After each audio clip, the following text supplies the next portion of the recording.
Chapter 204. Mao was on the phone in the bedroom. Ever since Little Rice and Little Rice were born, Black Rice had taken good care of the two kittens. Everything was going well. Mao was relieved, and its anxiousness gradually disappeared. It returned to its original state, and it was probably going out with someone recently. Zhang Tan went in through the half-closed door, and stood at the door of the study to look at the kitten's nest. Black Rice was eating outside the nest. After noticing Zhang Tan at the door, it just glanced at him and ignored him. However, if Zhang Tan walked into the study, Black Rice would definitely roar.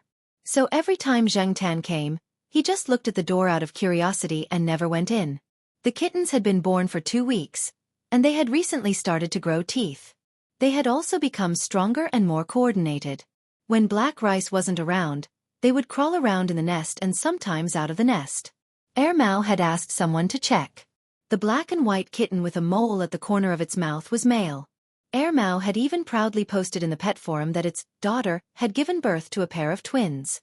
There was a layer of carpet outside the cat's nest, which was specially prepared by Mao so that the kittens wouldn't be cold when they crawled out. Mao felt that it should be careful even on a hot day. After all, they were kittens, not big cats. Zhang Tan had seen some kittens a few weeks old when he was filming an advertisement at the pet center.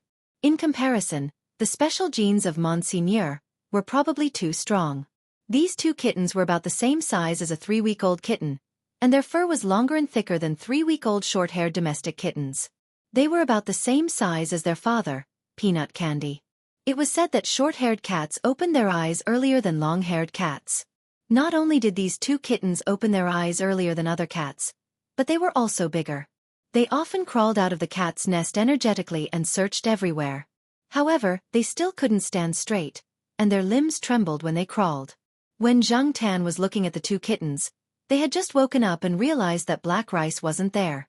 They started to make a fuss again, and when they saw that no one was paying attention, they leaned on the edge of the cat's nest and looked out.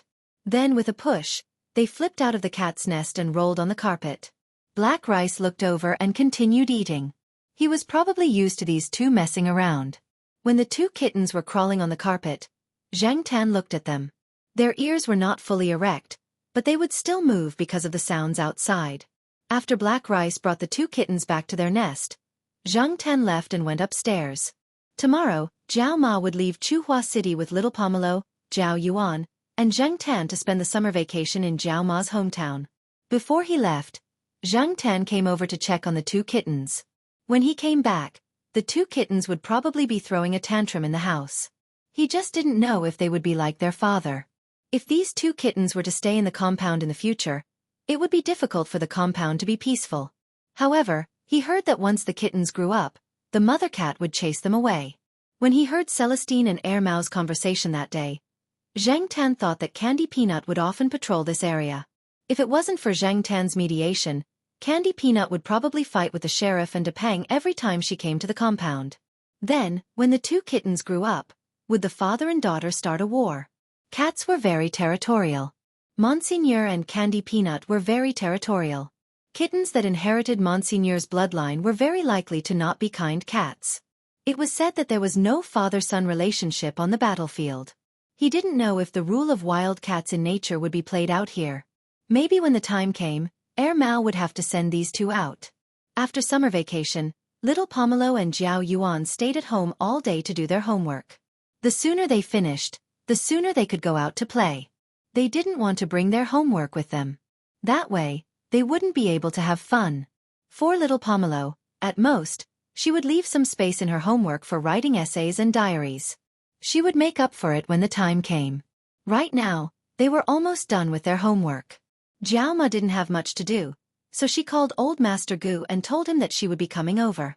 The next morning, when the sun wasn't that strong, the 3 Zhao family members carried their packed luggage downstairs. Zhao Ma had already driven the car for maintenance. She didn't want anything to happen to the 2 children because of the car. The air conditioner in the car was turned on. Zhang Tan sat in the front passenger seat. Little Pomelo and Zhao Yuan sat in the back, preparing for a game of chess. Zhang Tan took a nap. When he looked out of the window again, he saw that they had already exited the highway. There were many aquaculture ponds outside. There were many aquaculture businesses in this area. It was said that there were almost 4,000 fishermen here. The total area of the fish farm was huge. In addition to the 4 main types of fish, there were also mandarin fish, eels, turtles, shrimps, crabs, and so on. Anyway, Zhang Tan didn't have to worry about not being able to eat fish here. In addition to the famous fish ponds, there were also some experimental fields here. Sometimes, new varieties of fruits that were about to hit the market could be eaten here in advance. Many people here made a fortune from aquaculture. Many roads in the village were well repaired. That was why Zhang Tan was able to sleep until now. He didn't have to wake up because of the bad roads. Look, someone is fishing. Zhao Yuan had stopped playing chess. He pointed outside and shouted. He liked to come here because he could fish and catch shrimps here. It was fun. Zhang Tan saw that someone was fishing in a pond. He guessed that they were going to transport the fish there. There was also a truck parked next to it. Sit properly. Zhao Ma scolded from the front. Zhao Yuan didn't move. He just leaned against the car window and looked outside.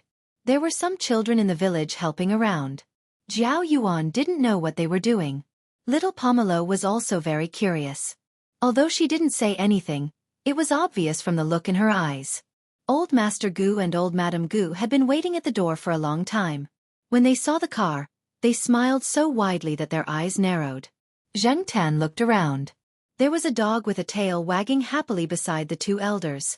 Its back was black, and there were some white spots on its chest and legs. The funniest thing was that there were 2 white spots on the dog's eyebrows. During the Lunar New Year, when Zhang Tan came, he didn't see this dog. It must have been caught after the Lunar New Year. It didn't look like it had reached adulthood. The half-grown dog looked quite energetic. When it saw the car approaching, it retreated behind Old Master Gu. However, it wasn't afraid and looked curiously in their direction.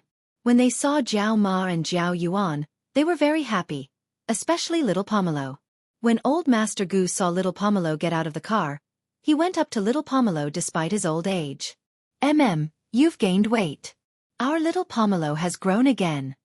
After Zhang Tan got out of the car, the half-grown dog that had been standing behind Old Master Gu barked at Zhang Tan ferociously. However, when it was about 20 centimeters away from Zhang Tan, it stopped abruptly. It didn't bite and continued barking. Its eyebrows twitched. Zhang Tan looked at the half-grown dog in front of him and thought to himself, this guy's facial expressions are quite rich. After parking the car, Old Master Gu led them into the house. The room had already been tidied up. Last week, your mother removed insects from the front and back of the house. There are a lot of mosquitoes and sometimes snakes in the summer. But don't worry, I've already done some protection. Pomelo isn't afraid. Old Master Gu held Little Pomelo's hand as he walked in front. The first half of his sentence was directed at Zhao Ma, while the second half was directed at Little Pomelo. Zhang Tan looked at Zhao Yuan. The child didn't care about Old Master Gu's favoritism at all. His gaze fell on the fishing gear in the house, and his eyes lit up. If it weren't for Zhao Ma standing beside him, the child would have probably gone up to play with it.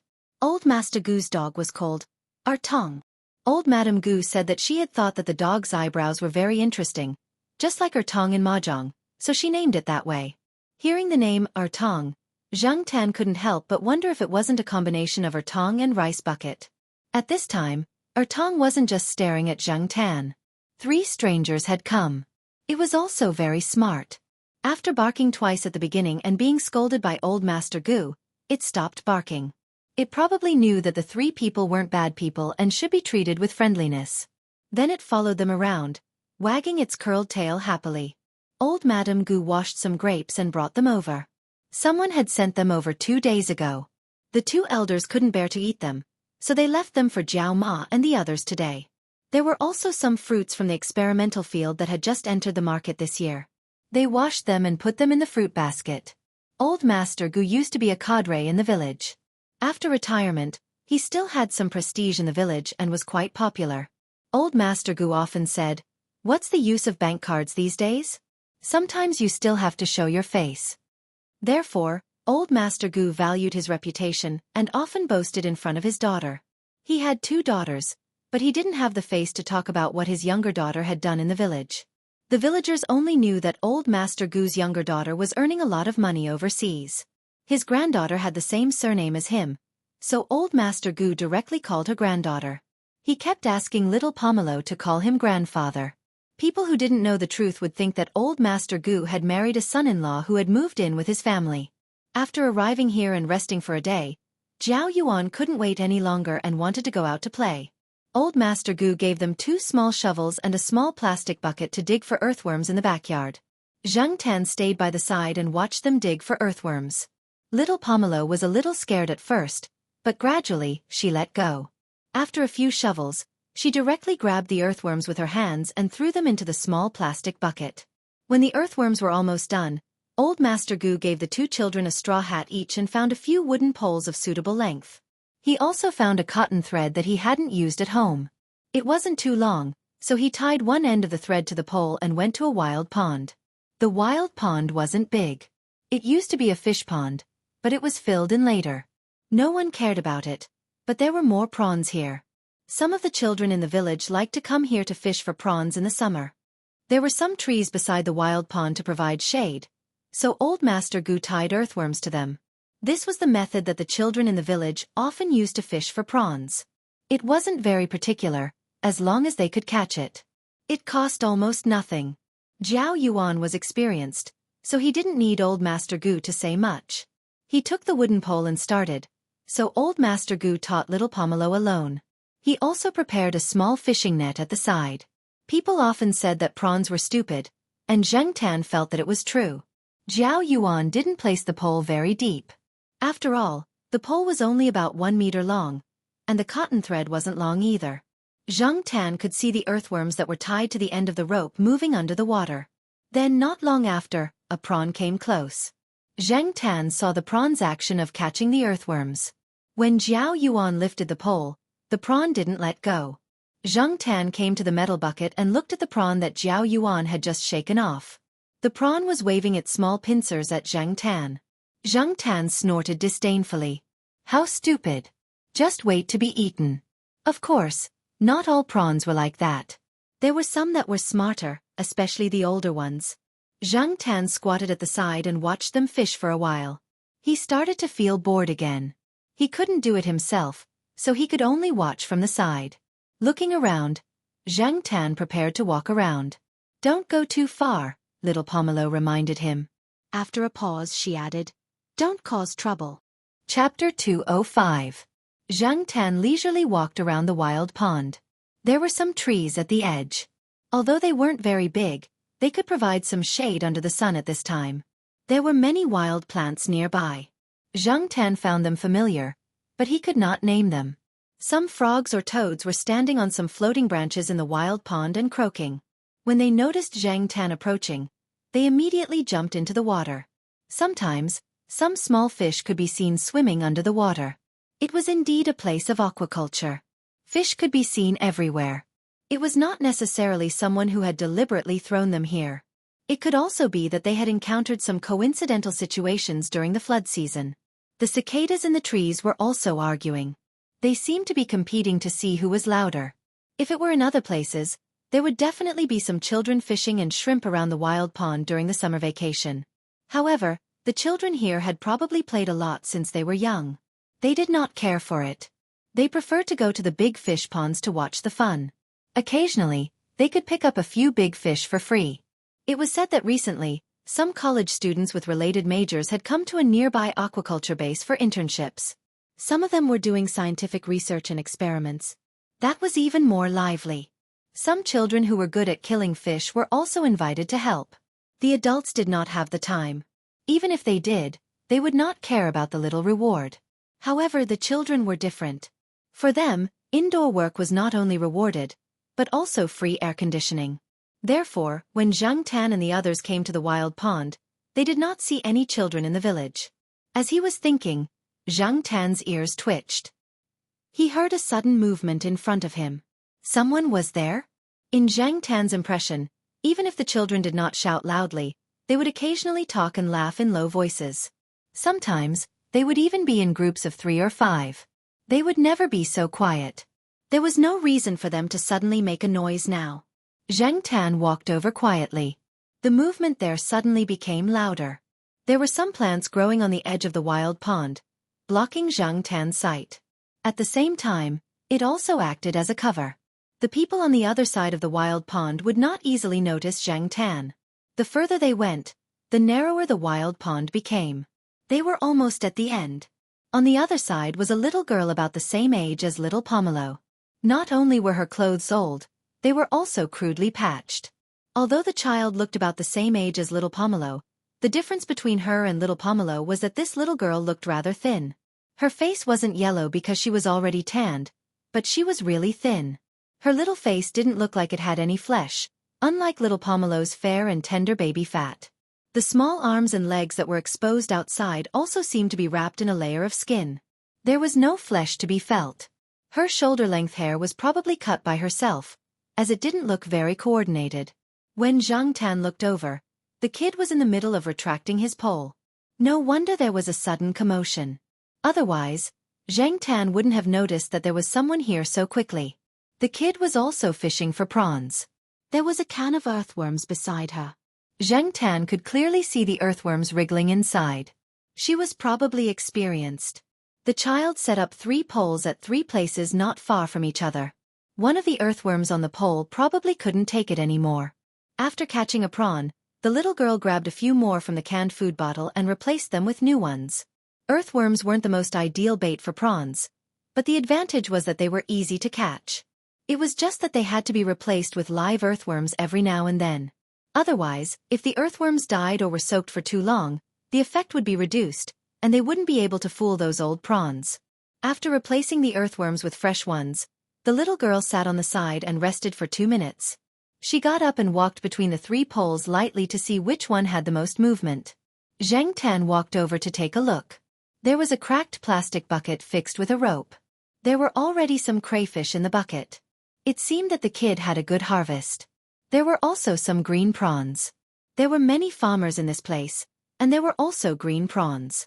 It wasn't strange to see green prawns here. As for the crayfish, this thing was originally an invasive species. It had strong adaptability and was widely distributed. Otherwise, why would it be called an invasive species? There was also a broken sickle beside the bucket. This kind of sickle was very common among farmers. However, Zhang Tan felt that it was strange for such a little girl to use a sickle. Just as he was thinking about something, Zhang Tan looked up and met the little girl's eyes. Zhang Tan rarely saw such a fierce look in a child's eyes. Even some gloomy children wouldn't be like this. This was because there was a strong killing intent in this child's eyes. Zhang Tan had no doubt that if the child was holding a sickle in her hand, she would definitely slash at him. However, this child didn't have a sickle now. Zhang Tan was really not afraid of this child. Instead, he had some thoughts of teasing her. Afraid that he would cause trouble? Not good for these prawns? I still want to cause trouble. Zhang Tan extended his claws and quickly patted the few bearing prawns in the bucket. It had to be said that Zhang Tan was sometimes so bored that his balls hurt. He wouldn't feel good if he didn't court death. A clod was thrown over. Zhang Tan reacted quickly and dodged. However, the clod of soil brushed past the edge of the bucket containing the prawns. The bucket was originally placed on an uneven surface, so after brushing past it, it fell over after a few swings. The little girl couldn't care less about Zhang Tan. She quickly ran over and caught the prawns before they escaped and threw them back into the bucket. When she looked up again, she saw the black cat half hidden in the bushes. It poked its head out and looked over. When she got up, the black cat was already hiding in the bushes. There were a few rustling sounds in the bushes. When it stopped, the cat had already disappeared. The little girl standing in the same spot looked at the grass and frowned. She had a feeling that the cat was playing with her. However, when the cat was half hidden in the grass and looking over here, there was something wrong with its gaze. Many elders in the village said that black cats were more evil. Some said that they were spiritual creatures, while others said that they were evil. She didn't agree before. Wasn't it just a cat? It was purely to scare her. However, after what happened just now, she believed it a little. Zhang Tan walked in the grass, feeling uneasy. It wasn't because the little girl threw the clod at him, but because of what he saw just now. When the little girl bent down to catch the prawns and threw them back into the plastic bucket, her clothes, which were already short, were lifted up, revealing part of her back. Zhang Tan saw clearly that the girl's back was covered in scars, which seemed to be caused by a bamboo pole or other things. Originally, the girl's arms and legs also had some scars, but the scars were fainter. Zhang Tan didn't care. He heard from old Master Gu that it was common for some children in the village to fight. When they fought, they didn't differentiate between men and women. It wasn't strange for them to be injured. However, looking at it now, it wasn't strange. The scars on the girl's back were new. Even Zhang Tan felt pain just by looking at them, let alone a little girl who was the same age as little Pomelo. Abuse? Domestic violence? Zhang Tan wagged his tail. Jiao Ma and little Pomelo both told him not to cause trouble, so he didn't intend to meddle in other people's business. Besides, he couldn't do anything even if he wanted to. Every family had its own difficulties. There were many families like this. Whether it was in the city or in the village, there was no shortage of parents who beat their children. Therefore, after strolling around for a while, Zhang Tan caught a frog that popped out of nowhere and played with it for a while. Feeling much better, she looked at the sky and ran back to the place where little Pomelo and the others were fishing for prawns. When Zhang Tan returned, Zhao Yuan was showing off a relatively old prawn. The prawn had two big, fiery red pincers. Zhao Ma liked to eat this kind of big pincers. The meat inside was tender. Little Pomelo was changing the bait and tying the earthworms. Old Master Gu caught 4 fat earthworms and put them on the rope. Little Pomelo only needed to tie the rope. Beside the rope were 2 dead earthworms. One of them had been snapped in half by the prawn. Old Master Gu tied at least 3 earthworms to little Pomelo every time. He guessed that one of the earthworms had been directly caught by the prawn, or the earthworm had escaped on its own. After fishing for more than half an hour, Old Master Gu told the 2 children to stop fishing and get ready to go home. Seeing that little Pomelo still wanted to continue fishing, he smiled and said, "You can continue tomorrow. You still have a long summer vacation." Zhang Tan looked at the metal bucket containing the prawns. It was already half full. It was definitely enough to make a dish. Dinner was very sumptuous, and Zhang Tan also ate a full meal. When night fell, the villagers all took a bath in their own houses to cool off. They gossiped about the news around them and talked about the interesting things that happened that day. Old Master Gu moved the bamboo bed out of the house and even put a mosquito net on it. Little Pomelo stayed inside and listened to Old Master Gu talk about the past. As for Zhao Yuan, he was a restless person. He had already gone to catch fireflies with the children next door. Mosquito coils were lit next to him, but Zhang Tan could still clearly hear the buzzing of the mosquitoes around him. Ertong panted with its mouth open and tongue out. After lying down for a while, it changed to a cooler place to lie down. During dinner, it provoked Zhang Tan. After being slapped by Zhang Tan, it became much more obedient. Wherever Zhang Tan was, it would stay at least 1 meter away from him. At night in the village, the wind was cool, and the temperature was much lower than in the city. Originally, Zhang Tan was beside the bamboo bed, listening to Old Master Gu talk with little Pomelo. His ears twitched. Not far away, Jiao Ma and the old lady were sitting together and chatting with a few other women in the neighborhood. Sold another one? How could he bear to do that? Jiao Ma sighed. What's there to be sorry about?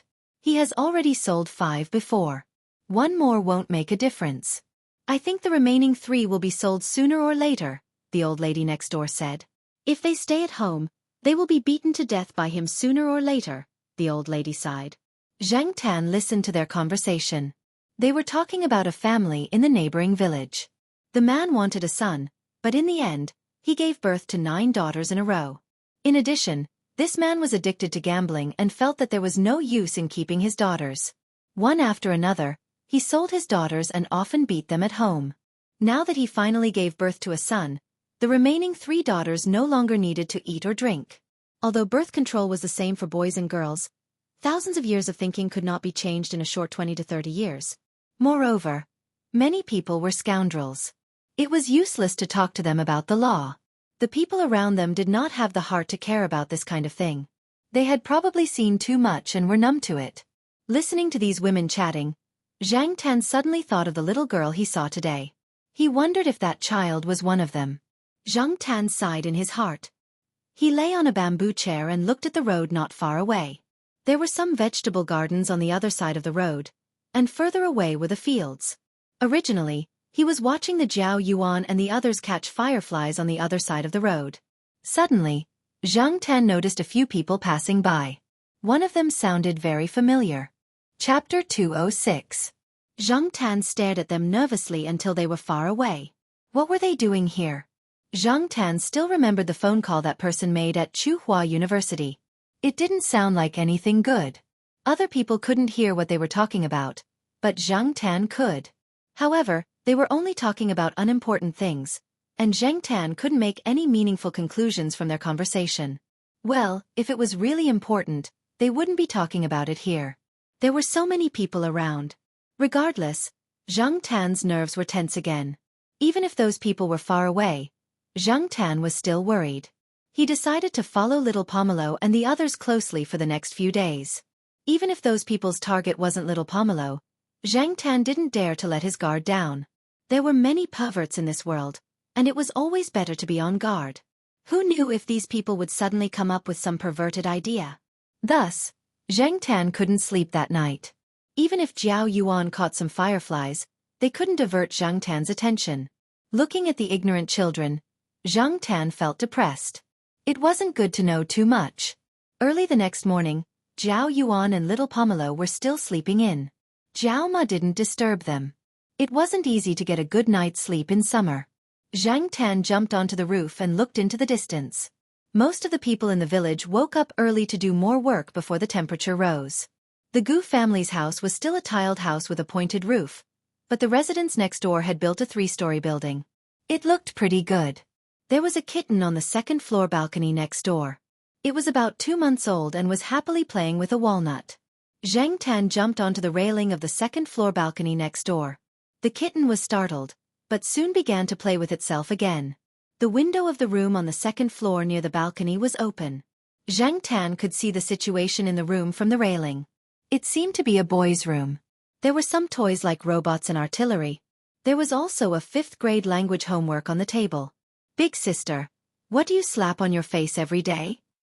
A boy's voice came from another room in the house. It was the boy who caught fireflies with Jiao Yuan yesterday. "Country bumpkin, this is called toner," the female voice said. At the same time, there were also slapping sounds. After a while, the boy walked into the room with a conflicted expression.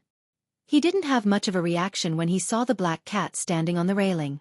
He sat in front of his desk and flipped open his summer homework. He had homework assignments every day, and he was not allowed to go out to play until he finished them.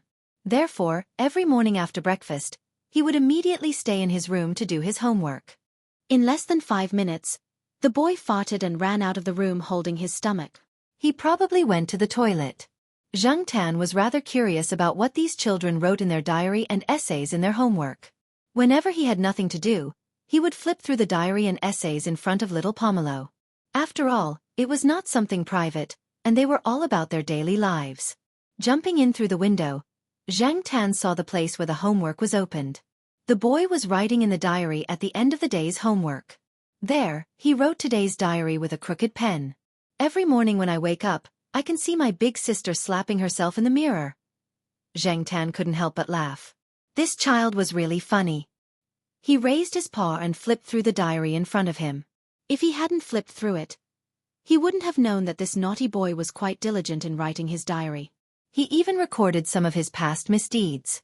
For example, on which day he dug a trap in the village, on which day he dug another one, on which day he dug another one, on which day some of the traps had already fallen into, and on which places no one had gone and had been left there. Zhang Tan didn't expect to find such a reward. He noted down the places where no one had fallen into the traps. He didn't want little Pomelo and the others to fall into the traps when they went there. Although it was a child's prank and didn't cause much harm, falling into a trap was not a good feeling. When he heard footsteps coming over, Zhang Tan flipped the homework back to its original place. He jumped out of the window and returned to the Gu family's roof. When he heard Jiao Ma calling him, he quickly went down to eat breakfast. Because the 2 children didn't have enough fun yesterday, Old Master Gu took them to dig some earthworms today. In the afternoon, they went to the wild pond to fish for prawns. Zhang Tan stood to the side and watched for a while, then ran to other places to take a walk. Since Zhang Tan's performance yesterday was not bad, little Pomelo and the others didn't say anything. Actually, Zhang Tan didn't go for a walk because he was bored today. He wanted to see if the little girl from yesterday was still there. When he arrived at the place where he met the child yesterday, Zhang Tan didn't see her and was a little disappointed. Just as he was about to leave, he saw a figure walking over from afar. It was the little girl from yesterday. She was carrying the broken bucket from yesterday and carrying the broken scythe on her other shoulder as she walked over. However, when she got closer, Zhang Tan noticed that there were some new scars on the child's body. They were too obvious and couldn't be ignored even if he wanted to. No wonder she looked like she was having a hard time walking today. When the little girl saw Zhang Tan, she didn't have the same murderous intent and hostility as yesterday. Instead, she looked surprised and strange. She paused on the spot, then continued to walk forward. When she came to the place where she fished for prawns yesterday, she took out a wooden pole, tied the earthworms to it, and placed it in 3 places. Zhang Tan was curious why the little girl's attitude towards him had changed. He didn't get closer. Sensing the movement of the pole not far away, he looked at the little girl who was squatting there, thinking about something. He glanced around, bent his claws, picked up a small piece of soil, and threw it in that direction. The little girl, who was thinking about something, looked over when she sensed the movement. She saw the black cat that she thought was very strange. She saw the black cat look at the place where the pole was placed, then get up and walk over there. Zhang Tan retreated a few meters and watched the little girl guard the pole for a few seconds, then pick up a small prawn. After putting down the pole again, the little girl looked at Zhang Tan with a complicated expression, then walked over to the other pole. Zhang Tan saw that the little girl didn't have any resistance. Anyway, he had nothing to do. Seeing that she was pitiful, he helped to keep an eye on the other 2 poles, so that the little girl wouldn't keep walking. Didn't the scars on her legs hurt? So, gradually, the man and the cat formed a tacit understanding. The little girl guarded the pole on the far side, and Zhang Tan helped to keep an eye on the other 2 poles. Anyway, the distance between the 2 poles wasn't far, so it wasn't difficult for Zhang Tan. Once there was movement, Zhang Tan would pick up a small stone or a small piece of soil and throw it over, indicating that there was a prawn on her side that was about to take the bait. The little girl's bad mood from being beaten up improved a lot. She looked down and saw an old prawn approaching the earthworms. The corners of her mouth curled up. This old prawn looked meaty, and there was meat in the big pincers. She was lucky. Just as she thought of this, a piece of soil was thrown over and hit the little girl lightly. Then, it rolled down the slope of the shore and fell into the water with a splash. The old prawn that had just started to use the pincers to catch the earthworms disappeared with a whoosh, leaving only ripples on the water. The little girl was speechless. Rubbing her forehead and sighing, the little girl helplessly looked at the black cat that was not far away from her. It was raising its front paw and was ready to throw the second piece of soil. She got up and walked over. After fishing up the prawn, the little girl looked at the finger-sized prawn that was tightly holding the earthworms. She took it down and twisted off the prawn's head. Before Zhang Tan could see it clearly, there was a white and tender prawn ball in her hand that looked a little translucent. This action showed that she often did this kind of thing and was very familiar with it.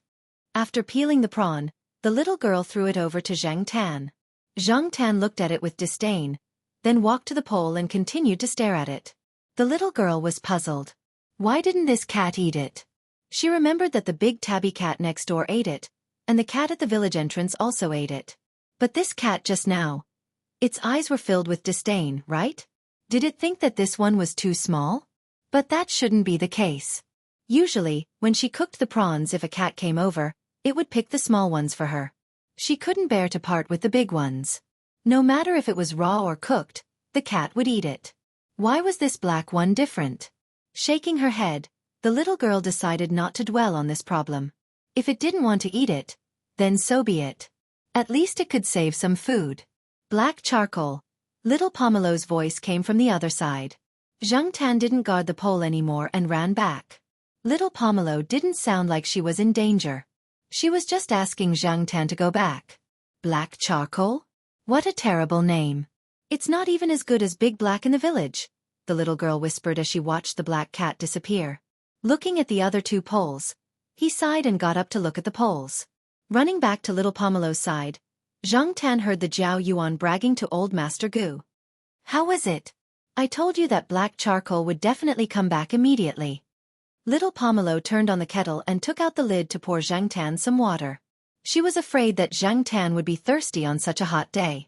Zhang Tan was proud. His child was indeed the best. Old Master Gu curled his lips and thought to himself, "It's just a cat. Look at how much you spoil it." But Old Master Gu could only keep it to himself and didn't dare to say it out loud. He didn't want little Pomelo and the Jiao Yuan to be dissatisfied with him because of this matter. After drinking the water, Zhang Tan stayed there for a while before running to the little girl's side.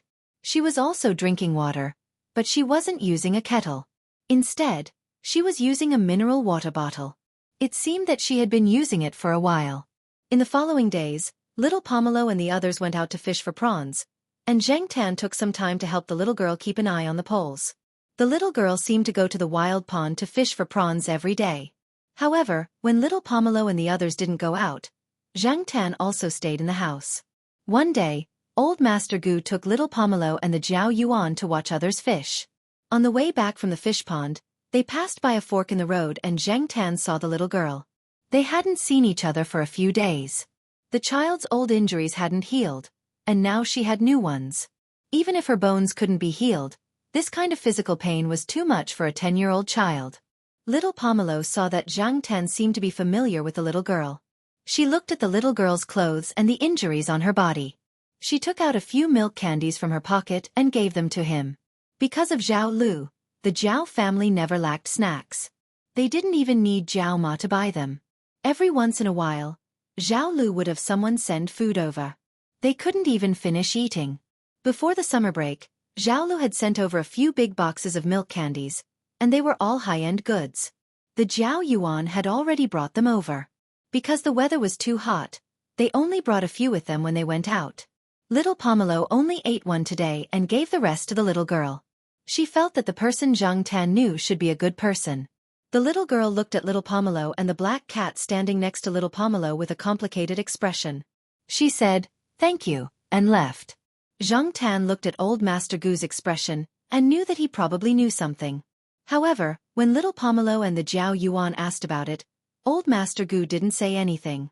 He was afraid that it would affect the two children negatively. That night, when Zhang Tan was outside enjoying the cool breeze, he overheard Old Master Gu and Old Madame Gu talking about the little girl in low voices. He knew that the child was indeed born in the family of the person they were talking about. She was the 9th child and the youngest of the 9 girls. It was their misfortune to have a father who favored boys over girls and would hit and scold them whenever he was unhappy. Zhang Tan also heard from Old Master Gu that the child would be sold by her father sooner or later. Luckily, she had 2 older sisters. Once the 2 older sisters were sold, it would probably be her turn. Chapter 207. Although it was hot in August, there were also times when it rained. Zhang Tan squatted in front of the window and looked at the scenery outside. A toad the size of a fist calmly crawled from one side of the cement road to the other side of the road not far from the door. The croaking of frogs could be heard everywhere outside. Little Pomelo was lying on the table drawing. The electric fan had also stopped. The wind outside the window was humid and cool. Zhang Tan looked in the direction of the wild pond. He didn't know where the little girl would go today. Recently, little Pomelo and the others only went there to fish for prawns every few days. They didn't run to the wild pond every day. However, Zhang Tan went there to help the little girl when he had time. On sunny days, the little girl would fish for prawns at the wild pond. On rainy days, she might be catching frogs. The little girl looked thin and weak. 2 days ago, Zhang Tan saw her use a broken part of her sickle to kill a snake as thick as a finger. At that time, the child didn't show any fear. Her expression didn't even change much during the whole process. To be honest, there was a little excitement in her eyes. Snakes were also meat. Zhang Tan looked at her. The little girl was probably used to it. Who knew how many snakes she had killed with that sickle? She was brave enough to be stronger than the average child. After the rain stopped, Zhang Tan went to the wild pond the next day. After waiting for a while, he saw the little girl walking over with the equipment. Seeing Zhang Tan waiting there, the little girl's frown eased and she quickly walked over. Although it had just rained yesterday, the temperature quickly rose once the rain stopped. In addition to the sun in the morning, many places were not so wet. In another day or two, some of the dirt roads that people often walked on would be as dry as they were a few days ago. They tied the earthworms, set the rod, and then divided the work. After 2 or 3 hours, they could still catch some. However, the wild pond was only so big. After fishing for so long, The harvest was not as good as when they first started. The little girl left the wild pond at 6 o'clock in the evening every day. Zheng Tan couldn't do it. He had to go back around 5 o'clock. Otherwise, he would have to listen to Zhao Ma's nagging again. Zheng Tan didn't need a watch. He could estimate the approximate time by looking at the sun above his head. The little girl also knew that the black cat would have to return every afternoon at a certain time. But today was different. Zheng Tan was looking at the rod, staring at the string. When there were prawns, the string would tighten, and the larger prawns would even pull on the rod. Seeing a shrimp clamping an earthworm, Zheng Tan motioned for the little girl to come over. After hooking up the prawn, the little girl didn't put the rod down again. Instead, she put the fish away. So early today? Zheng Tan was puzzled. After tidying up, the little girl asked Zheng Tan to follow her. Although he didn't quite understand what the little girl wanted to do, it was still early. Zheng Tan followed her. Walking to a small forest area nearby, the little girl hid the wooden rod to prevent other children from taking it away. Then she quickly disposed of the prawns in the bucket, leaving only the prawns and some big clamps. The rest was thrown away. This way she could save a lot of energy. In the forest, Zheng Tan saw that person again. There were 3 people walking by together. Zheng Tan hid in the grass and stared in that direction. He also pulled the little girl who was cleaning up the prawns, indicating that she should hide. Seeing the black cat so vigilant, the little girl thought that something dangerous had happened. She didn't care about the prawns and immediately hid behind the bushes. She lay on the ground and looked in that direction through the gaps in the bushes. After the 3 people left, Zheng Tan's tense muscles relaxed. Who are they? Did they beat you? The little girl looked at Zheng Tan in confusion. Ha! The little girl didn't know them? Previously, Zheng Tan thought that the little girl's sisters had been sold to these people by their father. But now it seemed that it was different from what he had imagined. If they were sold to these people, the little girl should not know any of them, right? For a moment, Zheng Tan really couldn't think of a reason. After leaving the place where the wooden rod was hidden, the little girl took Zheng Tan a little further away and stopped near an orchard. There was a metal net around the orchard, so it was probably heavily guarded. There was a small stone bridge here, but the original stream under the stone bridge had been dried up for many years and was overgrown with weeds. Moreover, it seemed that people didn't often come here. The little girl slid down the slope and parted the grass. There was a hole inside. Zheng Tan watched as she took out some things one after another, including a small aluminum pot. There were some green bricks near the edge of the stone bridge. There were burn marks on the bricks. Zheng Tan watched as she placed the bricks in an N shape. Then, she placed a small aluminum pot on top of the bricks. She placed some hay and firewood in the crack at the bottom. She lit the firewood and began to cook the prawns. It was very simple boiled prawns. Zheng Tan didn't have any appetite, but the little girl seemed to be staring at something delicious. After cooking, the little girl handed Zheng Tan a prawn ball. Zheng Tan didn't eat it, so she finished it all. After eating, she put everything back in its original place. The little girl told Zheng Tan that this was her secret base. She would come here most of the time when it was time to eat and would only go home to sleep at night. When she mentioned going home, there was disgust in her eyes. It was almost dark, so Zheng Tan couldn't stay here all the time. After Zheng Tan had left, the little girl walked to another spot and parted the bushes. There was a wide-mouthed glass can inside, and the candies that little Pomelo had given her were stored inside the glass can. She had already eaten 3 candies. Looking at the remaining 2 candies, she sighed. After hesitating for a while, she picked up one of the candies and carefully tore open the wrapping paper. After taking out the candies, she tidied up the plastic wrapping paper and placed it inside the can. There were already 4 wrapping papers stacked inside. With the candies in her mouth, the little girl leaned against the slope and lay down. The milky and sweet smell of the candies made her like it so much that her eyes narrowed. At night, Zheng Tan was in a bad mood and couldn't sleep, so he went outside to pee. He wasn't used to using the toilet, but seeing that many children here directly found a place to pee, Zheng Tan also went to a place where there was no one to pee secretly. Zheng Tan jumped out of the window and ran out of the backyard. He didn't want to go near it. Anyway, he couldn't sleep now, so he ran further away to pee. Zheng Tan didn't find it very quiet at night in the village. The sounds of insects and frogs were constant, and occasionally, dogs barked. In the night, Zheng Tan's movements were not blocked. Sometimes, he would run into cats raised by other people in the village. Some of them provoked him, but Zheng Tan wasn't in the mood to pay attention to them. Enjoying the night breeze, he walked for a while and then found a place to pee. As Zheng Tan was peeing, his ears twitched.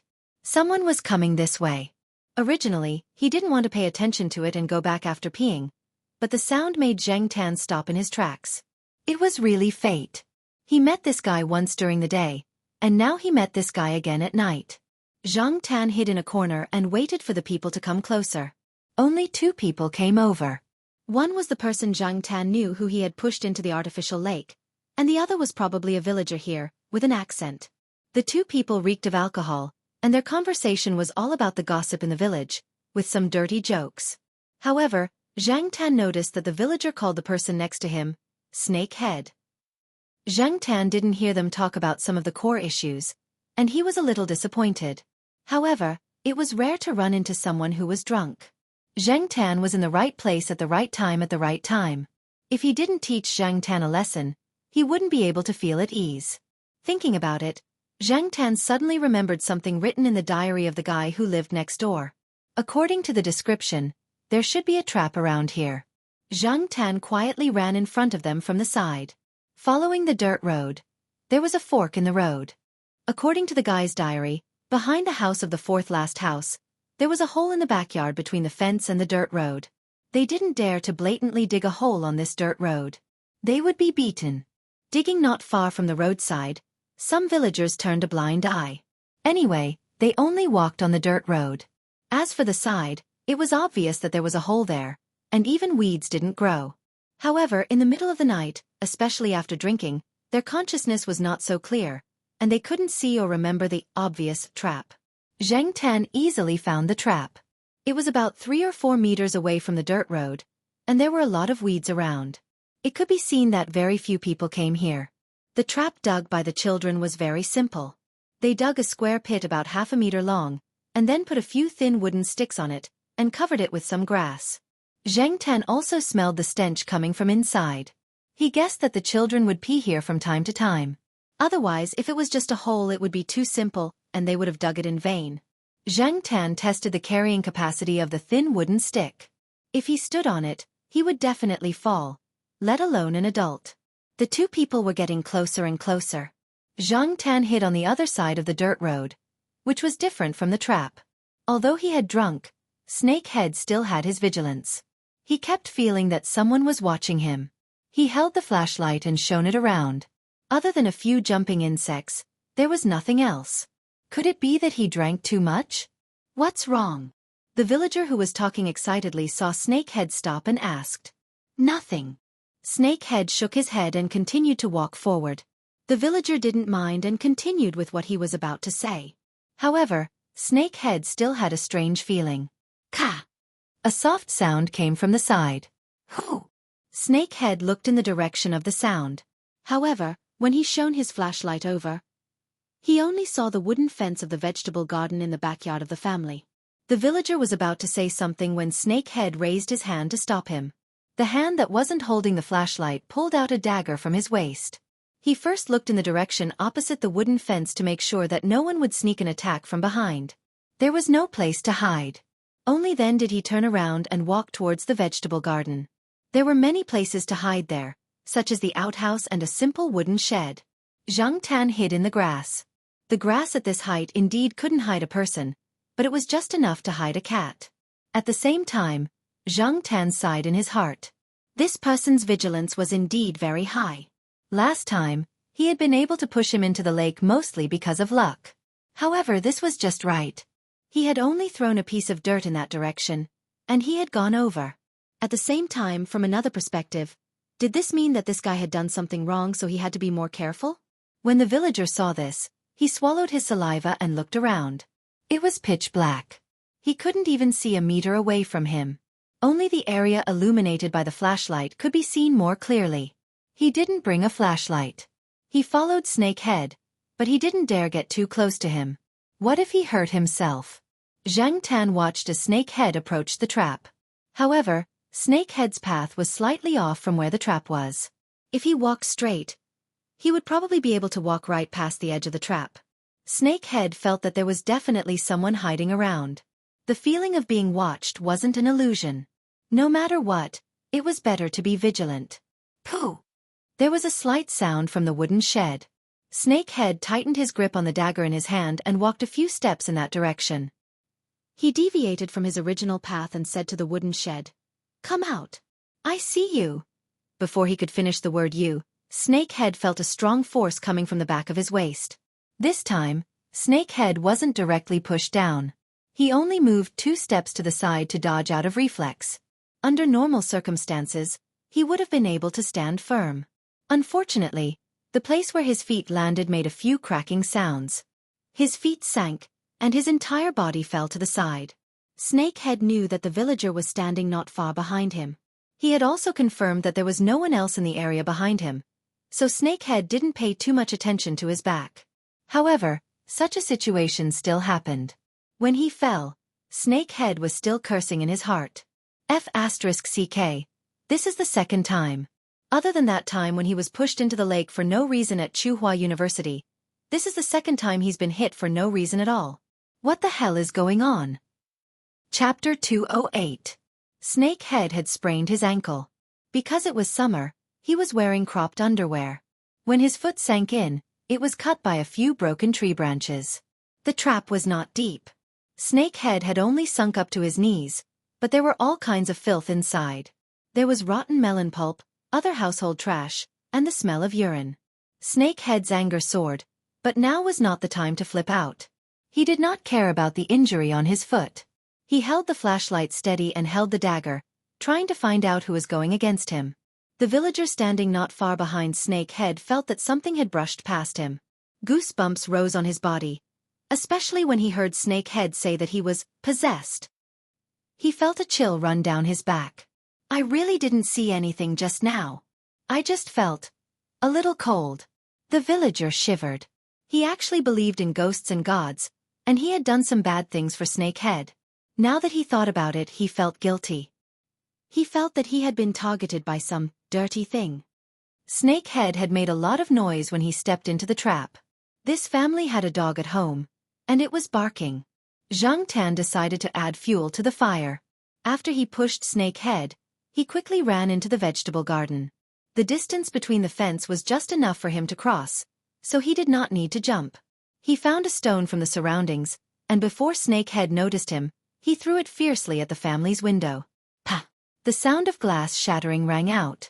The dog inside barked even louder, and the lights in the house lit up. The back door creaked open, and a big, sturdy dog rushed out. It easily jumped over the fence and bit at Snakehead. It bit the arm that was holding the knife. The dagger fell to the ground. Ah! A scream disturbed the silence of the night. Zhang Tan was hiding beside the wooden shed. He wagged his tail. It was painful to listen to. Damn it! The dog must have had similar experience in catching thieves.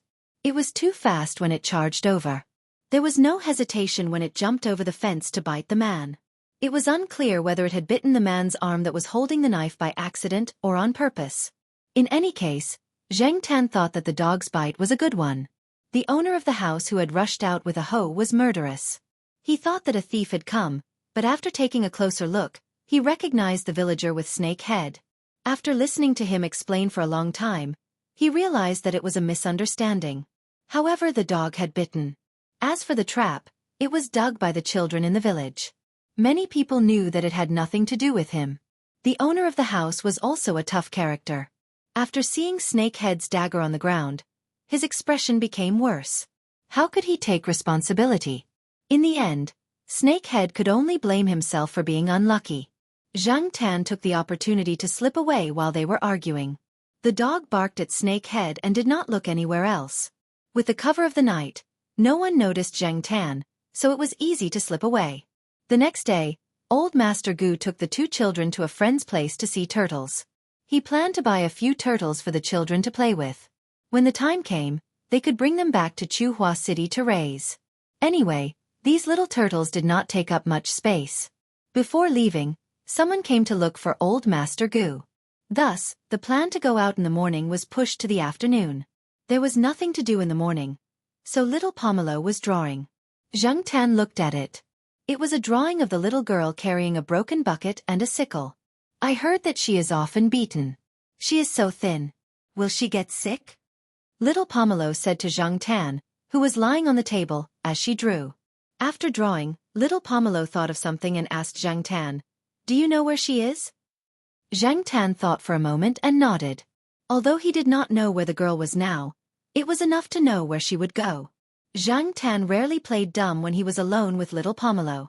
Anyway, little Pomelo would not talk nonsense outside, so sometimes he had to express his meaning more directly. Little Pomelo got down from the chair, rummaged through her bag, and took out a bag of candy. It was unopened, and there were about 20 pieces in each bag. "Give this to her. I still have a lot." Little Pomelo looked at Zhang Tan expectantly. Zhang Tan nodded again. He quite agreed with little Pomelo's way of doing things. That girl's life was really distressing, and a bag of candy was not something important to little Pomelo. Little Pomelo wiped the edges of the bag of candy with water and handed it to Zhang Tan. She knew that the black cat in front of her was sometimes a little misophobic and did not like to take things randomly. Zhang Tan ran out with the bag of candy in his mouth. He did not go to the wild pond. That girl was usually not at the wild pond in the morning, so Zhang Tan went directly to the secret base that the girl had taken him to last time. Not seeing the girl, Zhang Tan directly put the bag of candy in the place where she had hidden things and went back. Not long after Zhang Tan left, the little girl, who was tanned from the sun, came over. She glanced at the place where she had hidden things and knew that it had been rummaged through. Her eyes narrowed, thinking that someone had stolen something, so she quickly ran over and pushed aside the grass. What entered her eyes was a bag of candy, and the packaging was very familiar. She had just finished the candy last time. Last night when she went to sleep, she regretted that there was another bag of candy in her dream. She did not expect that there was really another bag of candy. She carefully tore open the bag, peeled a candy and put it in her mouth.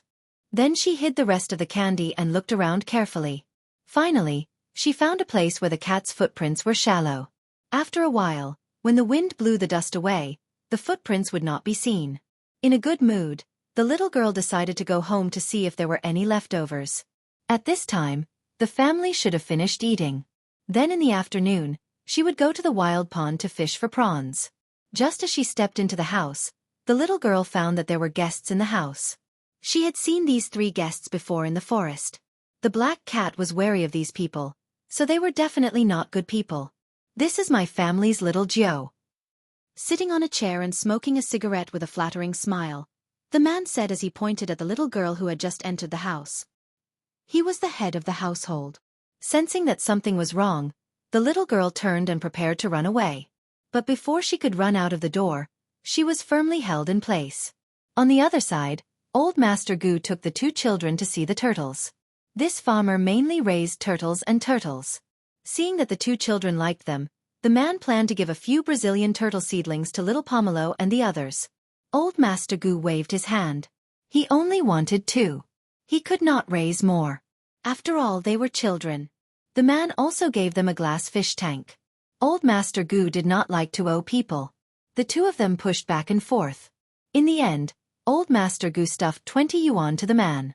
"Hey, Uncle Goo, I really don't need 20.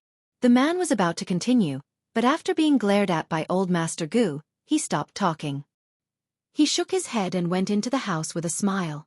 When he came out, he took 2 bags of turtle feed and stuffed them into the glass fish tank. Without waiting for Old Master Goo to say anything, he left. On the way back, the 2 children played with the turtles as they walked, so they slowed down a lot. Zhang Tan stopped to wait for them. A toad jumped out of the grass. Zhang Tan had nothing to do, so he went over to tease it. The toad kept jumping forward. When it jumped into the grass on the side of the road, Zhang Tan pressed it to the ground with his paw. No matter how much it croaked, he did not let go. He thought to himself, "Let's see where you can jump to, little thing." After waiting for 2 minutes, Zhang Tan slowly let go of his paw. The toad immediately jumped away as if it was running for its life. It crossed the cement road and disappeared into the field on the other side. Zhang Tan was squatting in the grass, watching the toad disappear. A Santera drove over.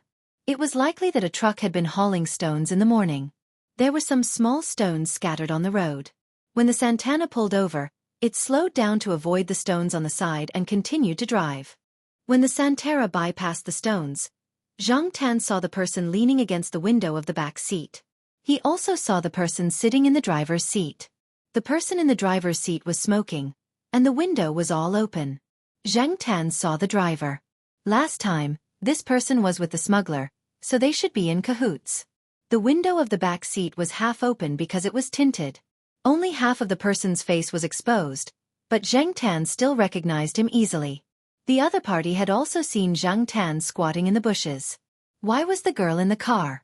And with those people? When he heard what the girl said, Zhang Tan thought that they did not come to the village to buy children, but now it seemed that Zhang Tan was wrong. Without thinking much, Zhang Tan chased after the car. But how could a cat be faster than a car? Besides, the road was flat, there were no other cars around, and the car was driving fast. After bypassing the stones, the car began to accelerate, as if in a hurry to leave, and soon left Zhang Tan behind. Zhang Tan could only watch helplessly as the car drove further and further away until it became a black dot and disappeared from sight. In the car, the girl, who was leaning against the window, moved her gaze back. Even when she was beaten up by her father, she did not cry when she knew that she was being sold. But now, her eyes were red, and tears kept falling. 10 years. She had lived in this village for 10 years. When she finally left, the only one who asked her to stay was a cat. The person who was responsible for watching her looked at the back window of the car and did not see anyone chasing after them. Then he looked at the girl next to her and thought that she was just a child who did not want to leave home. It was normal for a child to cry when taken away by strangers. She did not cry before, so they felt that there was something wrong with the girl. Now they were relieved. Zhang Tan lay on the side of the cement road and panted. The car had disappeared from his sight. He wanted to remember the license plate, but found that it was covered by a screen. He did not understand.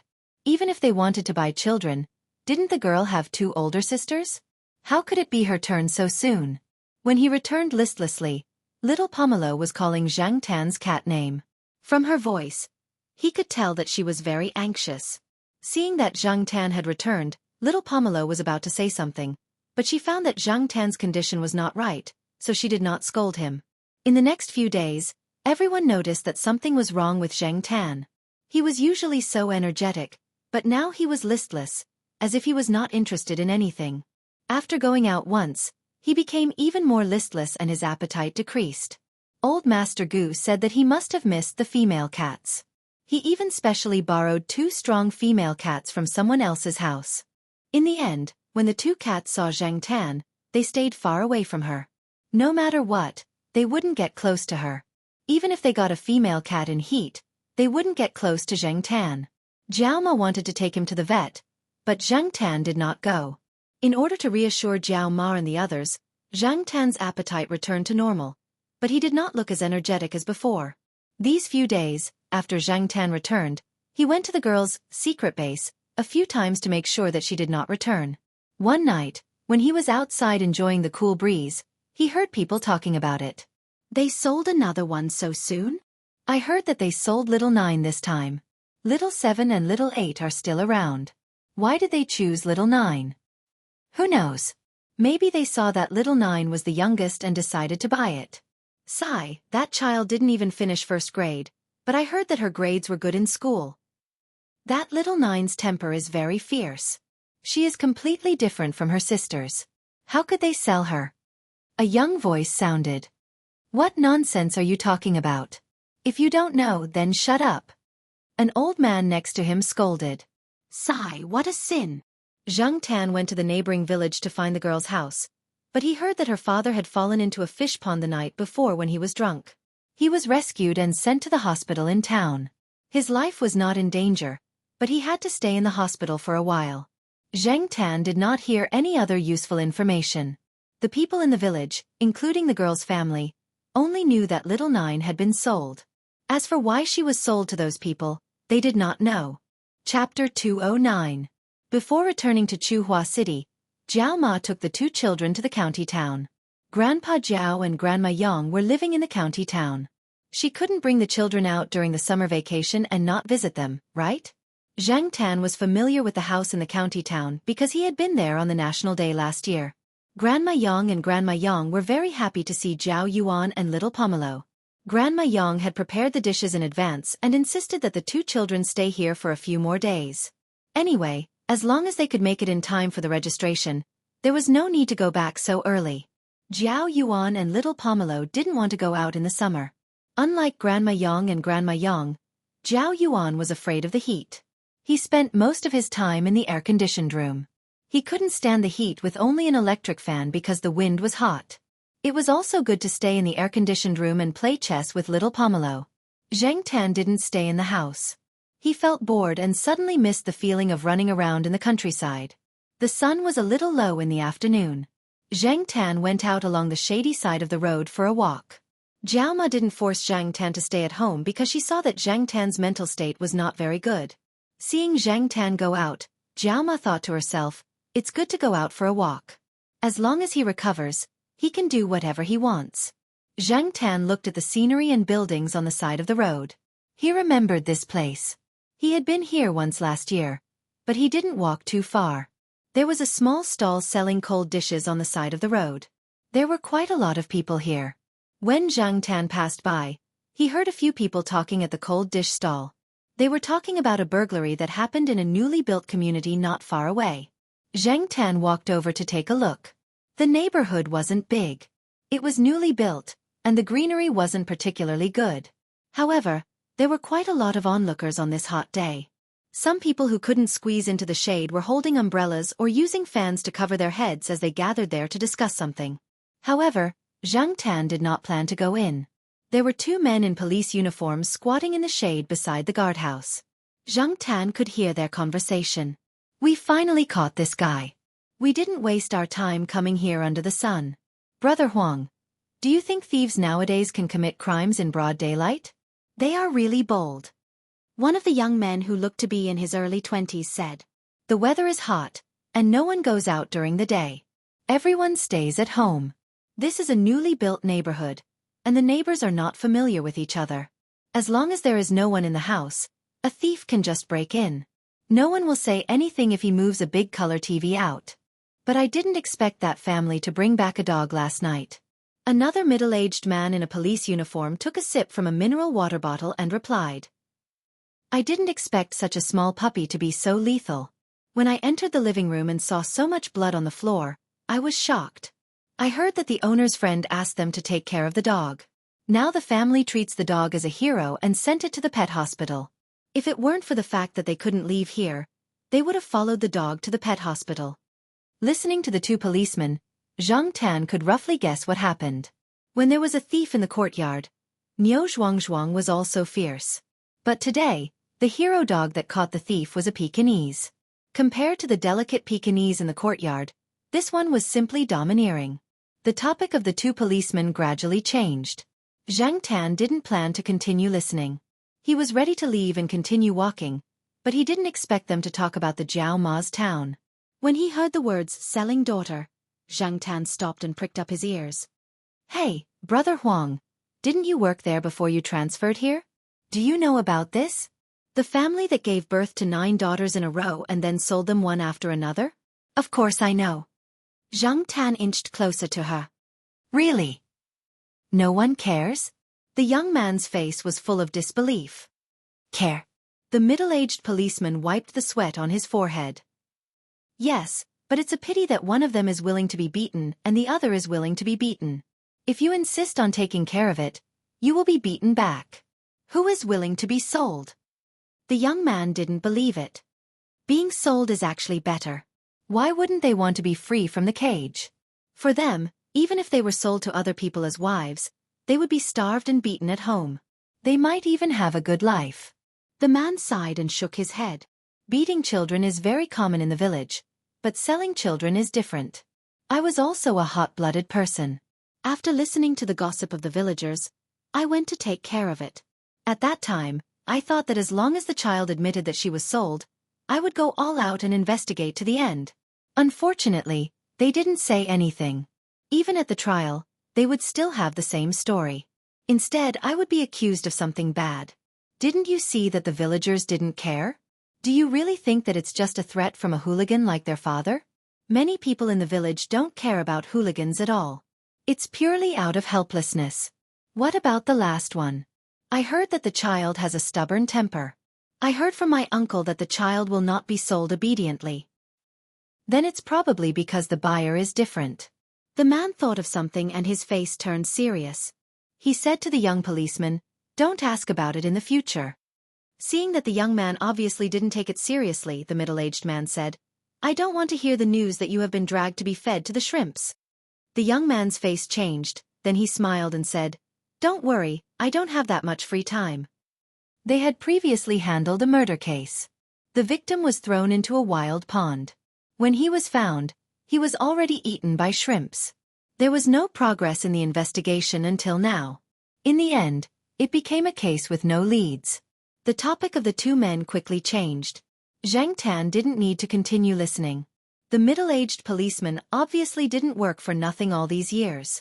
He probably knew some things. However, seeing that they didn't want to talk about it at all, Zhang Tan couldn't hear what he wanted to hear. He was even more suspicious. He had felt that it was strange before. Why did those people choose Little Nine? If it was really like what the villagers said, Little Nine's age and personality were not suitable to be sold as wives or other special jobs. However, they skipped over the two older sisters and went straight to her. This question remained unanswered until Zhang Tan returned to Chuhua City. Once home, the Jiao Yuan and little Pomelo went to work on the two turtles. Zhang Tan followed the Jiao Ma to the third floor to see the kittens. They were more than a month old and were much stronger than normal kittens. They were obviously bigger too. Peanut Candy was the same. The two kittens' destructive power was directly proven by the cloth sofa in Air Mao's living room. It was completely covered in a layer of fur. There were also many scratches on the tables and chairs. There were only two of them, but they were already in such a state. When Zhang Tan entered the door, the two were jumping up and down. When they saw the Jiao Ma, they growled and didn't seem afraid at all. However, when they saw Zhang Tan, the two seemed to be close. As for Black Rice, it was probably annoyed by the two. It was sleeping on Air Mao's bed in the bedroom. It didn't even bother to open its eyes. Only its ears moved, indicating that it was paying attention to its surroundings. The two were now eating some meat with Air Mao. They had a big appetite and strong stomachs. Perhaps it was because the Monseigneur gene was too powerful. According to Air Mao, Black Rice was starting to dislike them. I don't think these two will stay for long. Black Rice has been going crazy more and more recently. Air Mao sighed and pointed to their respective nests for the Jiao Ma to see. They didn't even stay in the same nest. During the day, they would play around and sometimes lick each other's fur. It seemed like they had a good relationship. However, if they stayed in the same nest, they would easily fight. This phenomenon wasn't obvious when they couldn't run. Now that they could run and jump, the more they grew, the more obvious it was. Zhang Tan was silent. It seemed that it was because of the Monseigneur gene. "Where do you plan to send these two?" the Jiao Ma asked. "I think I'll send them somewhere far away." Air Mao was a little reluctant. After all, it had seen them grow so big day by day. It didn't feel good to suddenly send them away. Air Mao had thought of sending them to Celestine or Walnut or some other familiar people. But who knew that these two would directly reject it? Being able to get along with cats didn't mean that they were willing to raise them. The Jiao Ma and Air Mao sat on the sofa and chatted. Zhang Tan watched the two kittens play around in front of him. Although they still looked young, when they were playing around, they looked quite fierce. Moreover, when Zhang Tan listened to their low growls, he found that these two's growls were different from the ones in the pet center. Zhang Tan had worked with many kittens in the advertisement and knew their growls. Although different breeds of cats might have different growls, it wouldn't be like these two. Zhang Tan couldn't quite remember what Peanut Candy's growls were when he was young. After all, Peanut Candy was educated by Li Yuanba all day long at the pet center. Zhang Tan didn't have much contact with him. When he had more contact with him, that guy had already grown up. During these few days at home, Zhang Tan didn't go out too far. At most, he walked around the campus. When school started, Zhang Tan's life would return to the rhythm before the summer vacation. On this day, Zhang Tan decided to go to the construction site and take a look at the blind old man. Was the old man still sticking to his post on such a hot day? When he passed by Zhongyan's neighborhood, Zhang Tan glanced at it. It seemed that Zhongyan's house was empty. Zhong Yan, that guy, had directly soared to the sky in the college entrance examination this time. He was in the top 3 of the school and entered the capital university. This made the other members of his family very angry. After running around the construction site, Zhang Tan didn't see Zhong Yan. He guessed that he had already registered in the capital. It seemed that in the future, there would be one less acquaintance here. When he was about to leave, Zhang Tan heard someone calling his name. The voice sounded familiar. Zhang Tan turned his head and looked. A man in a blue vest and a hard hat ran over. It was the man called Brother Ning, who had helped Zhong Yan. "Hey, you are finally here again." Brother Ning took out 50 yuan from his trouser pocket and said to Zhang Tan, "Let's go. I'll buy you something to eat." Before Zhong Yan left, he specially told me that he would treat you to a good meal when you come over. He even gave me the money. Brother Ning said several words in a row. Then he suddenly remembered that he was just facing a cat. Did it understand what he was saying? However, the black cat didn't leave. Brother Ning lifted his feet and walked forward. After 2 steps, he turned back and saw that the cat was indeed following him. He muttered in his heart, "This cat really understands what I'm saying. No wonder it is a cat that the top student knows." Zhang Tan followed him and saw that Brother Ning stopped in front of a restaurant that sold boxed lunches. He picked some meat and fish. After paying, Brother Ning turned back and was about to say something. However, he found that the black cat, which was squatting next to him, ran away quickly. Zhang Tan was indeed waiting for Brother Ning to buy lunch. Not far from them was a bus stop. When Zhang Tan inadvertently glanced over, he found that among the people who had just got off the bus was the driver of the Santola. Chapter 210. The man looked in a hurry, as if there was something urgent. When he got off the bus, he almost knocked down an old lady. He was scolded by several young people next to him, but he didn't care. He just walked on his own and quickly left the platform. Zhang Tan followed closely behind. He felt that if he could see Xiao Jiu, maybe this was the last chance to help her. If he missed this chance, he may never see her again. Because he often wandered in this area, Zhang Tan also had some understanding of the surrounding layout, especially the places that had been demolished or were about to be demolished. The direction of the man in front of him was a private residential area, which was not included in the demolition area. At least, this area would not be moved in the next few years. Although there was no construction site nearby, there was a road construction nearby. During the day, the thump-thump sound was constant, which was annoying. In addition to the noise, there was also air pollution. The residents around were wearing masks and hats. They came and went in a hurry, for fear of staying here for a long time. Zhang Tan watched the man take out a tissue to cover his nose, quickly walked to a house, and took out the key to open the door. "Live here." Zhang Tan looked around and didn't see the Santala. It was estimated that the car was not parked here, or it had been disposed of. Otherwise, the man wouldn't have squeezed into the bus. Looking around, the anti-theft window was well installed. It was too close. Zhang Tan couldn't squeeze in. He wanted to find the kitchen, but he couldn't find it. However, Zhang Tan found the toilet on the first floor. How many times had he searched the toilet? Zhang Tan sighed in his heart. He could smell the stench outside. He didn't know how long these people hadn't cleaned the toilet. It was estimated that it was dirty inside, but for the girl, Zhang Tan decided to endure it. The toilet was not the kind of window. There was only one ventilation fan, and it looked like it had been remodeled. It was estimated that it used to be a window, but it was later changed into this kind of ventilation fan. Did the people living here think that the ventilation fan could protect them from people? However, even if it could protect them from people, it couldn't protect them from cats. Zhang Tan jumped up and squeezed through the gaps between the fan blades. This was not the first time he had done something like squeezing through the ventilation fan, so he was very familiar with it. However, the fan blades were very dirty, and Zhang Tan's body was covered in a layer of dust. Looking inside the toilet, it was indeed very messy.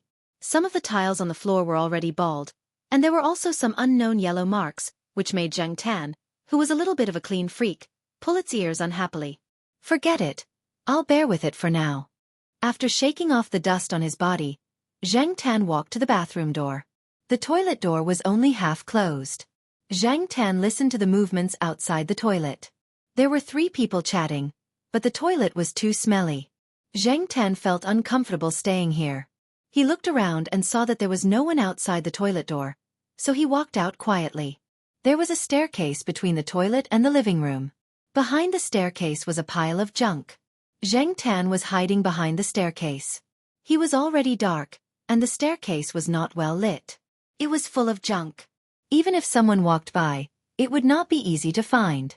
From here, he could not see the people in the living room. Zheng Tan could only listen to the sounds. There was a strong smell of smoke in the surroundings. The living room was filled with smoke. Listening to the sounds, Zheng Tan knew that one of them was Snakehead. However, from their conversation and tone, he could guess that Snakehead and the others were not in a good mood. The reason for their mood was that recently, someone had reported a group of people who were selling human organs. This had implicated Snakehead and the others. Although Snakehead had nothing to do with that group of people, the commotion this time was a little too much. It had hindered some of Snakehead and the others' transactions. Organ trafficking. These people were actually in the organ trafficking business. Zheng Tan was shocked. No wonder he felt that Snakehead and the others had a strange look in their eyes. From the three people's conversation, Zheng Tan could deduce some things. Snakehead and the others were donor intermediaries. They would purchase the kidneys of people who met the buyer's blood type through some channels. After receiving some orders, they would contact the donor and promise a certain amount of money. After arranging for the donor to do a physical examination and match, they would prepare for the operation. Whether or not they had money was one thing. Even if they had money, whether or not they could find a matching organ in time was another big problem. Therefore, more and more people were contacting intermediaries like Snakehead. As long as they could get a matching organ, they did not care how many tricks and dirty deals there were. Zheng Tan had heard of people who sold organs. He had even seen people who sold their livers and kidneys on the news. Listening to the way Smugglerhead and the others spoke and used some sort of slang, Zheng Tan felt that this group of people would most likely use some kind of forceful method for money. This time, what Snakehead and the others were worried about was that a certain organ trafficking gang had cheated the donor of a sum of money. They had even cut a little more during the resection operation. After the donor had found out, he had started to make a fuss. No one had expected him to be so daring. Not only had he attracted the police, he had also attracted a lot of media. Therefore, to Snakehead and the others, the situation had become even more tense. Later on, they also talked about Little Joe. They were not looking for Little Joe for organs, but for a certain order they had accepted. Someone had offered 2 million to find 5 people with ABRH-negative blood types. It would be best if they were children. When the time came, they would buy them back and raise them to set up a private blood bank. Last year's blood contamination accident had made this buyer worried. In comparison, he believed in the blood he had raised more. At least it was safe. They did not lack the money anyway. 5 people for 2 million. Even if they could only find one that met the conditions, they could get 400,000. This was very tempting to Snakehead and the others. However, the buyer had raised a lot of requirements. In the end, he even added that the blood type must be completely compatible and absolutely healthy. Otherwise, the buyer would not buy. These days, many people only had one child at home. They treasured it a lot. They could not even bear to donate their child's blood, much less sell it. Therefore, Snakehead and the others went to some towns and villages, or even more remote places to search. There were more families with several children there. After completing a few organ transactions in Chuhua City, they went to the surrounding counties and cities. Through some channels and connections, after a week of searching, the only one that barely met the conditions was Little Gio. As for Little Gio's 2 sisters who had not been sold, one's blood type was not completely compatible, and the other's body was a little sick. Their only younger brother would definitely not be sold. Therefore, they could only choose Little Gio. And Little Gio's shortcomings were that this child was too skinny. His appearance was not good. Therefore, these people had originally planned to raise Little Gio well for a period of time. When his appearance was better, they would send him to the buyer. Say, do you guys think we should develop the blood business in the future? Snakehead asked. In the past they had also done things like human trafficking. However, later on, a nationwide arrest operation made them stop for a period of time. Later on, they heard that there was money to be made from selling organs, so they started this business. And this time, the order they received made them realize that there were quite a few business opportunities in it. Taking advantage of the fact that more people had not paid attention to these aspects and that the blood donation center did not have much rare blood type blood in reserve, they could make a few more profits. Even if the price was far less than this order, they could still make a few more profits. They would not complain about having more money. Zhang Tan was listening to these people's conversation from behind the stairs. He was so angry that he wanted to kick something. However, he was eavesdropping right now, so he could not make any noise. He could only suppress his anger. If little Joe was really sold by these people, even if he did not have to worry about food and drink, once he lost his freedom, he would have to draw blood regularly. He would become a human-shaped blood bag. Who knew if this would affect his lifespan? As they chatted, they received a phone call. It was probably someone informing them of the development of the situation. Just in case, let's leave early. We'll leave today. Snakehead made a prompt decision. Don't forget whose territory we're in. They know that we've been warned once. If we still dare to do business here. Yes, Snakehead is right. We'll leave tonight. I'll go get a car, another person said. Then I'll go to the clinic to change my medicine first. I'll also buy some food on the way. Snakehead extinguished his cigarette in the ashtray. He stood up and took a deep breath. He said to the person who went out to get a car, "Be careful. I keep having a bad feeling." The person who walked to the door glared at him. "You should take care of yourself. Don't get bitten by a dog again. If your arm gets bitten like that again, it'll probably be crippled." Snakehead frowned. Talking about dogs annoyed him. Furthermore, he did not like things that were out of his control. The two encounters with evil had always been a thorn in Snakehead's heart, but he had never been able to find a convincing explanation. "Sickle, you keep an eye on it," Snakehead said to the person who had just returned. "I know. What can that kid do? The surroundings are all tightly sealed. No one knows that we're here," Sickle said. "I'll take a shower and relax. I'm so tired from running around all day." Today, there was someone at the hospital who almost ruined everything. Because the donor side was also willing, they did not want to be discovered. When they saw that there was a commotion at the hospital, they were afraid. During the examination, the doctor asked a few questions. That person was too nervous. Sickle told him the correct answers in a stuttering manner. Fortunately, the doctor did not look into it in detail. Thinking about it now, Sickle felt angry. After Snakehead and that person left, the person nicknamed Sickle prepared to take a shower and relax. Then he would sleep. He still had to drive through the night. Zhang Tan hid behind the stairs and watched as Sickle walked to the kitchen. The kitchen had been converted into a bathroom. No wonder he could not find the kitchen outside. There was no smoke or smoke from the windows. They were all sealed up. After that person went in, Zhang Tan looked around the floor. He did not see any room that could be locked up, so he ran upstairs. There were 3 rooms on the second floor. 2 of them were open. Zhang Tan sniffed at the door of the tightly shut room. The girl should be locked inside. He tried to break the lock. There was no reaction. It was locked. Those people would not let little Nine move around freely. The crack under the door was too small. Even a cat's paw could not reach in. Zhang Tan could not greet the person inside even if he wanted to. Moreover, the door looked very sturdy. With Zhang Tan's ability, he would not be able to kick it open even if he broke his leg. If only Air Mao was here. It would be able to pry it open in less than half a minute. Key. Zhang Tan looked around the few rooms. He did not see it. Then he ran downstairs. These people should be carrying things like keys with them.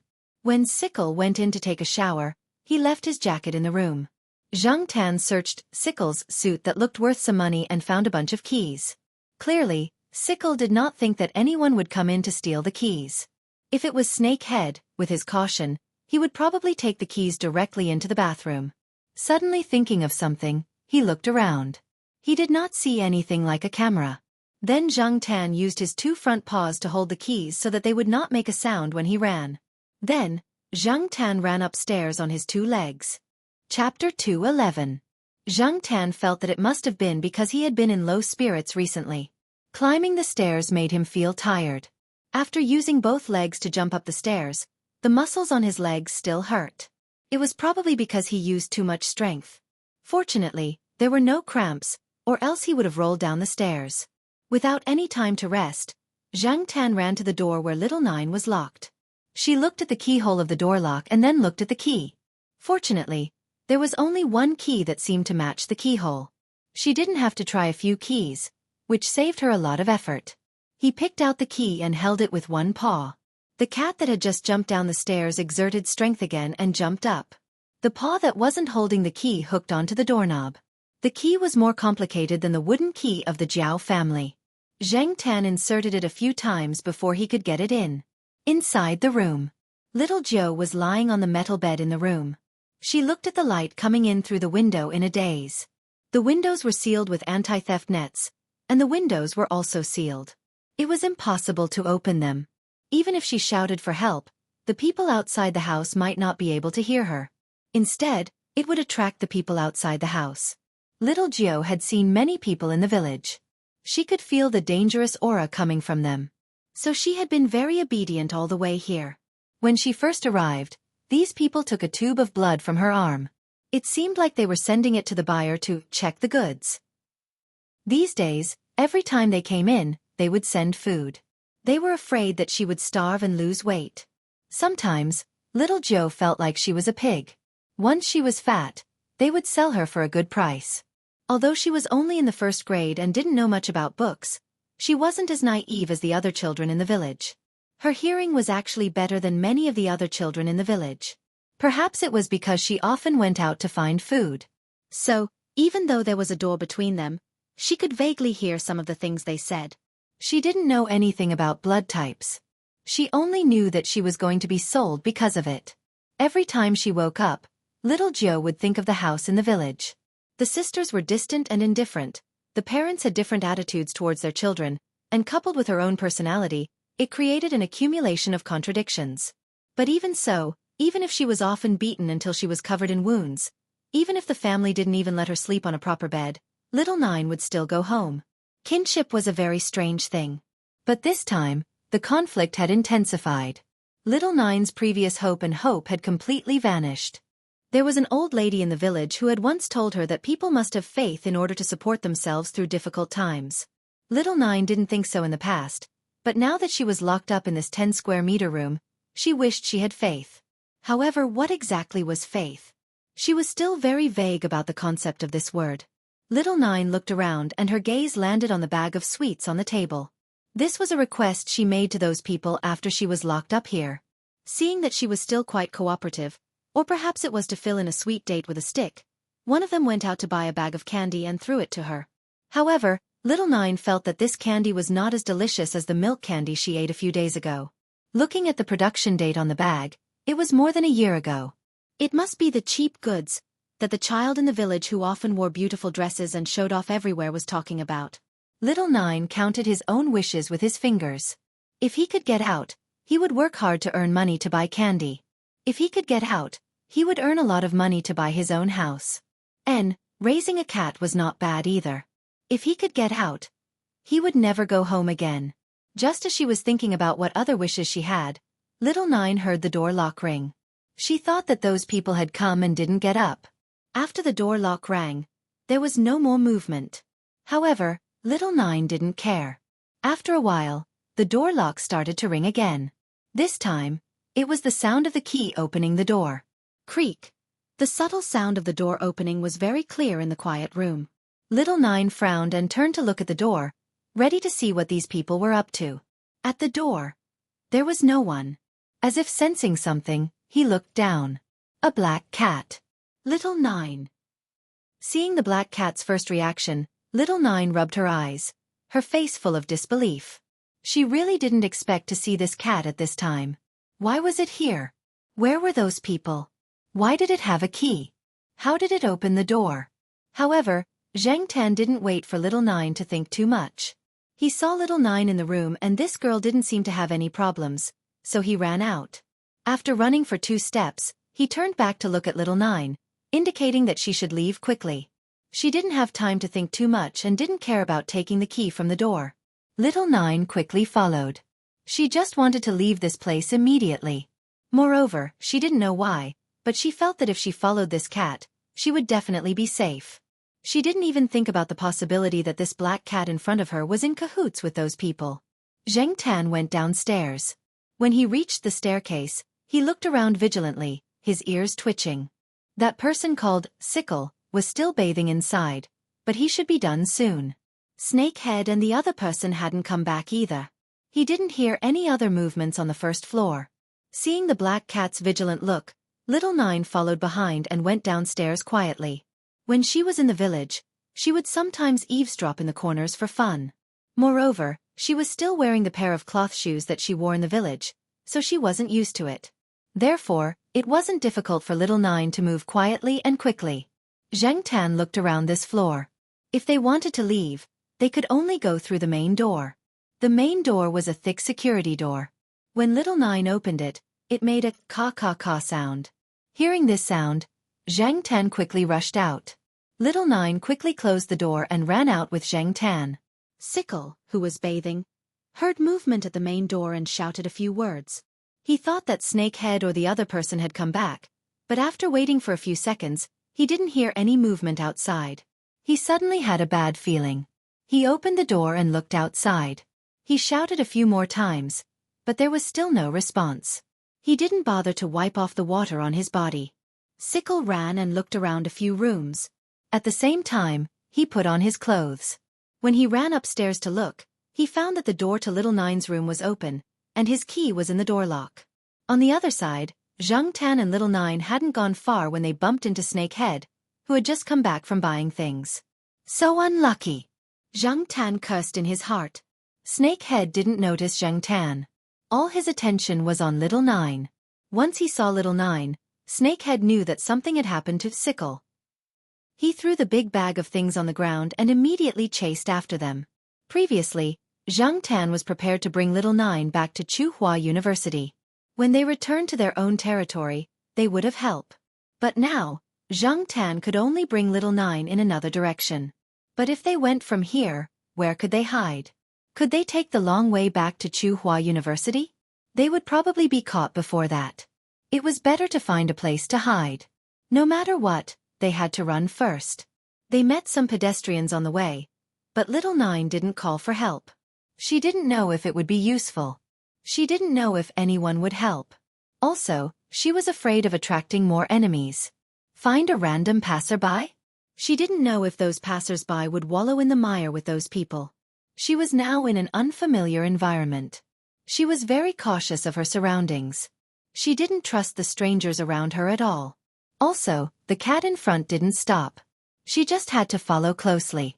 Zheng Tan decided to bring Little Nine to the streets first. When there were more people, whether Little Nine called for help or found a suitable place to hide, the success rate would be very high. Little Nine was still young after all. Her physical strength couldn't compare to Snakehead's. Snakehead was already quickly closing the distance. If it wasn't for a person pushing a fruit stall passing by and blocking Snakehead, Snakehead would probably have caught Little Nine.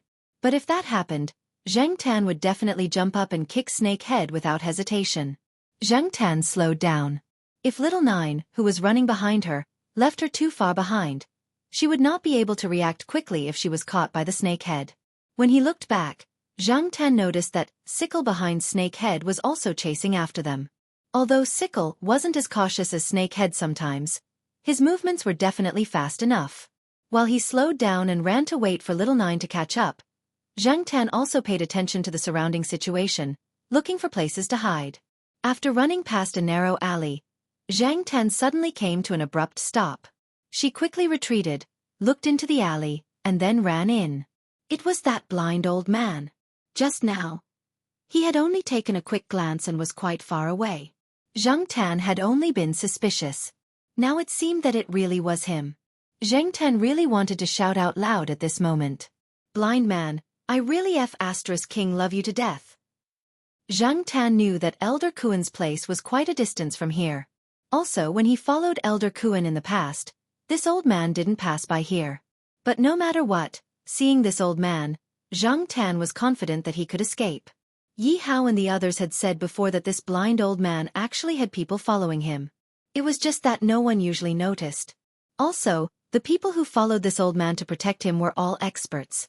To be called experts by Yi Hao and Celestine, They were definitely not ordinary people. They should be more than enough to deal with Snakehead and Sickle, right? To little Nine, at this time, she should run towards a crowded place. There was a shopping mall in front, and there were many people there. She could just run inside and find a place to hide. But the black cat in front of her walked towards that small alley. However, although she was confused, little Nine still ran in with Zhang Tan. To Elder Kuan, today had not been a happy day. This afternoon, there were people quarreling at the bridge, and there were even people who wanted to commit suicide. One of them shouted that he wanted to jump off the bridge, which attracted a lot of onlookers. It seriously affected Elder Kuan's mood to play the arrow. Thus, the old man packed up his things and left. On a whim, the old man wandered around the area for a while before taking a shortcut back. The surroundings were much quieter, but there were too many crisscrossing narrow paths. If a taxi drove in from one of the paths, people couldn't walk on it. They had to wait for the car to leave before they could continue walking. On the other hand, taxis couldn't enter the paths, so there were basically no cars in this area. Even though there were many paths and there were steps on the road, making people who didn't have a strong sense of direction feel dizzy here, it wasn't difficult for Elder Kuan. He would walk here a few times every month. As he walked, Elder Kuan's ears twitched and he stopped in his tracks. He turned around. The moment he turned around, Zhang Tan rushed to Elder Kuan's side. Chapter 212. Seeing the girl run into the narrow alley, Snakehead was delighted. He was afraid that the girl would run to a crowded place or start shouting on the streets. He didn't expect her to run into an alley. Didn't she know that this kind of alley was even more dangerous? Usually, there were many people doing shady deals in the alley. Fights often happened, and there were even cases of people dying. The people who lived there mostly followed the principle of self-preservation. Even at night, when they heard the words "catch a thief," they would close their doors and not come out. Who would care about what you were doing there? Little Nine was prepared to continue running, but she realized that Zhang Tan had stopped beside the old man and was panting. However, he didn't seem to be in a hurry. Looking at the old man again, she remembered that only blind people would use things like bamboo poles or sticks to explore the way. And this old man was only blind. How could he be of help? Going around the old man, little Nine ran a few steps. Seeing that Zhang Tan didn't follow her, but was instead standing beside the old man, she hesitated for a moment. And at this moment, Snakehead and Sickle had already entered the alley and caught up. Stopping, little Nine called out to Zhang Tan in a low voice, indicating for him to run quickly and not implicate others. Furthermore, this was a blind old man. Snakehead and the rest didn't look like good people. If the blind old man went up against them, he would definitely be at a disadvantage. Seeing little Nine's anxious look, Zhang Tan didn't know how to express his thoughts. After thinking for a moment, he raised his claws and hooked onto Elder Kuan's trousers. He wanted to hug his thigh, but in the end, it was unknown whether it was because the material of Elder Kuan's trousers was too bad, or because Zhang Tan's claws were too sharp, but he used too much strength and directly cut the trousers. Elder Kuan and little Nine. Hearing that Snakehead and the rest were approaching, Zhang Tan gave up on hugging his thigh and hid behind Elder Kuan. He only poked his head out to look in Snakehead's direction. Since Elder Kuan had already stopped, it meant that he was willing to help. Otherwise, this old man would continue walking and wouldn't care about what was happening around him. Snakehead's face was a little twisted. It was unknown whether it was because he was angry or because he was tired from running over. In short, he looked a little angry, as if he wanted to eat someone. When little Nine saw Snakehead in this state, she had the urge to break into a run. But when she saw that black cat again, she had a very strange feeling. It seemed that it was better to stay here. Zhang Tan's gaze was not entirely focused on Snakehead and Sickle, who had followed closely into the alley. Instead, it was focused on the intersection.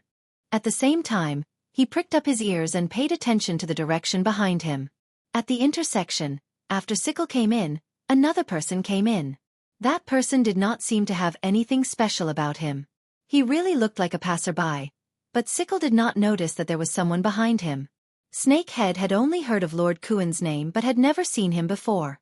Therefore, even if they were to meet face to face, he wouldn't be able to match the old man in front of him with the awesome Lord Kuan.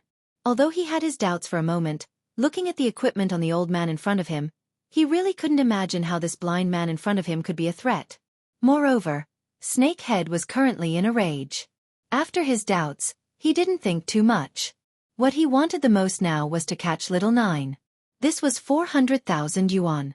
Just a little more and this 400,000 yuan would have escaped.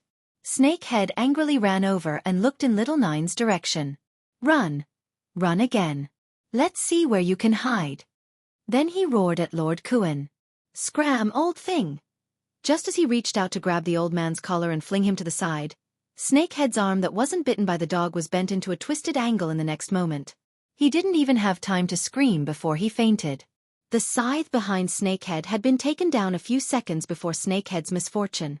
The sound of the entire process could not be compared to the noise coming from outside the alley, and Snakehead did not even notice the movement behind him. Little Nine stood about 5 meters behind Lord Kuan. She looked in Snakehead's direction. She had seen everything that had happened very clearly. From the moment that person approached Sickle to when Snakehead fainted, the entire process was too short. She didn't even have time to catch her breath. Just as little Nine was puzzled, a person approached from behind her. He didn't pay attention to her and just walked past her. Only then did she focus her attention on the person who had just walked past. This person still looked very ordinary. There wasn't anything special about him at first glance. At least, little Nine couldn't tell that this person was different from the people she had seen on the streets before. She saw that person quickly walk over to that side. Then, he and the person who had knocked Snakehead unconscious each dragged one person as if they were supporting a drunk person and left the alley. Some of the residents who lived in the surrounding area had also seen the situation. Although they didn't see it clearly, they could roughly guess that there was some kind of conflict. Adhering to the principle of self-preservation and not minding other people's business, they pretended that they hadn't seen it. After all, this kind of thing happened often. Now they were numb to it. Zhang Tan let out a sigh of relief. As expected, Lord Kuan had people around him. After taking care of Snakehead and those two fellows, little Nine was temporarily safe. Lord Kuan slowly turned around and continued walking along the original path. When he passed by little Nine nervously swallowed her saliva. She felt her entire body stiffen. Even a fool now knew that this old man wasn't ordinary. No wonder that black cat wasn't worried at all when it hid behind him. However, they were strangers after all. Moreover, these people didn't look like kind people. Little Nine didn't know if these people would sell her out like Snakehead and the others. Come here, Lord Kuan said when he passed by Little Nine. Little Nine was stunned. She looked to the side and then looked at Lord Kuan. She trembled a little and said, "Me?" Lord Kuan didn't reply and continued walking forward. Zhang Tan was puzzled. What did Lord Kuan want to do? However, since Lord Kuan had already spoken, Little Nine had to follow even if she didn't want to. Zhang Tan accompanied Little Nine and followed Lord Kuan around this area. If it was Zhang Tan alone, he would get lost after walking for a while. The only way was to jump onto a roof to find the direction. He didn't expect Lord Kuan, who was blind, to be so familiar with this place. He didn't even stop and kept walking at a constant speed. When Lord Kuan returned to his room, there was already a document placed on his table. It was written in Braille. Zhang Tan didn't understand it. He only saw Lord Kuan flipping through it and stroking it with his fingers. He couldn't see anything from Lord Kuan's face and didn't know what this old man was feeling. However, based on intuition, Zhang Tan felt that this old man didn't have too many emotional fluctuations. He wouldn't be angry or happy. It was a good thing that he didn't have any emotional fluctuations. Little Nine was arranged to sit on a wooden chair not far away. Although she drank tea and tried her best to act natural, it was obvious that her skills weren't enough. A person walked in. Zhang Tan had seen this person the last time he was here. After that person came in, he looked at Lord Kuan. Seeing that Lord Kuan didn't instruct anyone to stay away, he directly opened his mouth and said what he had found out about Snakehead and the others. It was much more detailed than what Zhang Tan knew. Little Nine also sat on the chair and listened attentively, especially the part about herself. When she heard that Snakehead and the others had committed many crimes and even killed people, her hands trembled. She now felt that she was lucky to be able to escape from those people. Looking at the black cat lying on the table next to the vase, Little Nine thought, this cat really does bring luck. Previously, because he heard some rumors, Brother Qing asked his subordinates to warn them not to commit crimes here. I didn't expect them to be so daring. The person continued to speak. From this person's words, Zhang Tan also knew that other than Snakehead and Sickle, the person who went to get the car was also found. The criminal law didn't directly target the crime of human organ trafficking. Moreover, most of the donors were willing, so it wasn't easy to deal with. Even if Snakehead and the others were caught by the police, the act of buying human organs and then reselling them was, in essence, a business operation. Human organs were prohibited in the country, so this kind of business operation was considered an illegal business operation. However, Snakehead and the others had other things to do. This was serious. Any one of these things could be heavily punished. He just didn't know how Elder Kuan would deal with Snakehead and the others. No matter what, Zhang Tan heard that person's tone, Snakehead and the others wouldn't have a good ending. Elder Kuan didn't say anything. He slightly raised his hand and the person left. Elder Kuan told Little Nine to stay here and told Zhang Tan to go home. Zhang Tan looked at the pendulum clock. It was indeed not early, but he was worried about Little Nine. Just as he was hesitating, he heard Elder Kuan say, "You can come here tomorrow to see her." Seeing Little Nine nod, Zhang Tan left. With Elder Kuan's status, he wouldn't make things difficult for Little Nine, right? When Elder Kuan and Celestine were talking about cooperation, Zhang Tan had heard a little. The old man shouldn't be lacking in a few 100,000 yuan. The next day, Zhang Tan ran out after sending Little Pomelo. When he passed by the overpass, he took a look. The old man was still sitting there playing the arrow. Zhang Tan ran up to him and walked around twice. The old man only cared about playing the arrow and didn't have any other reaction. After leaving the overpass, Zhang Tan followed the path that Elder Kuan took him the first time and found Elder Kuan's residence. He raised his paw and knocked on the door. The door quickly opened. It was the same person who opened the door last time. Seeing Zhang Tan, the person didn't seem surprised at all. When Zhang Tan saw Little Nine, the girl was reading a book. Zhang Tan looked at it. It was a first-grade textbook. The textbook had been used by someone else and there were some crooked words on it. Seeing Zhang Tan come over, Little Nine immediately put down the textbook. She looked very happy. Her eyes were filled with hope and there was no depression. Little Nine told him about her choice and Elder Kuan's arrangements for her. Elder Kuan gave her a few choices. She didn't choose to go home or to the orphanage. Elder Kuan asked her to follow someone first. She would leave with that person this afternoon. However, she would stay in Chuhua City and wouldn't run to other areas. From Little Nine's words, this girl actually wanted to follow Elder Kuan. She had a sense of admiration for Elder Kuan. However, to put it bluntly, she didn't have the qualifications. Not everyone could follow Elder Kuan.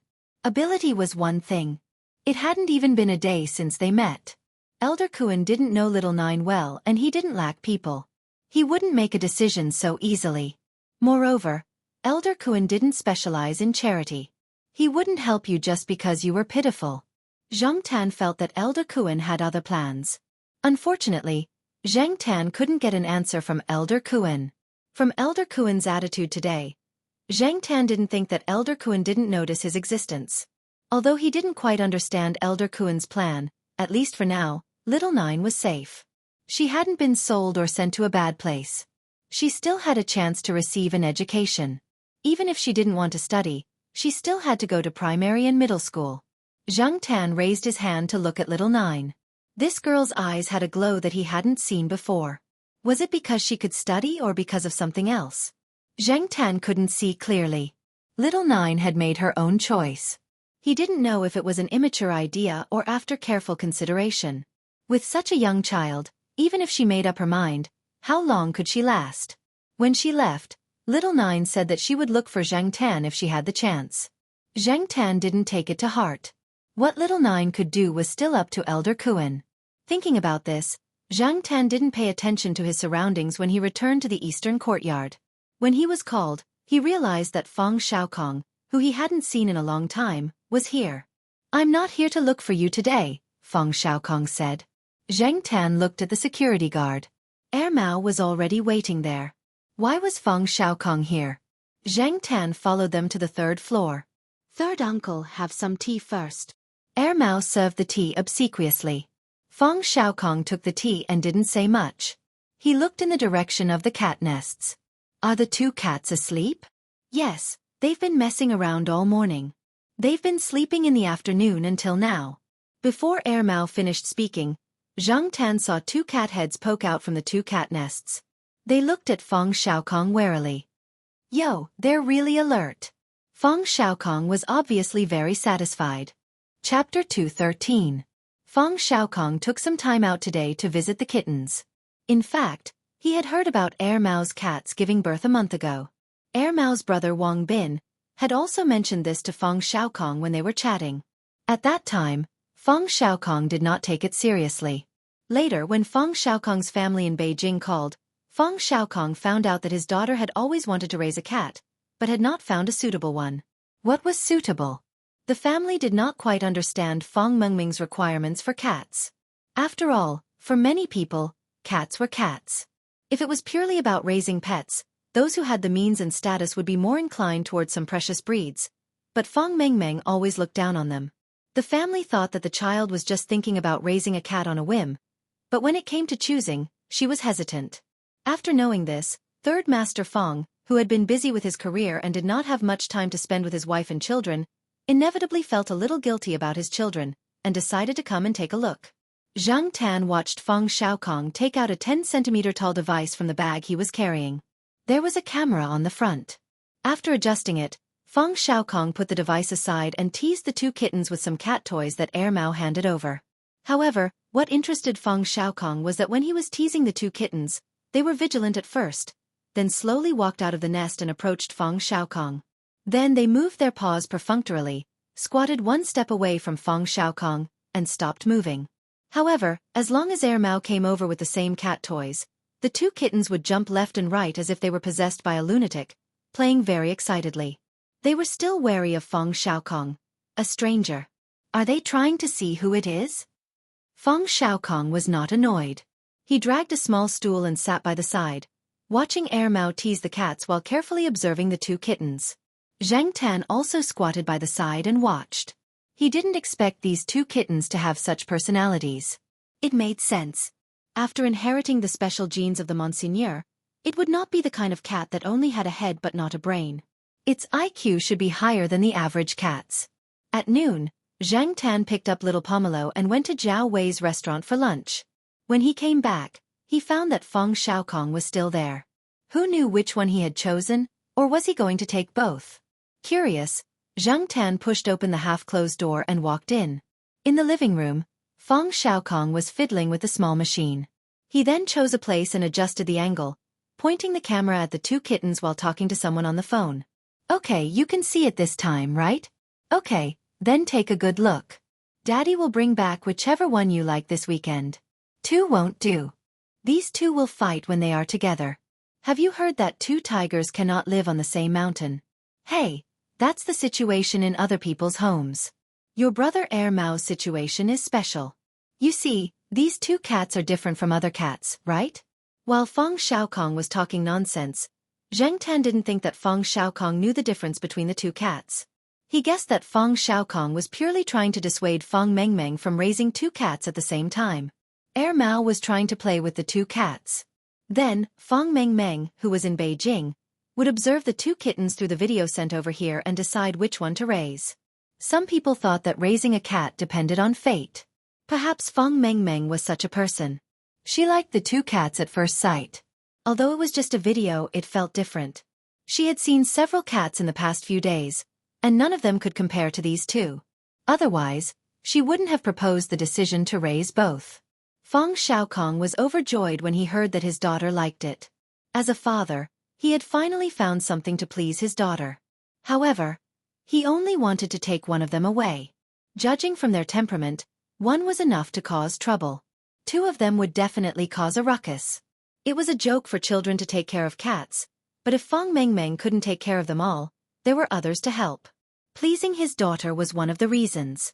Feng Xiaokong mainly wanted to cultivate Feng Mengming's sense of responsibility.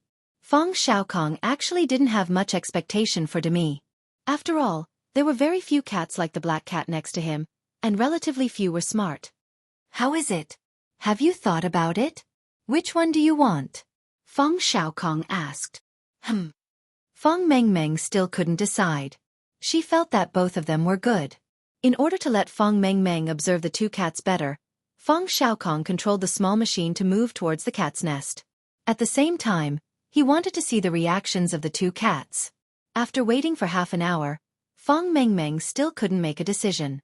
Feng Xiaokong thought for a while and asked, Mao, these two cats are a male and a female, right? Yes, Demi is female, and Xiaomi is male, Mao answered. No matter which 1/3 Master Feng took, it was the same to him. Ah, I see. Feng Mengmeng thought of something and said, I want a little female cat. Little female cat? Then I'll choose Demi. Which one is Demi? Feng Mengmeng asked. That's Sanhua. Mao pointed at Demi, who was holding a stuffed toy and chewing on it. Sanhua, it's the same as Dad. Just right. I'll choose Demi. Feng Mengmeng felt it was a pity that Xiaomi was a male cat. Otherwise, she would have wanted to persuade her dad to raise two more. After choosing, Feng Mengmeng was urged by her mother to take a nap. Only then did she leave reluctantly. Feng Xiaokong took out a pet bag and asked Mao, if I just take it away like this, will it bite me? Even if it doesn't bite, it will scratch, right? It's okay. It's still a kitten. It doesn't have much strength, Mao said casually. Feng Xiaokong looked at the sofa in the living room that had been scratched. Mao didn't say anything. These two kittens really couldn't be compared to the usual kittens. Each one was harder to deal with than the last. Actually, Mao could tell that these two kittens didn't inherit much of Black Rice's personality after they learned how to crawl and walk. They were probably similar to their father and would be difficult to please when they grew up. Feng Xiaokong stayed with Mao for a while. He planned to spend more time with Demi and get to know it better. After we take it away, will it cause a ruckus for a while? Feng Xiaokong asked. Kittens are all like that. It'll be fine in a few days. Even so, Mao was still reluctant when he put Demi into the pet bag. After all, he had been busy preparing the kittens before they were born. When they were born and he saw them grow so big, it was impossible to say that he didn't have any emotions. After Demi was taken away by Feng Xiaokong, Demi looked around and cried for a while. Mao was in a dilemma. He wondered if he should leave Demi behind. Seeing Demi like that made him feel depressed. However, after lunch in the afternoon, when Mao went to the toilet to pee, he found that Demi's nest had been dragged to the side of the sofa. There were scratches and bite marks on it. Demi usually didn't bite its nest. He looked at Demi again. Demi was sleeping in its nest. Mao called it twice, but it only made some noises from its nose. Demi then changed its position and continued sleeping. Mao scratched his head. As expected, he was thinking too much. He looked at Black Rice, who was sleeping in the bedroom. After Demi left, it only looked around and cried for a while before stopping. It continued sleeping and its appetite for dinner didn't change. Mao didn't know if other people's cats were like this. At least, it was like this in his house. However, Demi was sent away. What about Demi? Who should he give it to? Qin Tao said that Tang Kai wanted to raise it. Unfortunately, everyone knew that she wouldn't be able to raise it for long. She didn't dare to take the risk now. It was better not to harm Demi.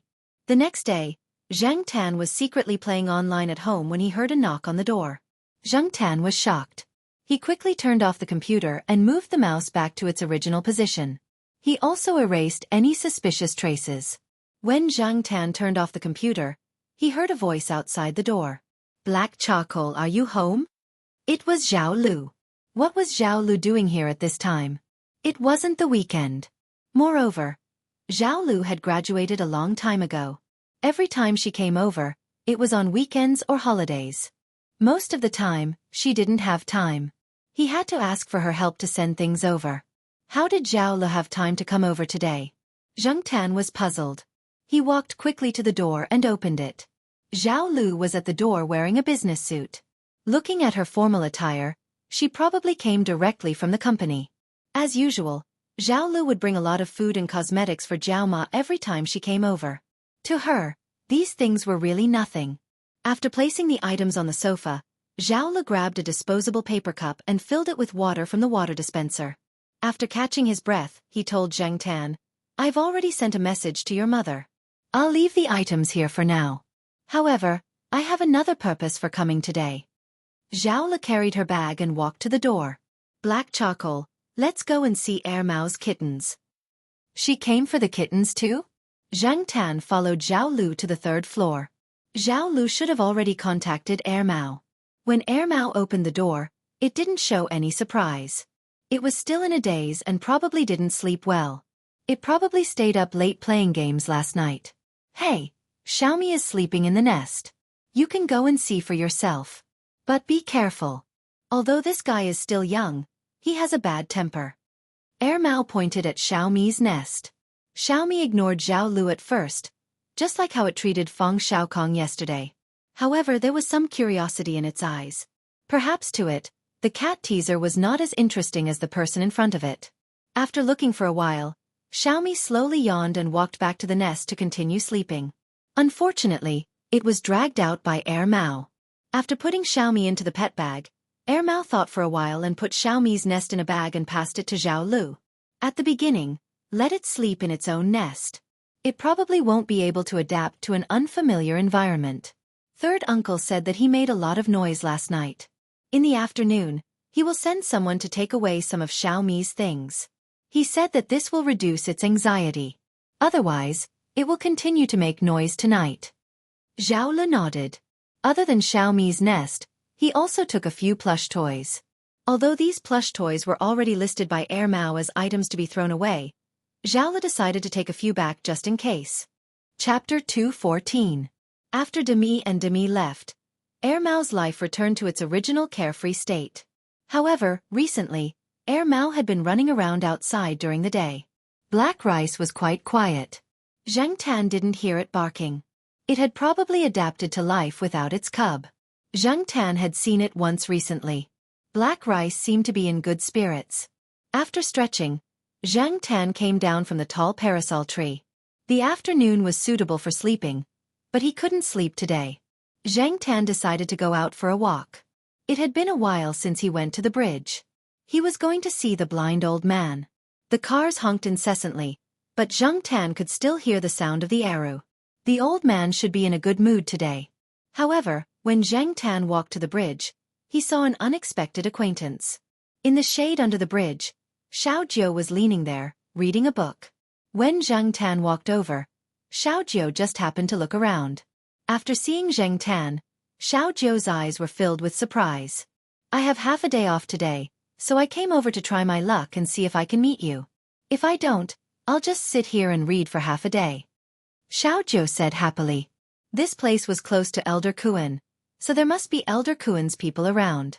Xiao Jiu wasn't worried about meeting other bad people. Xiao Jiu carried a backpack on his back and looked very new.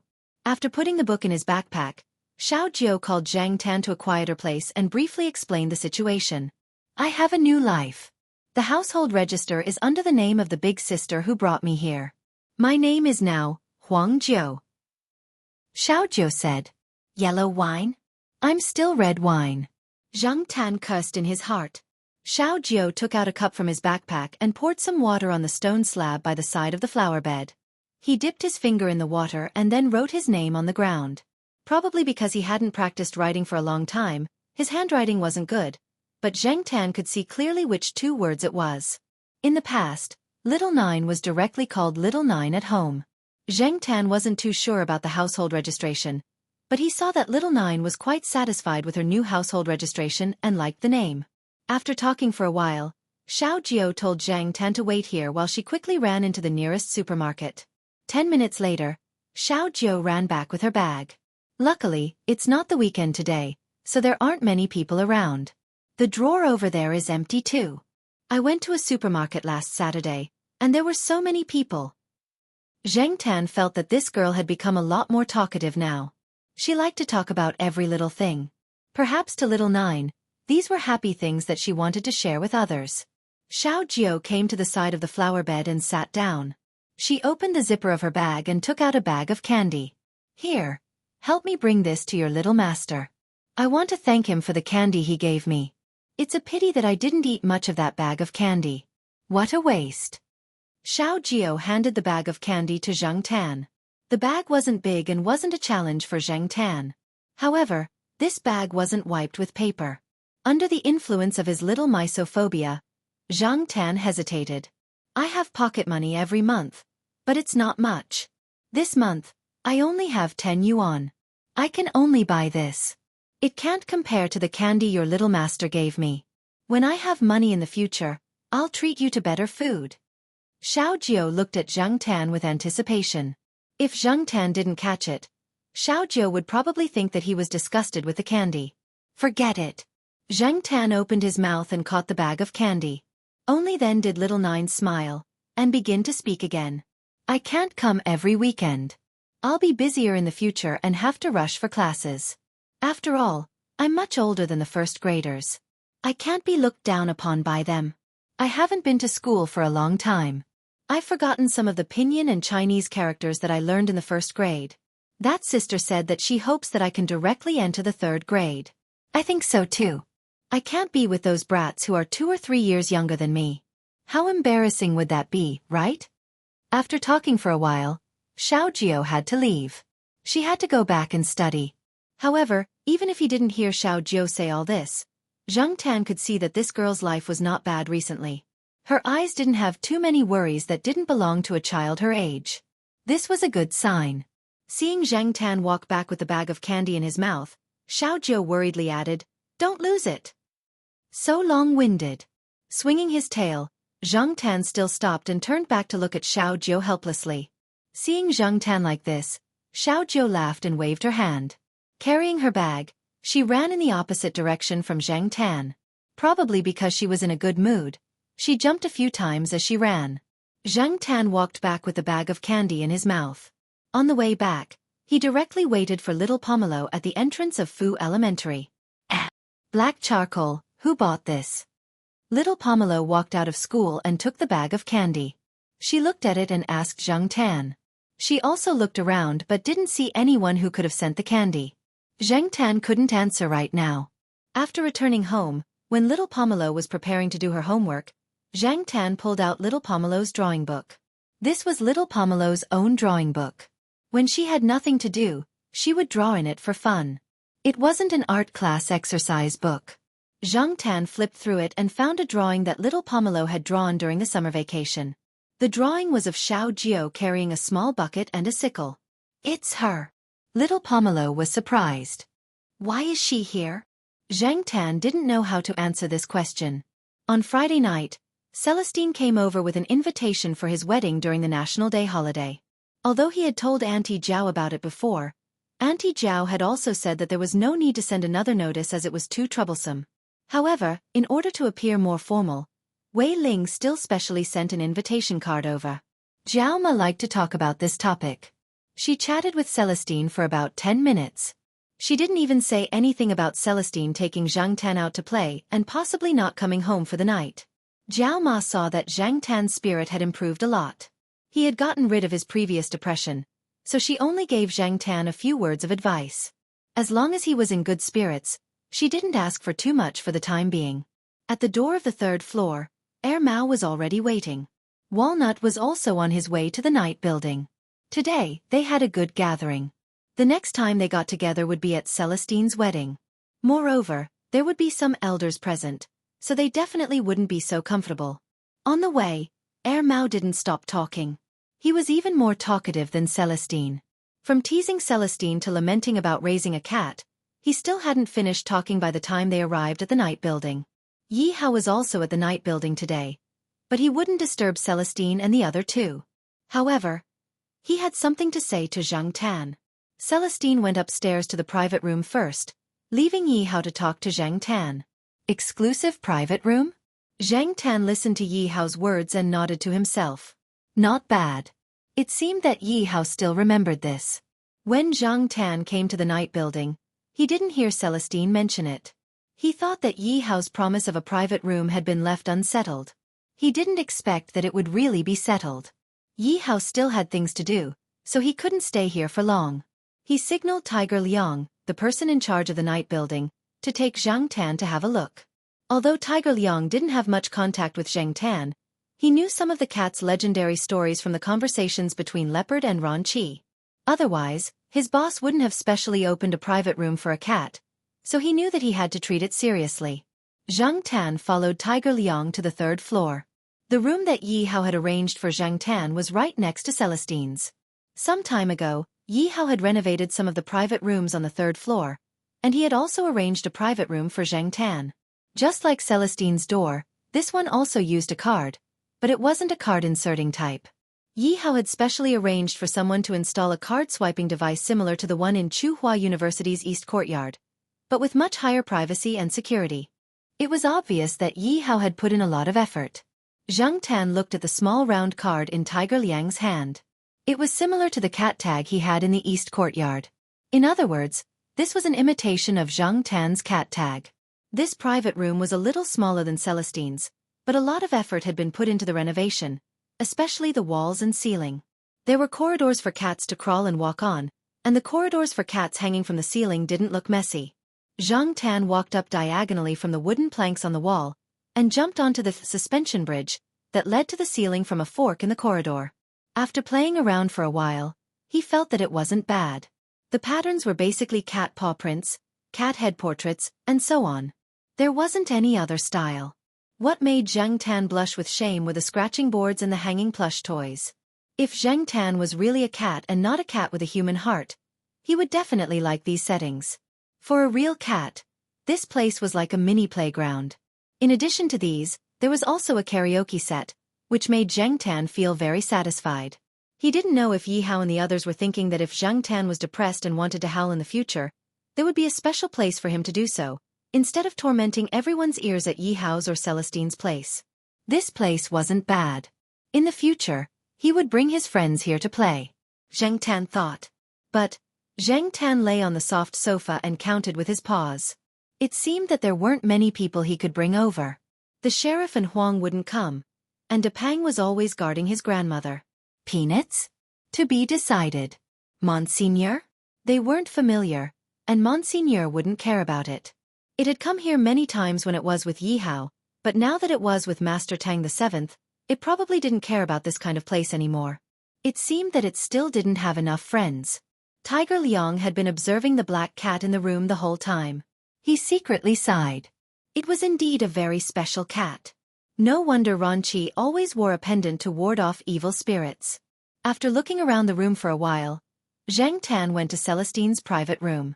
The three of them were talking about the people who would be attending the wedding, such as Celestine's former comrades and current friends. Zheng Tan wasn't interested in these people.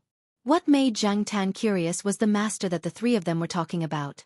Celestine said that his master was still healthy and had nothing to do recently. The old man said that he would come over when he had time to see the living environment of his three disciples. Zheng Tan felt that it was a pity that Celestine's master's cat, Dashan, wouldn't be coming. As for Mao and the other's master, what kind of person was he? Chapter 2:15. Wei Ling's wedding was set on the second day of the National Day holiday. Mama Jiao didn't plan to take the children on a long trip this year during the National Day holiday. There was too much traffic during the National Day holiday. If they went on a trip, she wouldn't be able to take care of two children and a restless cat. Celestine said that he wanted to send a car to pick her up, but Jiao Ma refused. Celestine was the star of the show today, and he would be very busy in the morning. He still had to snatch the bride, so he would need a lot of people in cars. Besides, the Jiao family had cars, and Jiao Ma knew where the wedding was going to be held. It was just Shaoguang Hotel, and she was familiar with it, so it wasn't worth the trouble. Mao ran away early in the morning after checking the cat food. It had to help Celestine today. It was very busy last night and came back very late. If it weren't for the cat at home, it would have slept outside. After going downstairs, Jiao Ma stopped the car at the gate of the courtyard. Zheng Tan looked out and saw two people standing at the gate. Zheng Tan felt that they looked familiar. He looked down and saw the cage in the hands of the little girl, who was not much older than little Pomelo. It suddenly dawned on him that they were from this family. There was a guinea pig in the cage. Zheng Tan had seen it before. He remembered that Celestine called this guy Chestnut. 2 years ago, this little guy was almost eaten by the sheriff and Huang when it came out on its own. Zheng Tan also saw Celestine at that time. The mother and daughter were the wife and child of Celestine's comrade. Unfortunately, that comrade died in a mission. Celestine and other comrades in arms had been helping him. Celestine often came to visit the mother and daughter. This time, Celestine definitely had to attend Celestine's wedding. Jiao Ma gestured for the two men to get into the car. She had already contacted them last night. Anyway, she would help Celestine bring the two men over. Since Jiao Pa was not around, the car could still fit two more people. Zhang Tan and little Pomelo were in the back seat. When the mother and daughter came in, they were a little surprised to see the cat. The little girl was more guarded. After all, many cats were not very friendly to guinea pigs. Seeing that Zhang Tan had been sitting quietly beside little Pomelo, the mother and daughter were relieved. "Don't worry. My black charcoal is very sensible. He won't bully other animals," Jiao Ma said. "That's right. Black charcoal never bullies the weak, unless it's a bad rat that steals things." Jiao Yuan turned his head to look behind him, his eyes fixed on the furball in the cage. However, the mother smiled and didn't say anything. She didn't think so. Fortunately, her guinea pig was kept in a cage, and the cat couldn't get in. Little Pomelo and Jiao Yuan, who was sitting in the front passenger seat, were mainly looking at Chestnut. On the way to the hotel, Jiao Yuan was more talkative and took the initiative to ask about the guinea pig. "I should have left Chestnut at home, but the child didn't want to. He said that he wanted to take Chestnut out to play," the mother said. "That's right. My guinea pig is the same. I have to take it with me everywhere. But my guinea pig is very sensible. It doesn't run around." Jiao Ma smiled. In front of outsiders, of course, they would pick the good things to say. Jiao Ma didn't expose Zhang Tan's secret. However, Jiao Yuan and little Pomelo felt a little guilty. They knew very well how black charcoal was like. As long as the weather was good, this guy would run around most of the time during the day. Zhang Tan didn't blush when he heard Jiao Ma's somewhat exaggerated praise. Even if he did, it wouldn't be obvious. He lay on little Pomelo's lap in a serious manner. However, the guinea pig in the seat next to them was restless. It even barked at Zhang Tan a few times. It wasn't sure if it recognized him. Zhang Tan glanced at it and ignored it. This guy was a little bigger than the first time he saw it. It looked about 20 centimeters long. Its appearance was indeed likable and harmless. It was no wonder that children liked it. "Chestnut doesn't seem to be afraid of black charcoal," the girl holding the cage said. After all, she had raised Chestnut for so long. She could definitely get the general meaning from Chestnut's barks and some of its actions. It probably knows that this cat doesn't have any bad intentions. Animals have a very good sixth sense. The mother smiled. It took some time to get from Tsinghua University to the hotel. On the way, Yuan Ziyi called once. Jiao Ma couldn't drive, so Jiao Yuan picked him up. Yuan Ziyi said that he would leave later. He had originally planned to bring some people along if there were too many people in the Jiao family. Since it wasn't necessary, he wasn't in a hurry. Some of the people in the company who were close to Celestine, such as the few comrades that Celestine had introduced to him, ran out before dawn. Today, Celestine looked a lot more decent.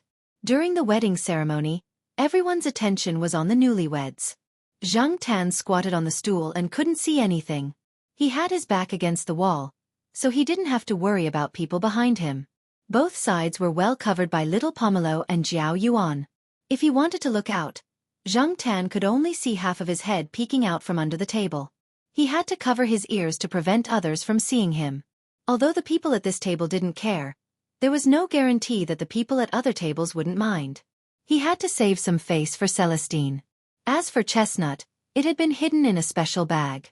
It was even worse than Zhang Tan's. The table was filled with familiar faces. Yuan Ziyi took time out of her time to come over today. One reason was because of Wei Ling's wedding, and the other reason was to chat with the Jiao family. She also wanted to see the fortune cat. Usually, this big boss was very busy and didn't have much time. Now that she finally had some free time, she wanted to get some fortune chi. This was a live version of the live version, not the fortune cat ornament in his office. At this table, except for the Jiao family, Yuan Ziyi, and the mother and daughter, the others were all Celestine's comrades. Some of them often helped the mother and daughter, so there was no awkward silence. He heard from Mao that they had hired someone to take a video. Zhang Tan could just watch the video. Anyway, he wasn't very curious about that. Although she couldn't see what was going on outside, Zhang Tan could hear Mao, Senior Walnut, and a few other people who she had never heard before cheering loudly when the wedding was going through certain procedures. Zhang Tan felt so hungry that he wanted to sleep. He had digested the food he had for breakfast, so he was hungry and bored. When the wedding banquet finally started, Zhang Tan just buried himself in the food. Anyway, there was no shortage of people who helped him to take food, especially Yuan Zi. He was so active in taking food that the others at the table were confused. When Celestine came over to propose a toast, he wanted to signal to Zhang Tan, but Zhao Yuan and little Pomelo blocked him so tightly that Celestine could only see black pointy ears. After the banquet, many people who were busy with work or had other things to do had to leave. Celestine also booked some rooms in the hotel. Those who had nothing else to do in the afternoon and wanted to play cards could go upstairs and rest. He also arranged dinner. After Yuan Zi left, Jiao Ma took the children and the mother and daughter upstairs to rest. The 3 children prepared to play cards while the 2 mothers talked. Zhang Tan wanted to sleep, but Chestnut, who was released from the cage, kept coming to Zhang Tan's side. Zhang Tan raised his foot to push it away, but in a few seconds, it came to him again. Annoyed by the disturbance, Zhang Tan jumped onto the back of the sofa and ignored Chestnut's calls. Before Zhang Tan could sleep for long, Mao came over. Black charcoal, do you want to come over and play? Mao looked at the black cat lying on the back of the sofa. He knew that whether he could take the cat away or not depended on the cat. If it agreed, the Jiao family would at most say a few words or say a few words. Basically, they would not object. Zhang Tan thought for a while. Anyway, it was boring to stay here, so he followed Mao and went to see the legendary master. Mao was originally in the big suite with a few brothers who had not seen each other for a long time, but as they chatted, it became the master scolding his disciples one by one. Celestine was the star of the show today. He came to the room for a while, and when he saw that the situation was not right, he ran away with the excuse of accompanying the bride and entertaining the guests, leaving the other brothers there to be scolded. Especially those who had not been caught by the master for a long time, including Mao, they were the main targets of the scolding. Therefore, Mao thought of the black cat that was still in the hotel and planned to pull Zhang Tan over to divert his attention. After all, the master was also a cat owner. Although the cat in the master's house was very special, if the cat came over, the master's attention should be diverted from them. Black charcoal. Be careful later. Well, anyway, be careful and be smart.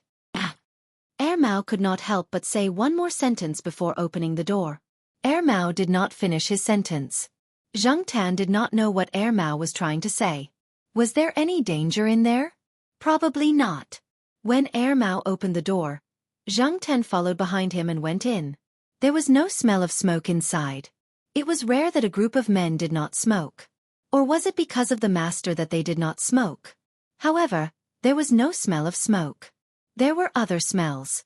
Other than the smell of strangers, there was something else.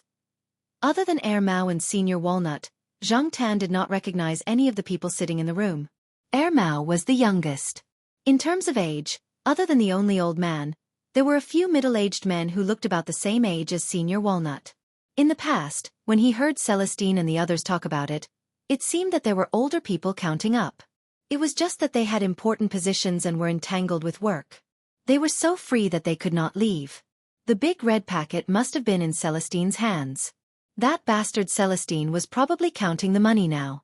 Zhang Tan had a very strange feeling from the moment he entered the room. It was as if someone was hiding in the dark and spying on him. With so many pairs of eyes staring at him, it would be nonsense to say that he did not feel pressured.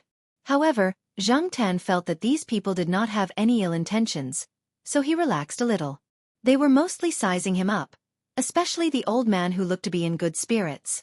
At first glance, this old man had a tough style. However, after a few more glances, he felt a lot more slippery. When he looked at Zhang Tan, he was playing with the pai gao in his hands. He did not know if Mao's habit of playing cards had been learned from him. As the saying goes, if the upper beam is not straight, the lower beam will be crooked. The people in the room did not speak after Zhang Tan followed Mao and the others. They played cards, drank tea, and picked their teeth. Everyone was busy with their own things. At the same time, they looked at Zhang Tan as if they were expecting something. Zhang Tan's feeling was even stronger. He always trusted his intuition. Since the enemy did not move, Zhang Tan decided to make a move first. Zhang Tan lifted his feet and walked from the door to the sofa. He kept his ears up and was alert to the movements around him. His eyes were focused on the few people sitting on the sofa. Unfortunately, he could not see much from these people's eyes. They were indeed Celestine and Ermao's seniors and juniors. Each one was better at pretending than the other. As the feeling grew stronger and stronger, and at the same time, it sensed movement behind it. Zhang Tan suddenly turned around and swung its claws out. It didn't even look at the attacker carefully. Its claws hooked onto the attacker's clothes, and with a turn of its body, it threw the attacker away. Chapter 2:16. Ha ha ha ha. The old man who was playing Pai Gao with an expressionless face threw it on the coffee table, slapping his leg and laughing heartily. The people sitting on the sofa also laughed out loud, with surprise and curiosity in their eyes. In contrast, Ermao and Walnut's first reaction was not to laugh or be surprised, but to breathe a sigh of relief. Fortunately, this cat has the ability, so it didn't lose out. Ermao thought. Zhang Tan didn't care about the people on the sofa, but stared at the attacker he had just thrown out. The one who had attacked Zhang Tan wasn't a human, but a monkey wearing a small suit. It seemed to be the kind of macaque that was shown on TV. Macaques were widely distributed in the country, and were considered a relatively common species of monkey. However, there were not many people who had the right to raise them. Other than the acrobatic troupes, zoos, and some tourist attractions, Zhang Tan had only seen one in real life. At this moment, the macaque had already gotten up and ran to a person's side, squeaking.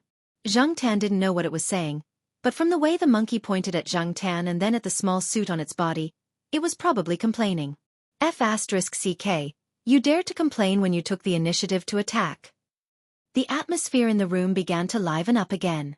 Some were talking about the trick Zhang Tan used to throw the monkey, some were making fun of the monkey, and most importantly, they had made a last-minute bet when Ermao went to find Zhang Tan, betting on who would lose out. Strangely, except for the owner of the monkey and two other people, the others, including Walnut and the old man, all bet on Zhang Tan. Now these people were busy collecting money. What were they saying just now? Woo, song. Hit. Who? Ha ha ha. Walnut and the others who had won the bet shouted in unison. This group of people's personalities were really bad. Zhang Tan cursed in his heart. Ermao also took some time to talk to Zhang Tan and told her about the monkey. The man who raised the monkey was also Celestine and Ermao's senior. He was also He Tao's junior. His name was Pei Liang, and he used to be a soldier. After retiring from the army, he returned to his hometown and opened a shop. Pei Liang's family was located in a tourist area. It was close to a mountain. The shop he opened was a tourist business. His life was pretty good. However, one day when Pei Liang went to make a delivery, a little monkey suddenly ran over and jumped up from his trousers, hugging Pei Liang's arm and not letting go. Later, he found out that it was a tourist who met a little monkey without a mother while traveling. Out of curiosity, he wanted to bring it back to play. Who knew that the little monkey would find an opportunity to escape? For some reason, it grabbed Pei Liang's arm and refused to let go. After the tourist left, the little monkey was brought back to the mountains by the person in charge of that place.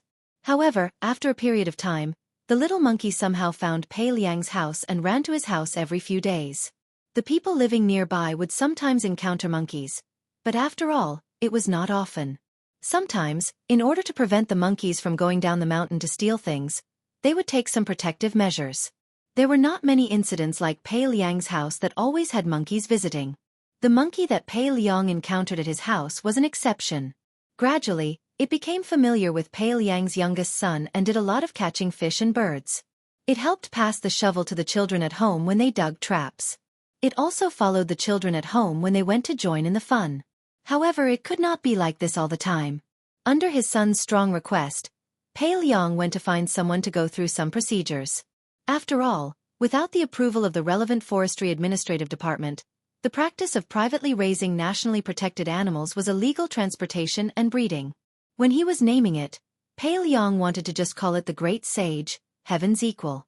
It sounded domineering, but Pei Liang's family was more particular and felt that the name could not be too high. Therefore, he removed Heaven and Sage and left Cheetah. However, Cheetah sounded a little like someone's boss. Pei Liang felt that it was too troublesome to think of a name, so he directly added the word "de" at the back.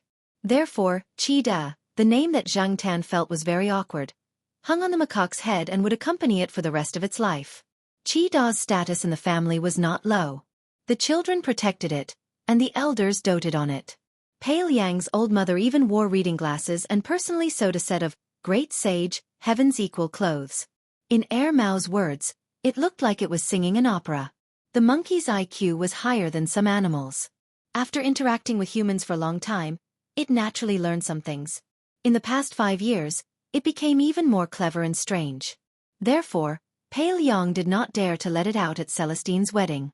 Chi-da, this fellow, learned a lot of bad habits from the children at home. Celestine finally got married. If something happened, Celestine would definitely blame it on Pale Yang. Later on, there was a production team filming a movie at Pale Yang's place. Pale Yang's son brought Chi-da over to watch the show and was fancied. After some discussion, they paid Pale Yang a sum of money to guide Chi-da to make a cameo appearance. Originally, they prepared a trained monkey, but the monkey saw that it was not as intelligent as Chi-da and changed it at the last minute. Reality proved that the effect was not bad. During that time, Chi-da got along very well with the film crew. It was always funny. After that, there were people who went there to film movies, TV series, scenes, documentaries, and promotional videos. It was unknown if the film crew had contacted each other, but they went to look for Chi-da. This monkey became very popular, and even Pale Yang's family business flourished for a long time. Now, many tourists went there for a vacation. When they heard Chi-da's name, they curiously went to take a look and even took photos. Chi-da, this monkey, loved to take photos. Who knew how many photos there were at home? When it looked at the camera, it naturally posed in a pretentious manner. Did you hear that? Whose pet can make more money than people? This is also supporting the family. Pale Yang sighed and showed off. He wanted to save some face for his monkey. Chi-da next to him also chirped a few times, as if it was responding. However, when they heard Pale Yang's words, pets make money to support the family, Air Mao and Walnut looked at Zhang Tan at the same time, but did not say much. A few people around them noticed Air Mao and Walnut's actions and asked a few questions. However, Air Mao did not elaborate. He only said that this black cat also made money to support the family, and it was a rich man.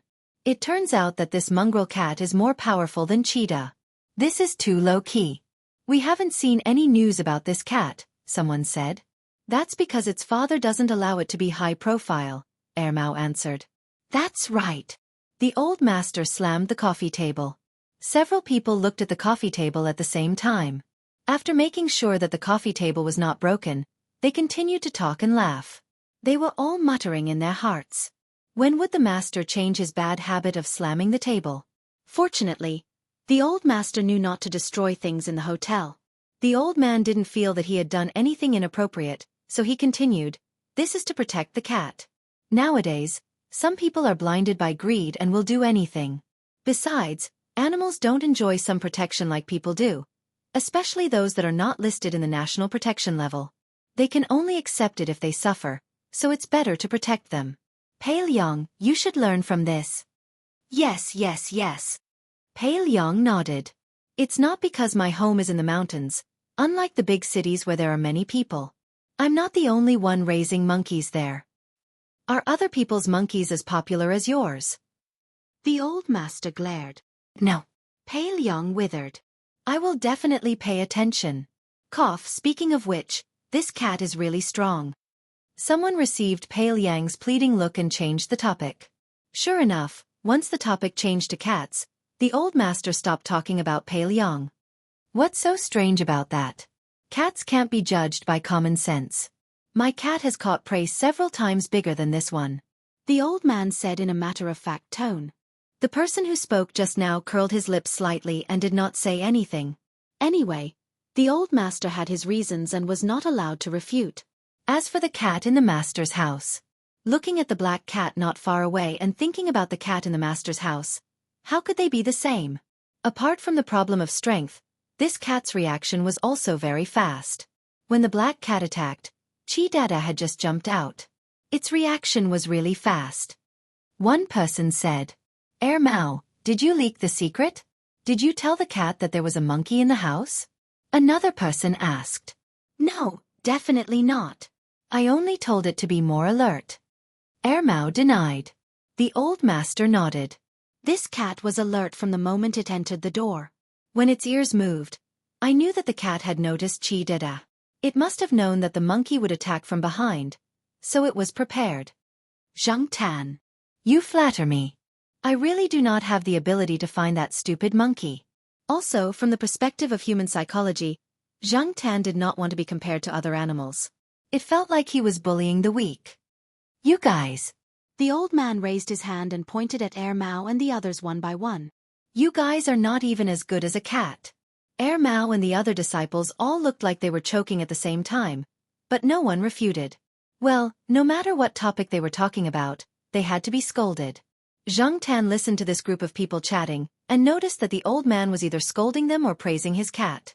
Zhang Tan, who had experienced it himself, knew that the words that came out of his cat's mouth were all kinds of good things, but when he actually saw the cat, he knew that it was all kinds of bad things. Chi Dada, who was hiding next to Pei Liang, had been thrown and now did not dare to go near Zhang Tan. It probably saw that Zhang Tan was not a soft persimmon, but a dangerous creature. It did not dare to go near him, but it kept provoking him. For example, it threw melon seeds and peanuts at Zhang Tan. Zhang Tan was angry. When he went near, the cat would hide next to Pei Liang and squeak. Later, Zhang Tan was too lazy to care about it.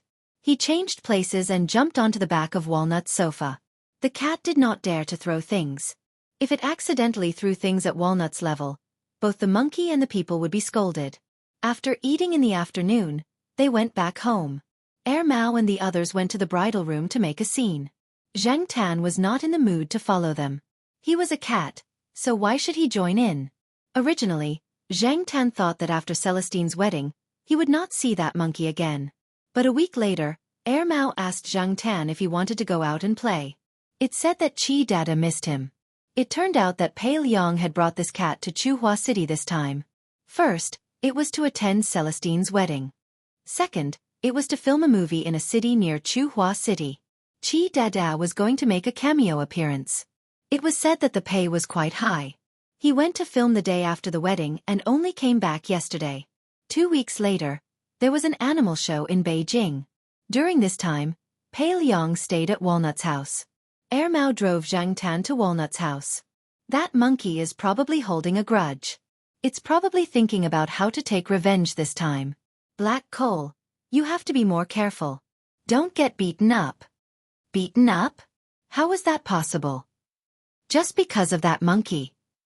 After arriving at Walnut's house, just as he entered, Zhang Tan heard a sound. Looking in the direction of the sound, Chi Dada was riding on a big dog. It looked at Zhang Tan proudly and raised its chin. Chapter 217. Hey, senior, why do you have a dog here? Mao stared at the dog. Seeing that the dog didn't show any hostility towards Zhang Tan, he let out a sigh of relief. Zhang Tan also saw that the dog in front of him was very vigilant at the beginning. After staring at him and Mao for a while, it became much more amiable and didn't seem to be aggressive. However, it still blocked Zhang Tan and Mao at the door and didn't seem to want to leave. But the monkey on the big dog's back saw that the big dog didn't show any aggression for a long time and barked anxiously. It even pulled the collar on the dog's neck. Black Gold, come here. It's a guest. Walnut's voice came from the study. The big dog in front of Zhang Tan and Mao immediately moved away and walked towards the study.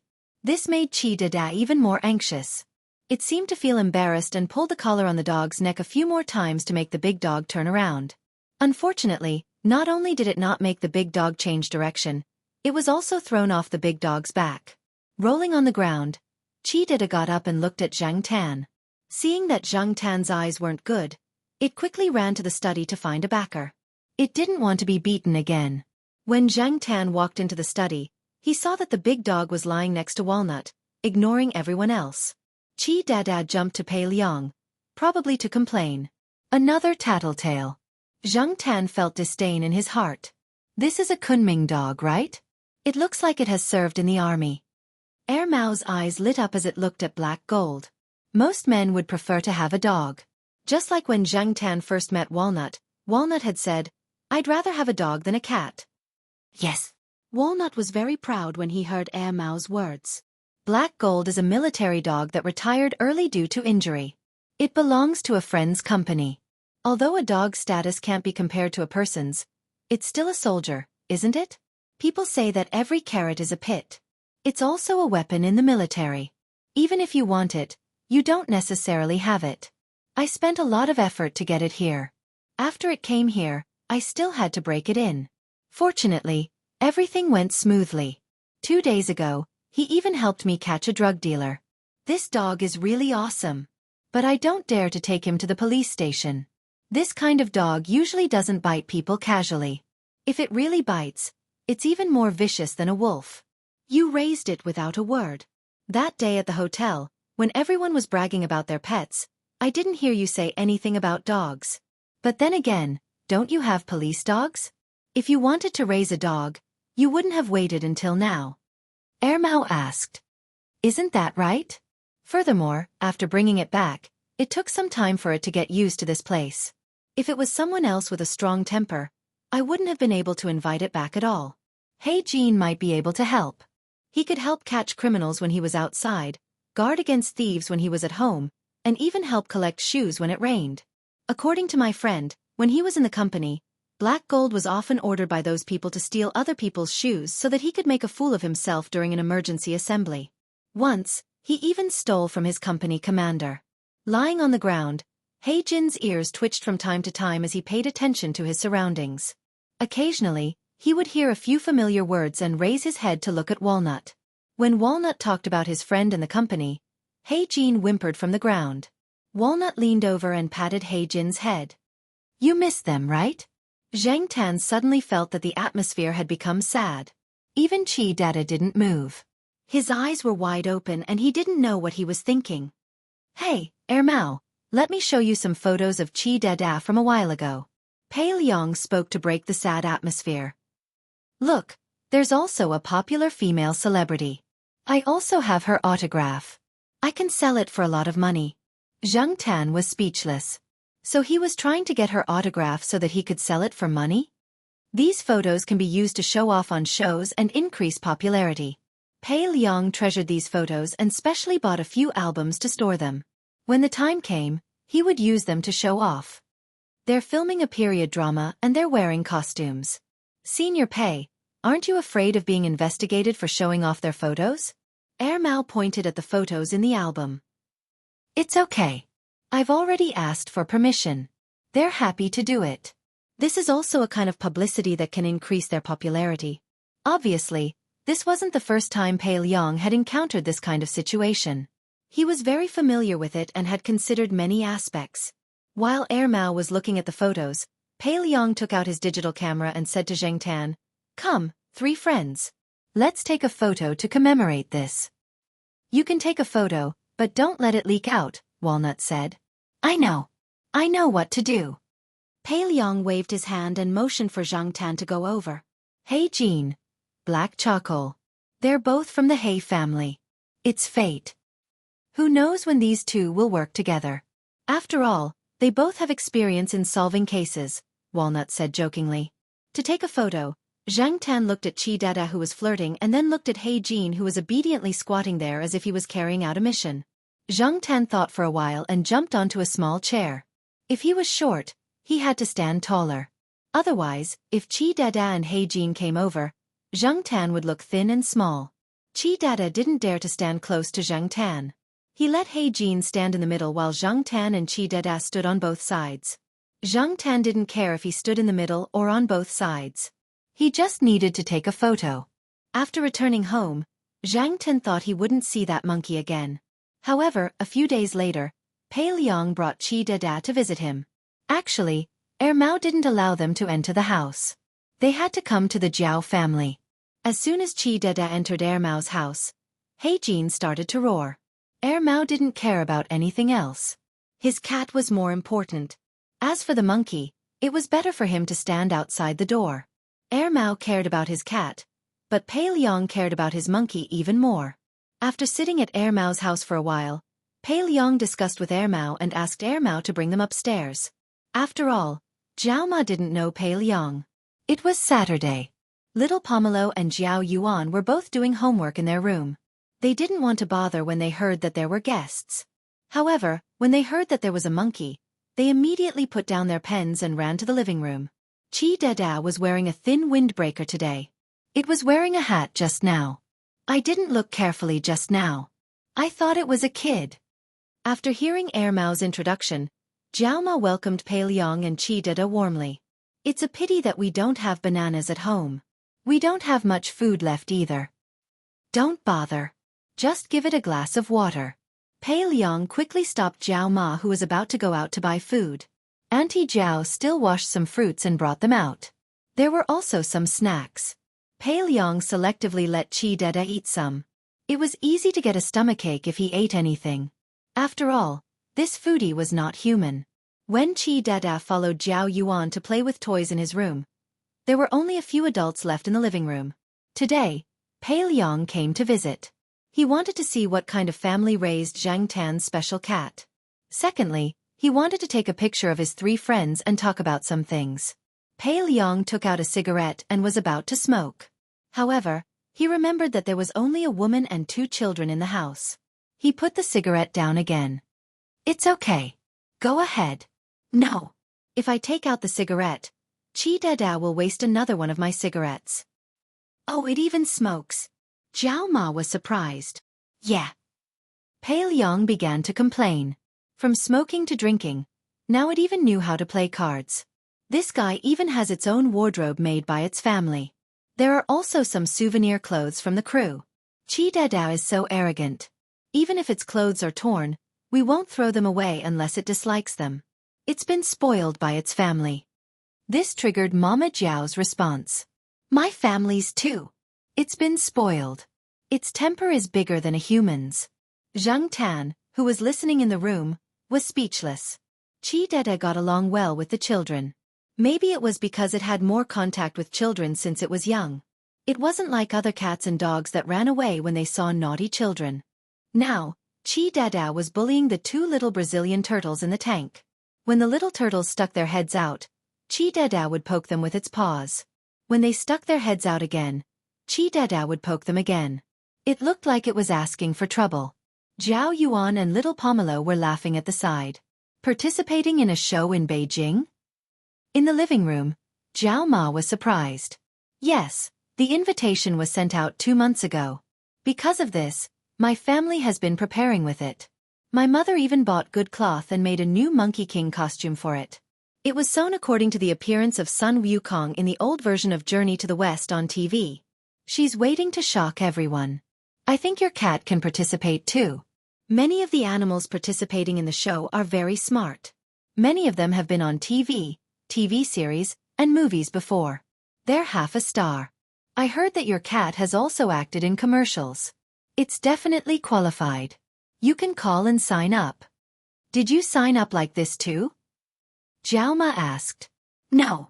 Pei Liang shook his head. Speaking of this matter, he began to show off again. Our family was invited by the production team personally. They didn't even need to check their qualifications because Chi Dada had already filmed many films and taken photos with many celebrities. As for the reason why we were invited to the show, a few months ago, there was a heated discussion about eating monkey brains. The show's crew suddenly saw Chi Dada in a TV series, so they came up with this idea to ask people to show mercy. My cat did the same thing, Jiao Ma said. We went to act in a public service advertisement because of the cat abuse incident. It could attract more public attention. Sigh, people nowadays. After a while, Zhang Tan heard Jiao Ma's exclamation and looked over. He saw Pei Liang showing off the photos of Chi Dada with the stars. Even little Pomelo and Jiao Yuan ran over to see. Before Pei Liang left, he left his phone number and the address of his restaurant. If the Jiao family wanted to travel there, they could inform them in advance. They would reserve a room for them, provide food and drinks, and even provide a tour guide. That was Chi Dada's territory. The show that Chi Dada participated in happened to be broadcast on a Saturday, usually around 8 o'clock in the evening. In the past, Jiao Ma would be watching a TV series at this time. However, today was an exception. The 3 Jiao family members and Zhang Tan were gathered in front of the TV. The show had been filmed a long time ago. Pei Liang had already brought Chi Dada home, but the first broadcast was that night. When Chi Dada went on stage, he was dressed in the Monkey King costume with 2 pheasant feathers on his head. It looked 70% to 80% similar to the costume of the Monkey King in Journey to the West. As soon as he went on stage, he danced with the golden cudgel and somersaulted. The audience applauded and cheered.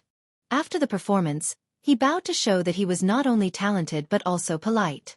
Zhang Tan couldn't help but sigh. Chi Dada had acted before. When he interacted with the host, he could always draw the audience's attention away from the pretty host and onto Chi Dada. As the host said, Chi Dada was a monkey spirit. There were other talent shows after that. Many pets had performed simple arithmetic before, but Pei Liang wasn't going to let Chi Dada perform that. Chi Dada can dance with a stick on stage and help with cooking at home. He's so versatile. However, I still have to ask, does Chi Dada have any other talents to show? The host asked Pei Liang, as if he didn't know anything. Pei Liang pretended to think for a while. Then let's have a poem with emotion. The audience at the scene and in front of the TV were curious. How could this monkey recite a poem with emotion? They didn't have to wait long before they finally found out. Chi Dada faced the audience. Behind him the background screen showed, goose, goose, goose, curving its neck to the sky. White feathers floating on the green water. Red palms plucking the clear waves. Pei Liang read it once. Chi Dada followed suit. G G G G G G G G G. G G G G G G. G G G G G G. In addition to this poem, Pei Liang read a few more lines, and Chi Dada followed suit. Although the audience couldn't understand, Chi Dada's punctuation, rhythm, and change of tone were all done very well, which made the audience laugh. Zhao Yuan looked at the TV, threw a piece of chocolate into his mouth, and said, I think Black Charcoal can also go and meow a few poems. He'll definitely do better than Chi Dada. Little Pomelo nodded in agreement. Zhang Tan. I won't go even if you beat me to death. After the show was funny, it began to stir up emotions. Pei Liang's acting skills were not to be trifled with. Although most of the narration was true, it still needed some embellishment to make people feel more deeply and understand the sense of responsibility. Many times, pets were treated like another child in the family. Perhaps many people could not understand, but those who had the same experience nodded their heads repeatedly. The host also contacted Pei Liang's home. Pei Liang's grandmother answered the phone. After the old lady received the call and heard the host's explanation, the first thing she said was, Chi Dada, it's your grandmother. The host laughed and whispered, Pei Liang is at the back. The audience was also laughing. Hearing the voice, Chi Dada looked around but didn't find anyone. Pei Liang handed the microphone to it. Come, talk to your grandmother. Chi Dada grabbed the phone and chirped. No one could understand what it was saying, but it seemed that this monkey was very emotional and its eyes were wet.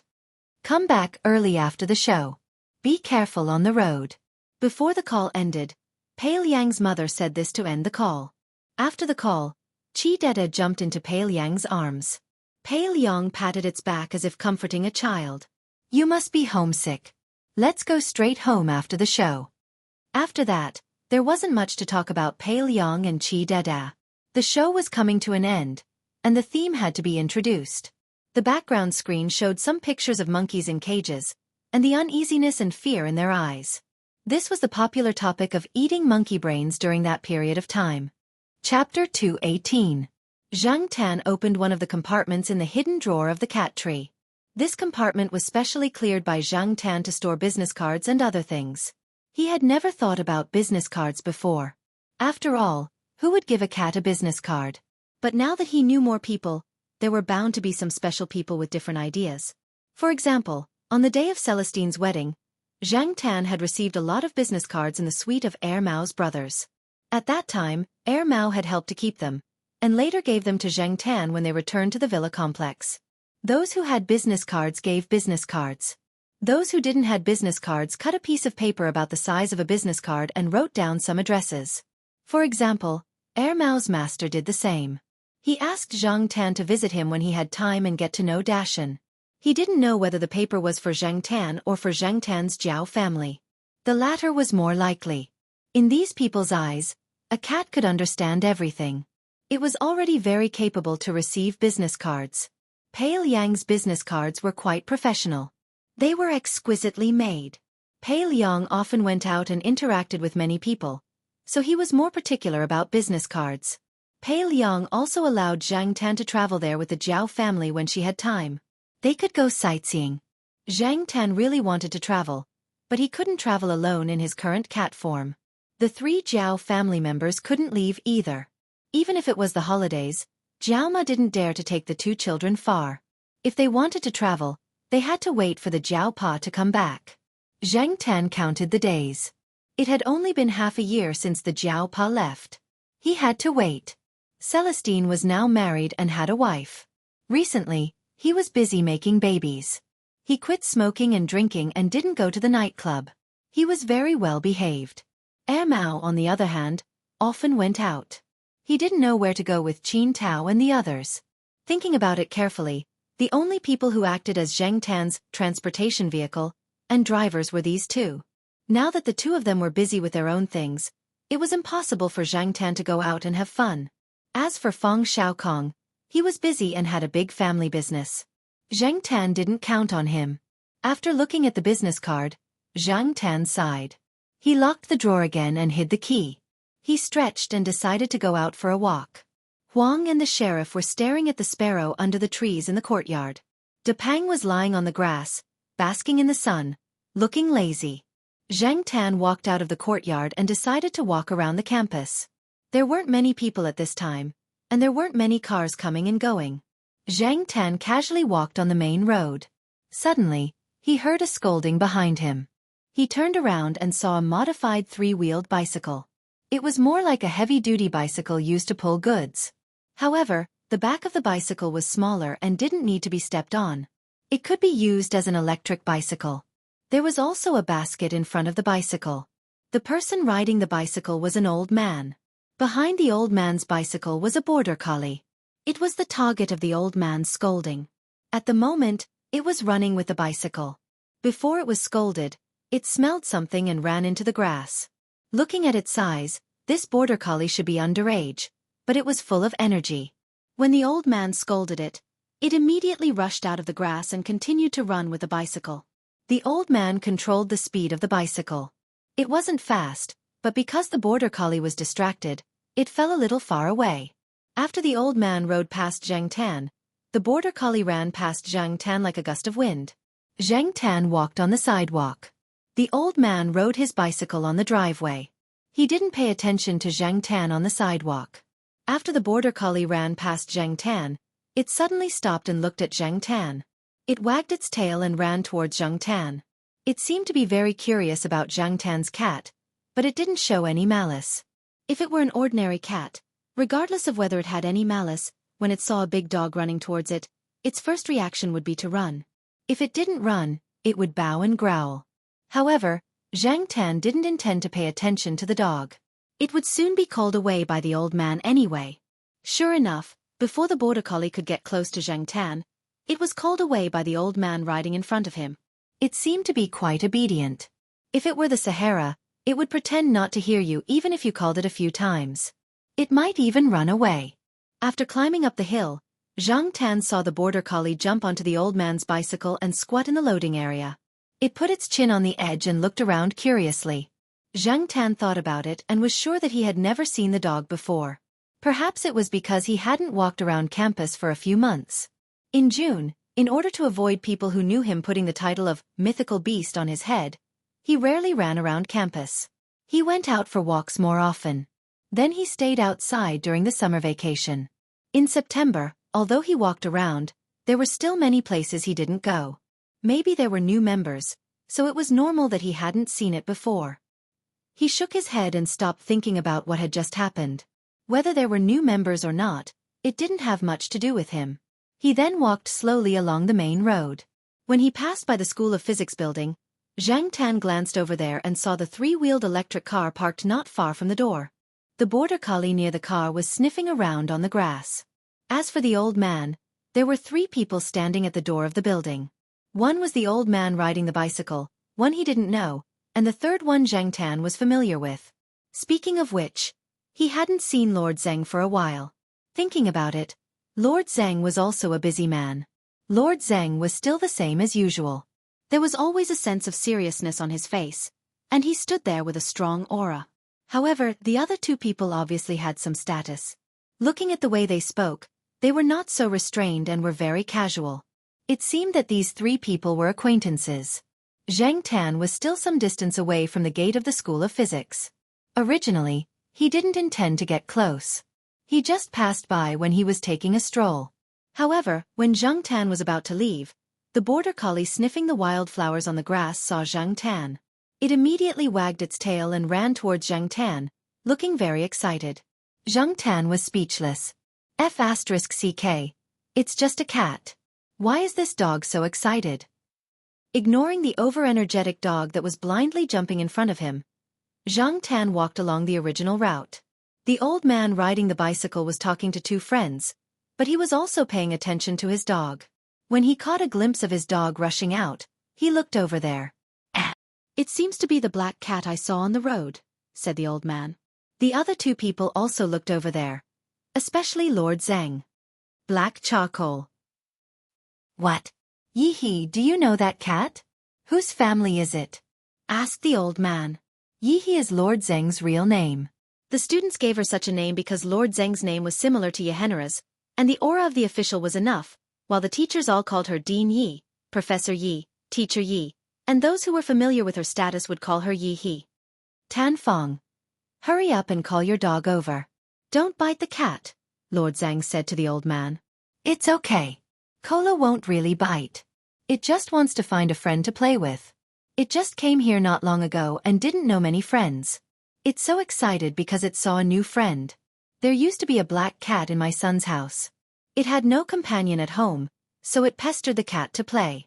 Unfortunately, the cat ran away as soon as it saw it. The more it ran, the faster it ran. It always scared the cat to hide on the high cabinet. Now Cola is here.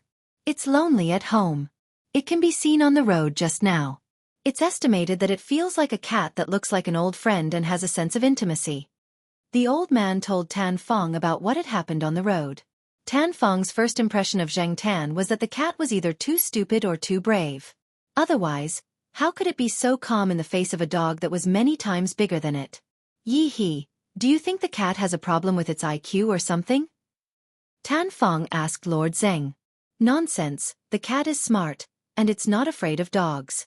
Its family lives in the East Courtyard, a teacher's family in the Academy of Biological Sciences. The cat is very famous in the East Courtyard. Almost everyone there knows it. I only knew about it because of a student. Tan Fong, call your dog back. Lord Zheng was still worried that the dog would do harm to Zhang Tan. All right. The old man called the dog back, but he was thinking that he would take the dog for a walk after dinner today. Tan Fong moved to the West Courtyard this summer. He used to live outside. This year, because his granddaughter was admitted to Tsinghua University, he decided to move into the school and live with his granddaughter. He could take care of her at ordinary times. He really didn't know a lot about the school. When Zhang Tan continued to walk around the school, he didn't know that the old man on the electric bike was inquiring about him everywhere. Tan Fong was surprised when he inquired about it. Although he knew that these things were not comprehensive and there were exaggerations, he could see that the cat was smart enough, especially when it came to catching thieves. It was said that dogs were nosy. What about the cat catching thieves? He did all the work of the dog. As for how credible it is, it's just a rumor. It can't be completely believed, but it's not without reason.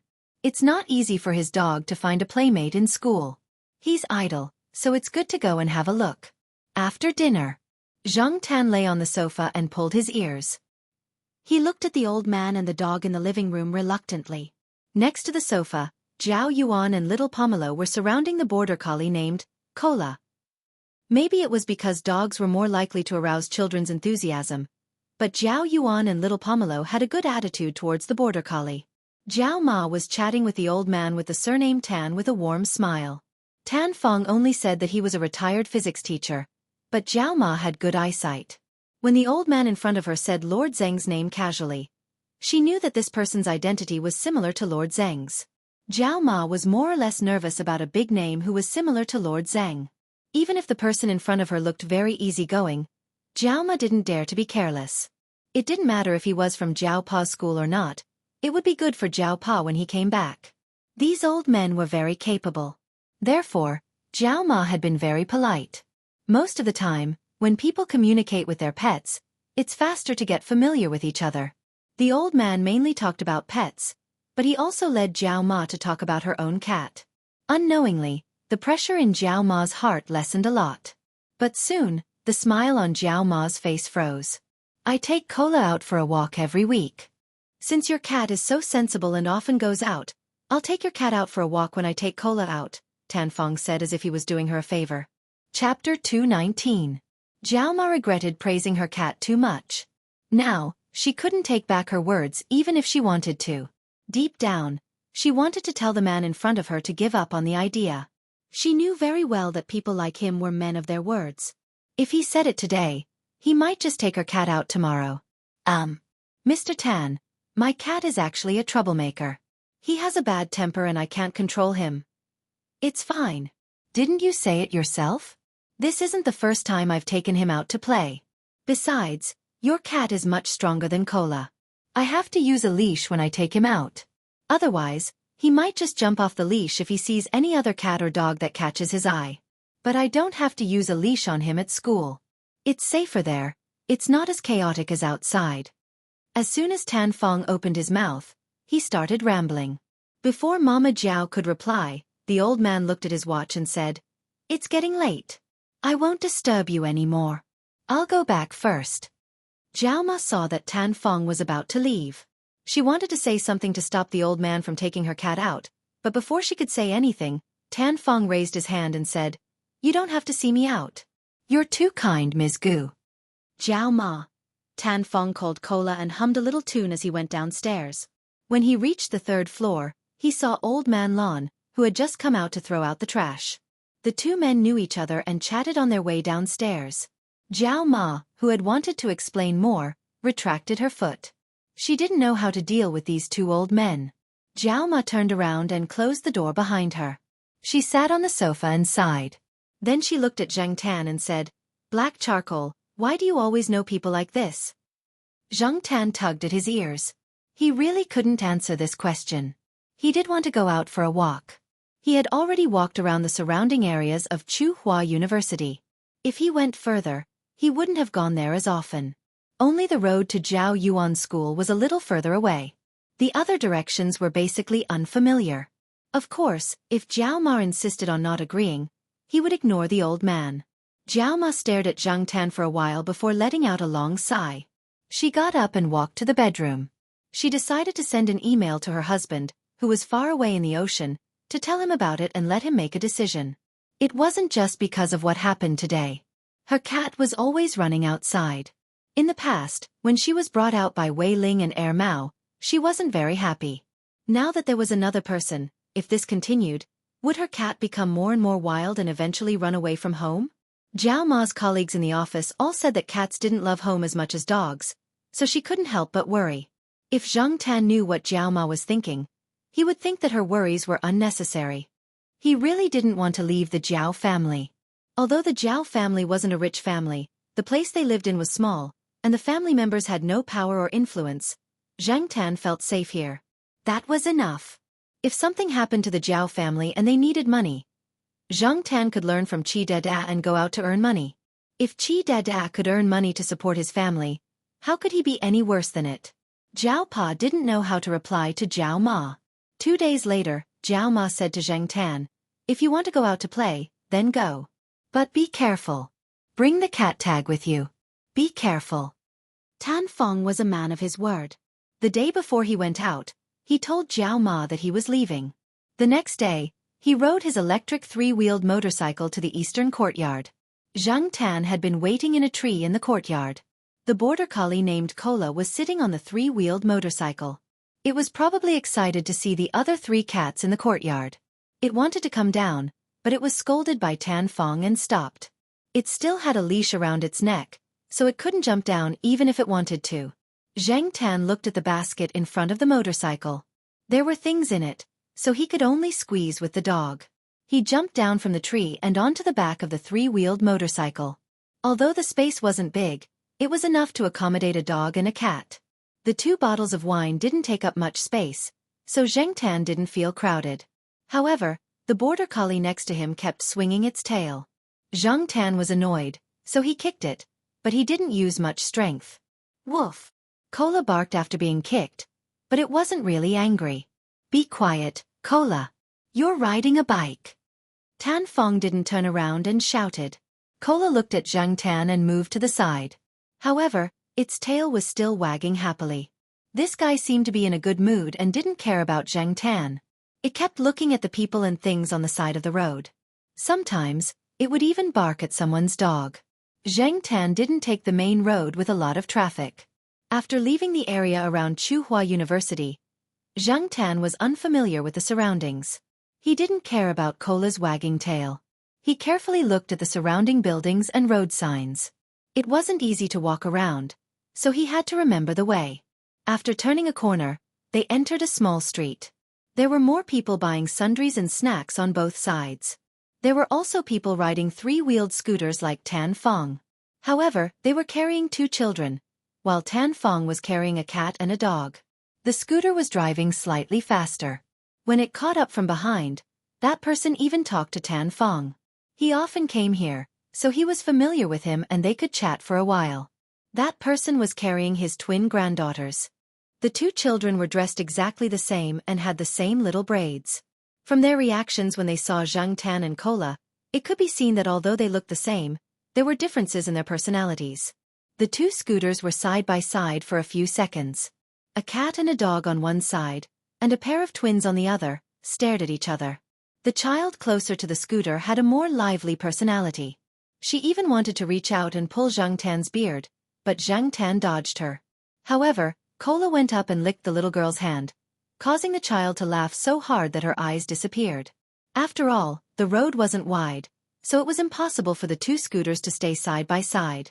Tan Fong slowed down, and the scooter ran in front and gradually went away.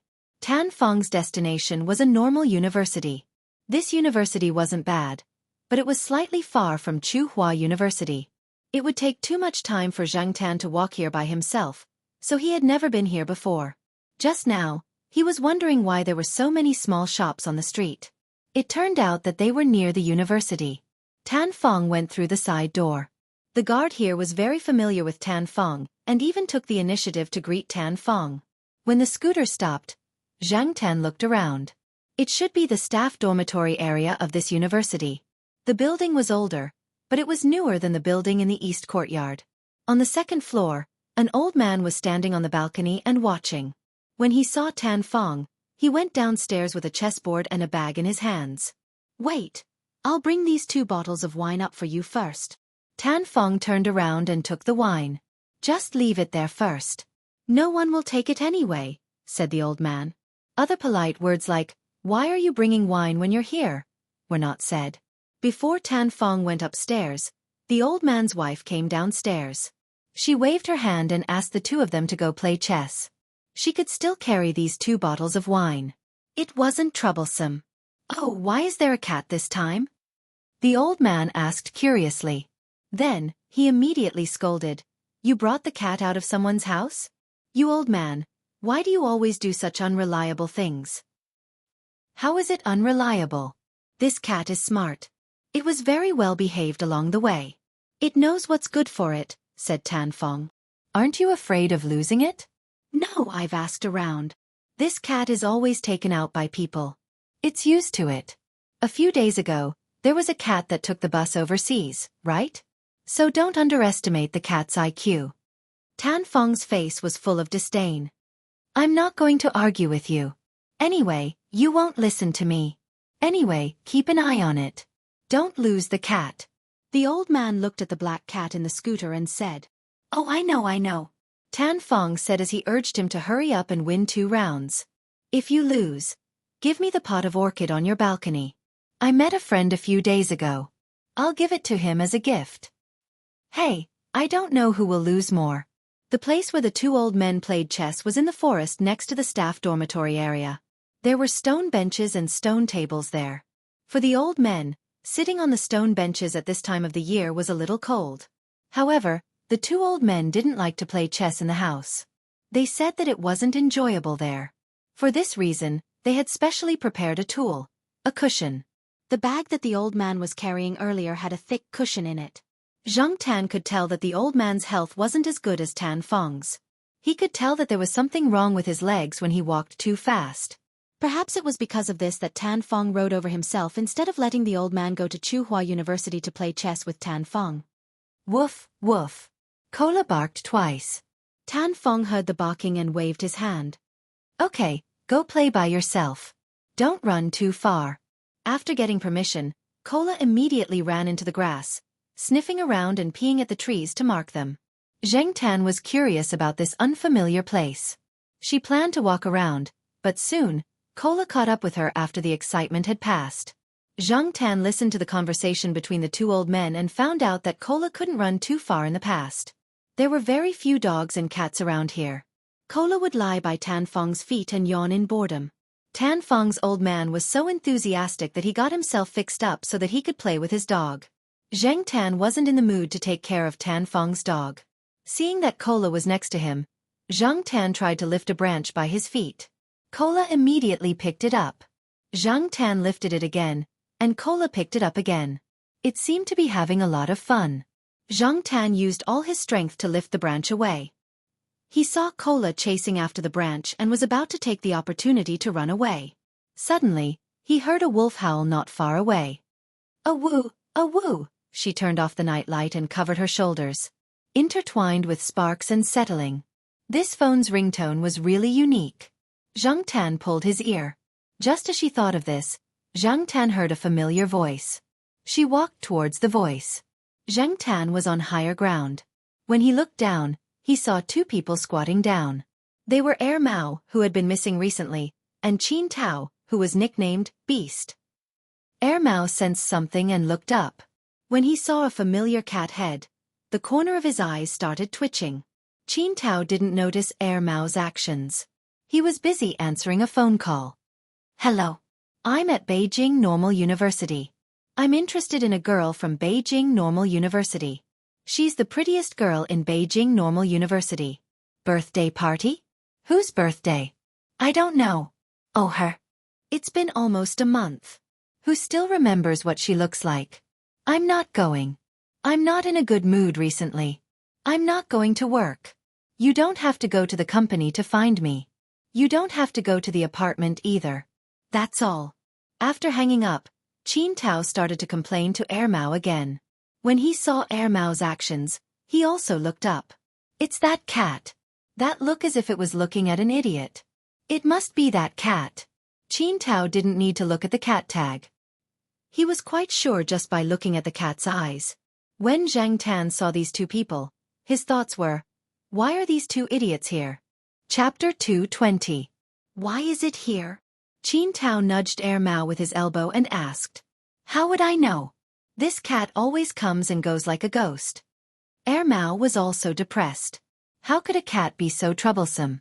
There was still some distance from Tsinghua University to here, right? Could a cat really be able to walk a long distance? But it would be at night. There were so many people and cars in the day.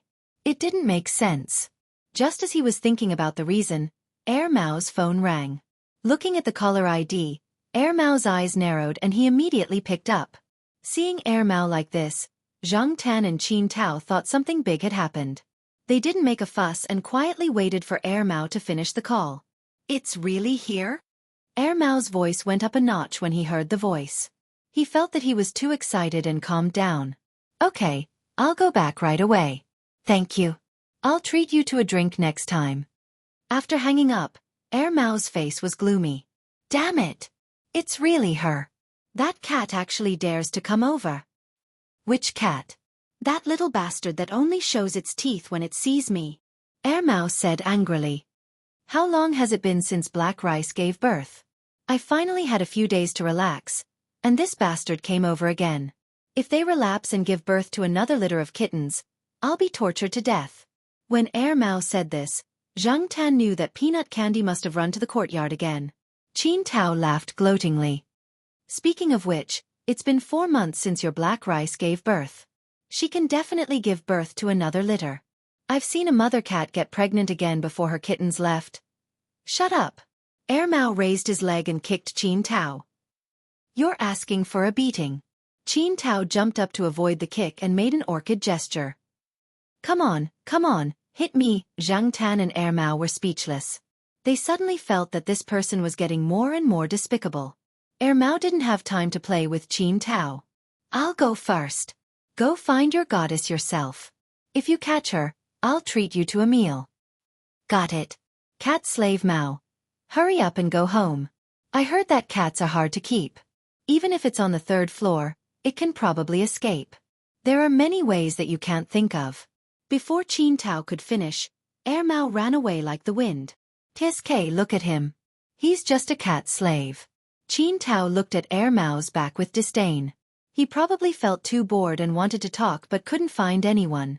Looking around, Qin Tao's gaze fell on Zhang Tan. He waved at Zhang Tan and took out his phone to show Zhang Tan the photo album. Qin Tao's mobile phone was a new model with a large color screen. Compared to current mobile phones, it was considered high-end. The screen was slightly larger than other mobile phones, and the photo on it was also clearer. Zhang Tan stood at the top, some distance away from the bottom. He looked to the side and walked down a staircase not far away. He looked at the photo on Qin Tao's phone. Qin Tao squatted down and handed the phone to Zhang Tan. He had to admit that the girl on the phone was quite pretty. How is it? Isn't she pretty? And this was without makeup. Love at first sight. Understand? Qin Tao raised his head and covered his chest as if he was deeply in love. The gentleness when you lowered your head was just like the shyness of a lotus flower in the cool breeze. He even recited a poem. Zhang Tan shook off the goosebumps and despised him in his heart. According to the rumors he had heard about Qin Tao, this guy's love at first sight was too easy and too cheap. Sure enough, the deep love on Qin Tao's face soon became wretched. He raised his hand and drew a heart in the air. Do you know why the heart is in this shape? Zhang Tan looked at him. This is the shape of a woman's buttocks when she bends. Qin Tao shook his head regretfully. TSK, a cat like you won't understand the meaning of this shape. Zhang Tan poked at his sore spot. Zhang Tan wanted to say, King understood it deeply too. Unfortunately, the King god had turned him into this. CK. Do you King know my pain? Just like what Air Mao said before it left, this guy really deserved a beating. As they were talking, Qin Tao's phone rang with a text message. After reading the content of the phone, Qin Tao's smile widened. I won't chat with you anymore. I'm going to meet the beauty. Qin Tao waved the text message on his phone in front of Zhang Tan. He didn't expect a cat to understand it. He just wanted to satisfy his vanity. Zhang Tan looked at it. The sender was Beauty Chen. Before he could read the content of the text message, Qin Tao took the phone back. Qin Tao took out a small and delicate bottle of perfume and sprayed it on his wrist. He touched his middle finger and ring finger on his wrist, then touched the back of his ear, the back of his neck and his hairline. He even combed his hair. Not only did this guy like to be cheap, but he was also very showy. After Qin Tao finished tidying up, he couldn't wait to meet the beauty. Zhang Tan sighed in his heart. Another good cabbage had been eaten by a pig. However, Zhang Tan recalled the familiar feeling he felt from Qin Tao. Only then did he remember that he was also like this in the past. However, now it seemed that compared to Qin Tao, Zhang Tan didn't have the capital to squander like Qin Tao. He didn't know why he thought he was so awesome in the past. Zhang Tan suddenly felt that looking down on Qin Tao's behavior was very funny. It was like mocking himself in the past. As he was looking, Zhang Tan felt a pain in his head. A branch fell on his head and then fell beside his feet. Fortunately, the branch wasn't too thick. In addition, Zhang Tan's resistance to attacks was stronger. Zhang Tan didn't get a concussion from the hit. He looked up and squinted his eyes to look at the culprit. That guy was panting with his tongue out and barking at Zhang Tan. Call your grandfather. CK, he even knows how to sneak attack. Zhang Tan ran up the stairs and slapped Cola twice with his paws. After Tan Fong finished a round, he saw a cat and a dog chasing after each other. He said happily, "Look, these two are playing so well." At the same time, Tan Fong was happy for his wise decision to bring the cat along. Even though he had just lost a round, his mood wasn't that bad. After slapping Cola a few times, Cola saw a mouse and went to block it. Zheng Tan wasn't in the mood to play with the mouse. He decided to walk around. Maybe he could see a few beauties. The staff dormitory area was at the edge of the school. It was closer to some of the side streets outside. However, it wasn't the end of the school day, so there weren't many students walking around. As he walked along the side of the side street, Zheng Tan looked at the snack bars on both sides. He really felt a little hungry after smelling the food. As he walked, Zheng Tan saw a few young people in front of him. Originally, Zheng Tan didn't plan to pay attention to these people. However, after hearing their conversation, Zheng Tan slowed down his footsteps. You think you're so great just because you drive a car that costs 100,000? You're just a frog in a well. That's right. He even wants to hit on Beauty Chin. He's overestimating himself. He's looking for death. If he dares to go again, it won't be as simple as getting hit with a stick. Okay. The leader handed the phone in his hand to another young man. Return the phone to Beauty Chen from your class. Don't let her know about this. Beauty Chen? Isn't she the prettiest girl in a certain school that Qin Tao mentioned before? Then, the looking for death these people were talking about couldn't be Qin Tao, right? Looking at these people, it seemed like they had just finished beating someone up. Two of them were carrying a long bag in their hands. Judging from the shape of the bag when it shook, it seemed like something like a steel rod. When they walked past Zheng Tan smelled the smell of blood. There was also the smell of Qin Tao's perfume. Sure enough, Qin Tao must have been beaten up. Hey, did you guys do something bad again? A girl riding a bicycle came out from the side door and asked when she saw them. No, we just finished yoga. There are yoga mats inside. Do you want to see? A young man shook the long bag in his hand and said with a smirk. The girl pursed her lips. Obviously, she didn't believe him. However, she didn't say much and rode away. She didn't dare to take these people seriously. The young men didn't care about the black cat that had just passed by them. There were many cat owners around here. They didn't have the interest to pay attention to a cat. Zheng Tan looked in the direction that the young men had come from. He turned a corner at the fork and went into a slightly more secluded alley. Not long after, Zheng Tan smelled the smell of blood. He quickly ran over to take a look. The person who had confidently gone to pick up a girl an hour ago was now lying on the ground with a pig's head. Next to him was the new phone that used The Legend of the Hungry Wolf as its ringtone. At this moment, the screen was broken and the battery was thrown out. Mao was right. That brat was really beaten up. Zheng Tan walked closer. Seeing that the person was still breathing but didn't open his eyes, he raised his paw and patted Qin Tao. Qin Tao opened his eyes and saw a black cat's face in front of him. He then pulled the corner of his mouth and said, Fortunately, it's you. Otherwise, if other people saw me like this, they would lose a lot of face. Qin Tao sat up, touched the blood from his nose, and casually wiped it on his clothes. He sat there without making a sound. Zheng Tan thought for a moment and ran out of the alley. When he passed by a shop, he saw a roll of toilet paper in front of the door. It was probably dropped when the shop owner was moving goods. It was the kind of low-quality toilet paper used in restaurants. It hadn't been used yet and wouldn't fall apart even if it was rolled. When Qin Tao heard the noise and looked over, he saw the black cat playing with a roll of low-quality toilet paper used in food stalls like it was playing with a toy. Although Qin Tao usually didn't use this kind of toilet paper, the situation was different now. He picked up the toilet paper at his feet and used some to wipe the mud and blood on his body. At least he didn't look so bad. It was better than going out with blood all over his body. Feeling the rough texture of the low-quality toilet paper, Qin Tao said to Zheng Tan, Don't tell Mao and the others. It's too *king embarrassing. After a pause he said, When a tiger falls, he will be bullied by dogs. After wiping, Qin Tao took out a twisted cigarette from his pocket. The lighter was still working. He lit the cigarette and sat there smoking in silence. After finishing the cigarette, Qin Tao used a tissue to wipe the blood from his wound. It was *king painful, but fortunately, he had protected a few vital parts. His life was not in danger. After smoking, Qin Tao got up and took off his jacket that was full of blood and footprints. However, he didn't throw it away. He put it on his shoulder. Thank you, brother cat. Zheng Tan was worried about Qin Tao. Although Qin Tao was not a good person, he was Mao's friend after all. It was better to keep an eye on him. Following Qin Tao out of the other end of the alley, Zhang Tan looked around. This place was a little closer to the staff dormitory. It was in a V shape. After walking out, they found that it was not far from the other entrance of the side street. After coming out of the alley, Zhang Tan saw that the windshield of the car parked not far from the alley had several holes. Zhang Tan looked at the car and felt that it was quite familiar. Just as he thought of this, he heard Qin Tao say in a relieved tone, "Fortunately, this car is Air Mao's. It's cheap and not worth much." Zhang Tan. No wonder it was familiar. Last month, Qin Tao lost a bet with Air Mao.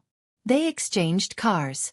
Air Mao bought a car that was worth about 100,000 for Qin Tao to drive, and Qin Tao's luxury car that was worth 1 million was driven everywhere by Air Mao. Previously, Qin Tao was quite depressed, but now it seemed that if his car was smashed, the loss would be great. However, if it was really his luxury car that was worth 1 million, would these people really dare to smash it? Shaking his head, Qin Tao stopped thinking about it. No matter what, it had happened. What should be done was done. Some people around pointed at the car, but Qin Tao did not care. He opened the door and got in. There were a few stones in the car. They were probably used to smash the car. If it was my car, it would not have been smashed so easily. Air Mao's cheap car is really lousy. While complaining, Qin Tao picked up a few stones from the car, took out a bag, and put a few stones in it. He threw them on the passenger seat, together with his coat. Qin Tao's eyes looking at the stones made Zhang Tan feel uncomfortable. He mourned for those people in his heart. How could Qin Tao take this lying down? However, Zhang Tan did not have the leisure to care about that. Qin Tao could do whatever he wanted. Those people did not look like good people. They must have done this kind of thing often. However, was it really okay for Qin Tao to drive like this? What if he suddenly became dizzy and had an accident? Qin Tao was not worried about this at all. After tidying up the car, he checked that the car could still be driven. He waved to Zhang Tan and left. Chapter 221. After that incident, Zhang Tan did not see Qin Tao for a while. Qin Tao would occasionally come to the courtyard to look for Air Mao, but he was probably afraid of losing face and wanted to wait until his injury was better. Zhang Tan passed by the 3rd floor one day when he went out. The door was still open, and he could hear Air Mao talking on the phone. Air Mao was very angry. He could not find Qin Tao recently, so he asked around for some information. After he found out, Air Mao did not intervene because Qin Tao said that he wanted to solve it himself. Air Mao let him do whatever he wanted. With Qin Tao's ability, he would not lose face if he was prepared. During this period, Zhang Tan followed Tan Fong to Beijing Normal University a few times and heard some gossip. From the students, Zhang Tan knew that Qin Tao had taken revenge. Basically, everyone who was involved in that incident was beaten up and sent to the hospital. They would be hospitalized for at least 1 or 2 months. When the students who were shopping on the side street were talking about this matter, they didn't know that the other party was Qin Tao, but this didn't stop them from gloating. Thinking about it, the number of students who didn't like those people and had suffered losses at their hands wasn't small. Just like what the students had analyzed during their discussion, neither side was easy to deal with. Qin Tao had taken revenge, but the discussion about this incident in Beijing Normal University's BBS was still ongoing. Even Tan Fong and Air Mao mentioned it once when they were playing chess. However, it was only mentioned as a topic, and it led to a sentence that many people lamented: students nowadays. When Zhang Tan saw Qin Tao again, it was almost New Year's Day. When Qin Tao came to look for Air Mao, the injury on his face was no longer visible. He even asked Zhang Tan to come down from upstairs and bought a lot of imported cat food to express his gratitude. Zhang Tan stared at the pile of cat food and wanted to kick Qin Tao's face. "You can eat the cat food yourself." Air Mao looked at the cat food and tried to hold back its laughter. "Beast, don't you know that this cat does not eat cat food?" Qin Tao looked at the unhappy Zhang Tan. "I also asked my friends over there. They said that no matter what breed the cat is, it will definitely fall in love with this cat food. And I don't know what kind of food it likes, so I bought some of each kind, dry and wet food, and even canned cat food." As he spoke, Qin Tao even took out a disposable cup from Air Mao. He opened a bag of dry food and poured some into the cup. Then, he placed the cup in front of Zhang Tan. Zhang Tan pulled his ears and looked at Qin Tao. He slapped the paper cup filled with cat food in front of him. You can King eat it yourself. Black Rice, who was lying on the sofa, saw the cat food scattered on the floor. It jumped down and sniffed, then sneezed. Look, my family doesn't even eat the black rice. You know, my black rice has always been eating cat food, Ermao said. Qin Tao's expression changed, and he threw the bag of cat food on the ground. *CK, those bastards lied to me. Maybe not. Cats are still picky about their food. No matter what, this black coal won't eat cat food. It's a waste to throw it away. Leave it here. I'll send it to the rescue station and feed it to the cats there. Up to you. Qin Tao waved his hand. He didn't want to talk about this anymore. He turned to the black cat and said, Brother Cat, I don't know how to thank you. When you go to Pearl City, I'll take care of your food and drink. If it was in the past, Qin Tao would never talk to a cat like this. Ready to go? Ermao asked. Yes, my mom is urging me. No matter how unwilling I am, I have to go. Otherwise, I'll be dragged back to the capital. Pearl City is better than the capital. If I stay in the capital, I'll probably be nagged to death by the old man. That's right. If you go back to the capital, you'll be beaten up first. And you can't fight back. After that, you'll be watched. Ermao nodded in agreement. It was just like how it didn't dare to go back to the capital. I've fixed the car for you and modified it. It's much better than your old car. Qin Tao threw the car key to Ermao. You should be more careful in the future. Don't get tricked again, Ermao said. I know. I was too careless this time. I was too proud and didn't keep my guard up. Before Qin Tao left Chuhua City, Ermao and a few other people who were close to him sent him off. They went to have fun for a night. Qin Tao wanted to send Zhang Tan along, but Zhang Tan didn't go. He still had to earn money to support his family. Every year at the end of the year, especially during Christmas and New Year's Day, Xiao Gua was especially busy.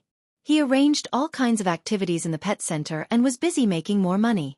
The employees in the shop were also very enthusiastic. Everyone wanted to perform well at the end of the year.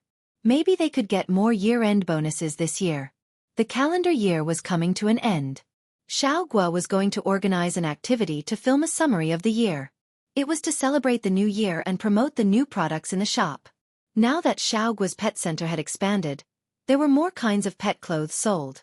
Nowadays, many young people like to cosplay with their pets. The pet clothes shop was also accepting orders to make pet outfits. It was not the kind of low-quality clothes, but really good materials. Many customers were not short of money now. It was said that the clothes sold well in that shop. Zhang Tan also heard that during the big Comic-Con in November, several dogs in Xiao Gua's shop were lent out to be models.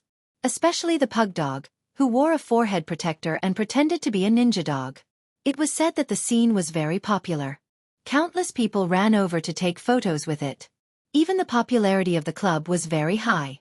So, don't ignore the role of an animal. That day, Zhang Tan went out with Xiao Gua's team. Now Xiao Gua was more and more particular about the effect of the shooting.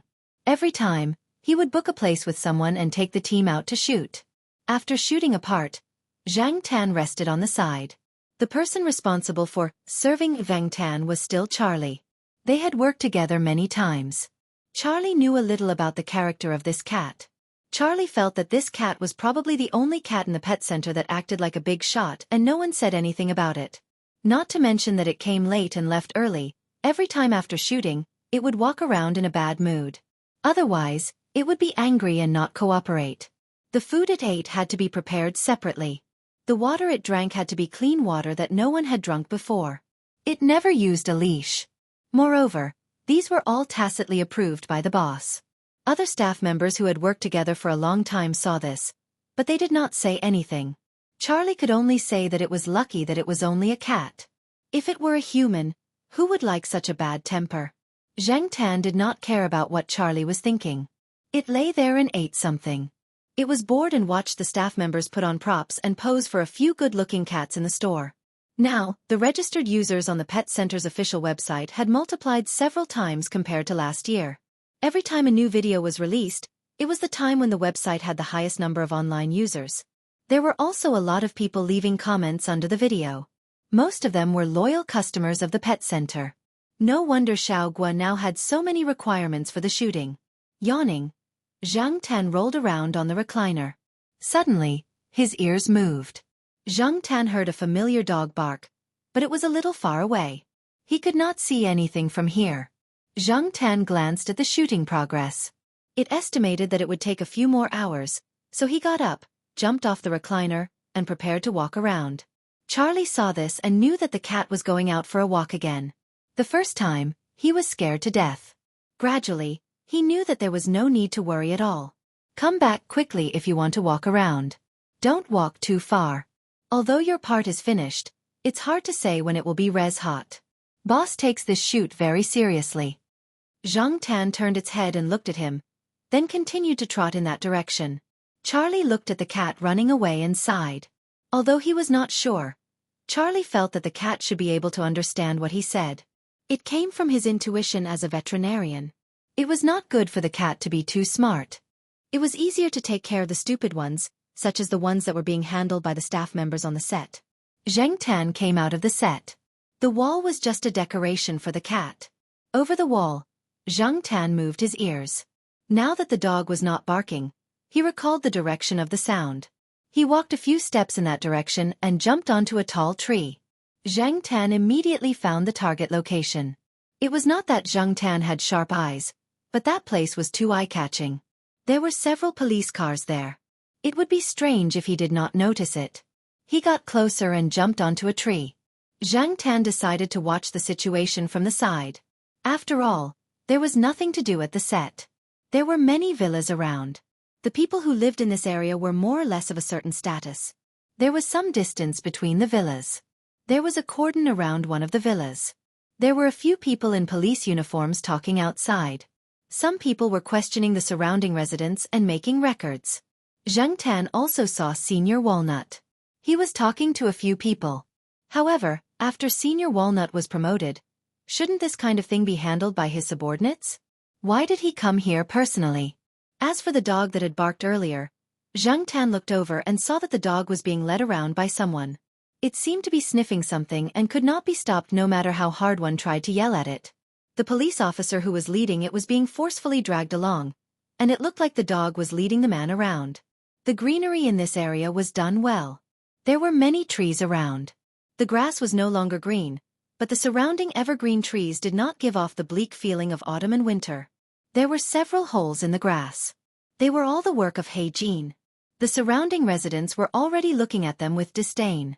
This made the police officer who was leading He Jin feel a lot of pressure. He was only helping his superior look after the dog. His superior had told him to lead the dog around. Perhaps he could find some clues. However, from the looks of it, there were no clues at all. The dog was purely causing trouble. It was almost causing trouble in the grass of the neighboring family. Hey Jin, don't cause trouble. The police officer pulled on the leash and scolded. Hey Jin turned to look at the police officer and bared its teeth. It seemed to be unhappy with the police officer's scolding. It looked around and found Zhang Tan on a tree not far away. Woof woof woof. Hey Jin barked at Zhang Tan a few times. It even went over to Zhang Tan. Zhang Tan ignored it and pretended not to know it. The police officer who was leading He Jin did not know Zhang Tan. Seeing He Jin's reaction, he said helplessly, "You really just think it's fun. Don't scare other people's cats." Zhang Tan looked at He Jin, who was coming over from under the tree. He felt that He Jin was seriously looking for something. It was still sniffing around the ground. Suddenly, it smelled something. It dug around and pushed away some of the leaves on the ground. It growled and raised its head to bark a few times. "You're doing it again." The police officer touched his forehead. "Since you can't dig holes in the grass, you're digging holes here?" Chapter 222. The officer pulled on the leash in his hand, intending to take He Jin away. But He Jin didn't want to. It insisted on staying there, so the man and the dog pulled each other. He Jin was probably also annoyed by the young officer's actions. He turned around and pounced on the young officer as he opened his mouth and shouted at the young officer. The officer saw that He Jin was about to bite him. He got nervous and let go of the leash in his hand. He fell to the ground and took a few steps back. But He Jin didn't run away. It stayed there, sniffing around, but didn't dig anymore. Seeing that He Jin didn't run away, the officer was relieved. But he didn't want to come into contact with the dog again. It really scared him. He really thought that the dog was going to bite him. He didn't expect it to just scare him. But this dog was much fiercer than the dogs he saw in the station. It just looked obedient on the surface. Shaking his head, the officer looked at where his superior was and ran over there. It was better to get someone else to take care of the dog. He really didn't have the ability. After the officer left, Zhang Tan jumped down from the tree and walked over to where He Jin was digging. He Jin, who was sniffing around, looked at Zhang Tan and immediately rushed over to guard where the hole was dug. To be exact, it was where the black bug was. It was as if it was afraid that Zhang Tan would mess it up. Zhang Tan walked towards the bug, and He Jin immediately let out a warning growl. He retracted his foot. The warning immediately stopped. He raised his foot again and He Jin growled again. After testing a few more times, Zhang Tan didn't plan to walk in that direction anymore. He looked at He Jin, then stretched his neck and sniffed the bug. He ignored He Jin's warning. He knew that as long as he didn't touch the bug, He Jin wouldn't do anything to him. He Jin only growled a warning. It didn't even bare its teeth. Compared to the officer from before, its attitude was much better. Wretch, he felt like vomiting. Zhang Tan immediately retracted his neck and moved away. What the F***ck is this smell? How disgusting. Zhang Tan could not tell what the smell was. Not only was it smelly, but it was also disgusting. It made Zhang Tan want to throw up all the food he had eaten at the filming location. They could smell the unpleasant odor even before they got close. For humans, this odor could only be detected if they put it under their nose and sniffed it carefully. But for cats and dogs, it was too easy. Ignoring the bug, Zhang Tan jumped back onto the tree. He could hear someone coming their way. It was the young police officer. He was bringing Senior Walnut over. Along the way, he looked at the holes that He Jin had dug on the lawn. I didn't find anything. There's nothing unusual either. I even used a wooden stick to turn the place over. There's nothing buried here, the police officer explained. When he first saw the black gold digger, he was excited. He thought that he had found some evidence or a corpse, but there was nothing. There were no traces of the soil being turned over. Although his professional knowledge was not very good, he still knew some basic things. It was obvious that no one had touched the soil here. At least, no one had touched it for more than a month. Okay. Senior Walnut nodded. After looking at the small holes that He Jin had dug, he looked in the direction of the black gold digger and walked over. When Senior Walnut came over, the black gold digger wagged its tail vigorously. It seemed to be asking for praise. Senior Walnut touched its head. He did not immediately look at the holes dug by the black gold digger. Instead, he looked at the black cat in the tree. Black charcoal. Senior Walnut called out. Zhang Tan moved his ears, but did not raise his head. He continued to stare at the place where the black gold digger had dug. He did not look at Senior Walnut. It was as if he was not the one being called. Anyway, he did not have a cat tag on him. Do you know this cat? The police officer asked. Walnut shook his head. I think you're mistaken. This cat doesn't look like it was raised by someone here. There's nothing special about the breed. It probably came from somewhere else, but it looks quite strong, the police officer said. The cats raised by people around here should be the kind that was different from the rest. There were very few of them. Without saying anything, Senior Walnut turned to look at the holes dug by the black gold digger. There did not seem to be anything special about it. Just then, someone called out to him. Senior Walnut took the black gold digger and left. The black gold digger was not very happy, but it still followed. Zhang Tan squatted in the tree with his ears propped up. He listened to some of the people around him talk about what had happened there. Two people were talking. Their voices were not loud, but Zhang Tan could still hear some of it. It seemed that there had been a murder in the villa. Moreover, the person in the house did not look like a human anymore. Only the bones were left. Zhang Tan did not sneak in to see the crime scene, but he could feel the hairs on his back standing up as he listened to the two people's conversation. He felt that the two people were exaggerating. Yes, they were exaggerating too much. A gust of wind came out. Zhang Tan shivered. It was better to go back to the filming location. It was better to be bored than here. Not long after Zhang Tan left, Senior Walnut, who had finished dealing with people, looked in the direction of the tree. Seeing that the cat was no longer there, he laughed softly. Did he make a mistake? How was that possible? How could he not have noticed that the cat in the tree was not black charcoal? But was the cat also sniffing there? When he was led by the police officer to look at the hole in the grass, he noticed that the black cat was sniffing at the spot where the black gold digger was guarding. If there was nothing unusual, why would the cat and dog sniff there? This really misunderstood Zheng Tan. Zheng Tan had sniffed there out of curiosity. There was only one black bug there, and the rest was soil and dead leaves. There was nothing else to sniff. Zheng Tan did not find anything unusual. He Tao stood in place and thought for a while. He asked the police officer to wait for a while. He held the black gold digger's hand and walked back to the tree. The black gold digger was very excited. It pulled on the leash and ran in that direction. If it wasn't for Senior Walnut, it probably would have rushed over. After carefully searching the small pit, He Tao confirmed that this was the bug that He Jin was looking for. He Tao then took out a clean paper bag and put the fingernail-sized bug into it. After that, he checked the other small pits on the lawn, but he didn't find any similar black bugs. On the other hand, after Zhang Tan returned to the filming location, Charlie breathed a sigh of relief. Although he knew that the cat would come back on time, he was still worried every time. After all, if anything happened to her, he would take the biggest responsibility.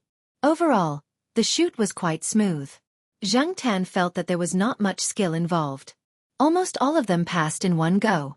The ones that were dragging time were the other few. When he got home, Zhang Tan did not think about what happened during the day. He went back to his usual routine and thought about where to go in the future.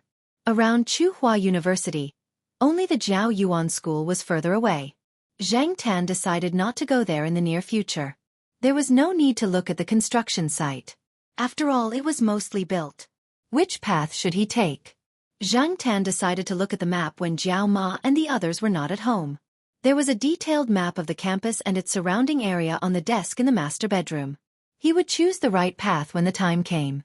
That night, Zhang Tan slept peacefully, but some people did not sleep at all. For example, He Tao's wife. He Tao did not return home the whole night. Yesterday, he said that he had something to do, but there was no reply. His phone could not be reached either. In the past, when he was working on a case, he would turn off his phone. However, this time, He Tao's wife felt uneasy. She waited until dawn, and after her child went to school, she called Mao. Mao was still sleeping at that time. For Mao, 8 or 9 o'clock in the morning was the best time to sleep. When it was woken up by the call, it did not sound very happy. It wanted to directly reject the call, but when it saw the caller ID, it immediately picked it up.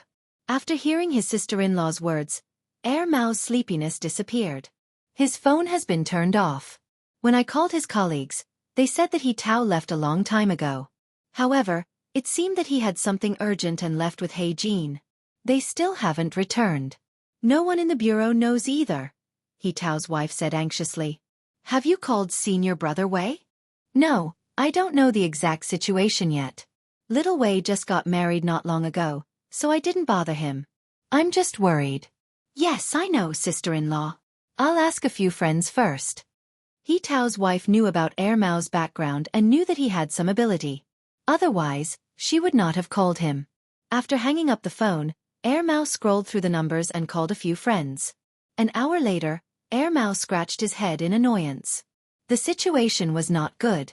Brother Walnut's car was found, but he was nowhere to be seen. The bureau obviously knew that there was something going on, but they did not tell his sister-in-law. As expected, his sister-in-law's worry was justified. After a while, Mao received an email. This was the information that he had asked someone to get in a short period of time. It was not comprehensive, but it gave him a general idea of what had caused this. In general, this was a bloody incident caused by a business war. It seemed very normal, but these two people were quite famous in Tsinghua City and their companies were quite big. After reading it, Mao sat on the chair and thought for a while. Brother Walnut left with He Jin. What did he need to find with a dog? Mao decided to ask the cat on the 5th floor for help. It was better to be safe than sorry. Although he could borrow a well-trained dog, Mao trusted the black cat on the 5th floor more. Even if he did not like the cat on a daily basis, He had to admit that he could only ask it for help at critical times. Especially now that the situation was related to his brother. When it came to the sense of smell, cats did not necessarily lose to dogs. The reason why people often use dogs to help instead of cats was that cats were not willing to be manipulated and were not easy to train. Cats were temperamental, and their many strengths were usually fully displayed when it was beneficial to them. After sending little Pomelo home, Zhang Tan took a stroll outside. He was about to go home and look through the map to find a place to take a stroll when he saw Air Mao knocking on the door.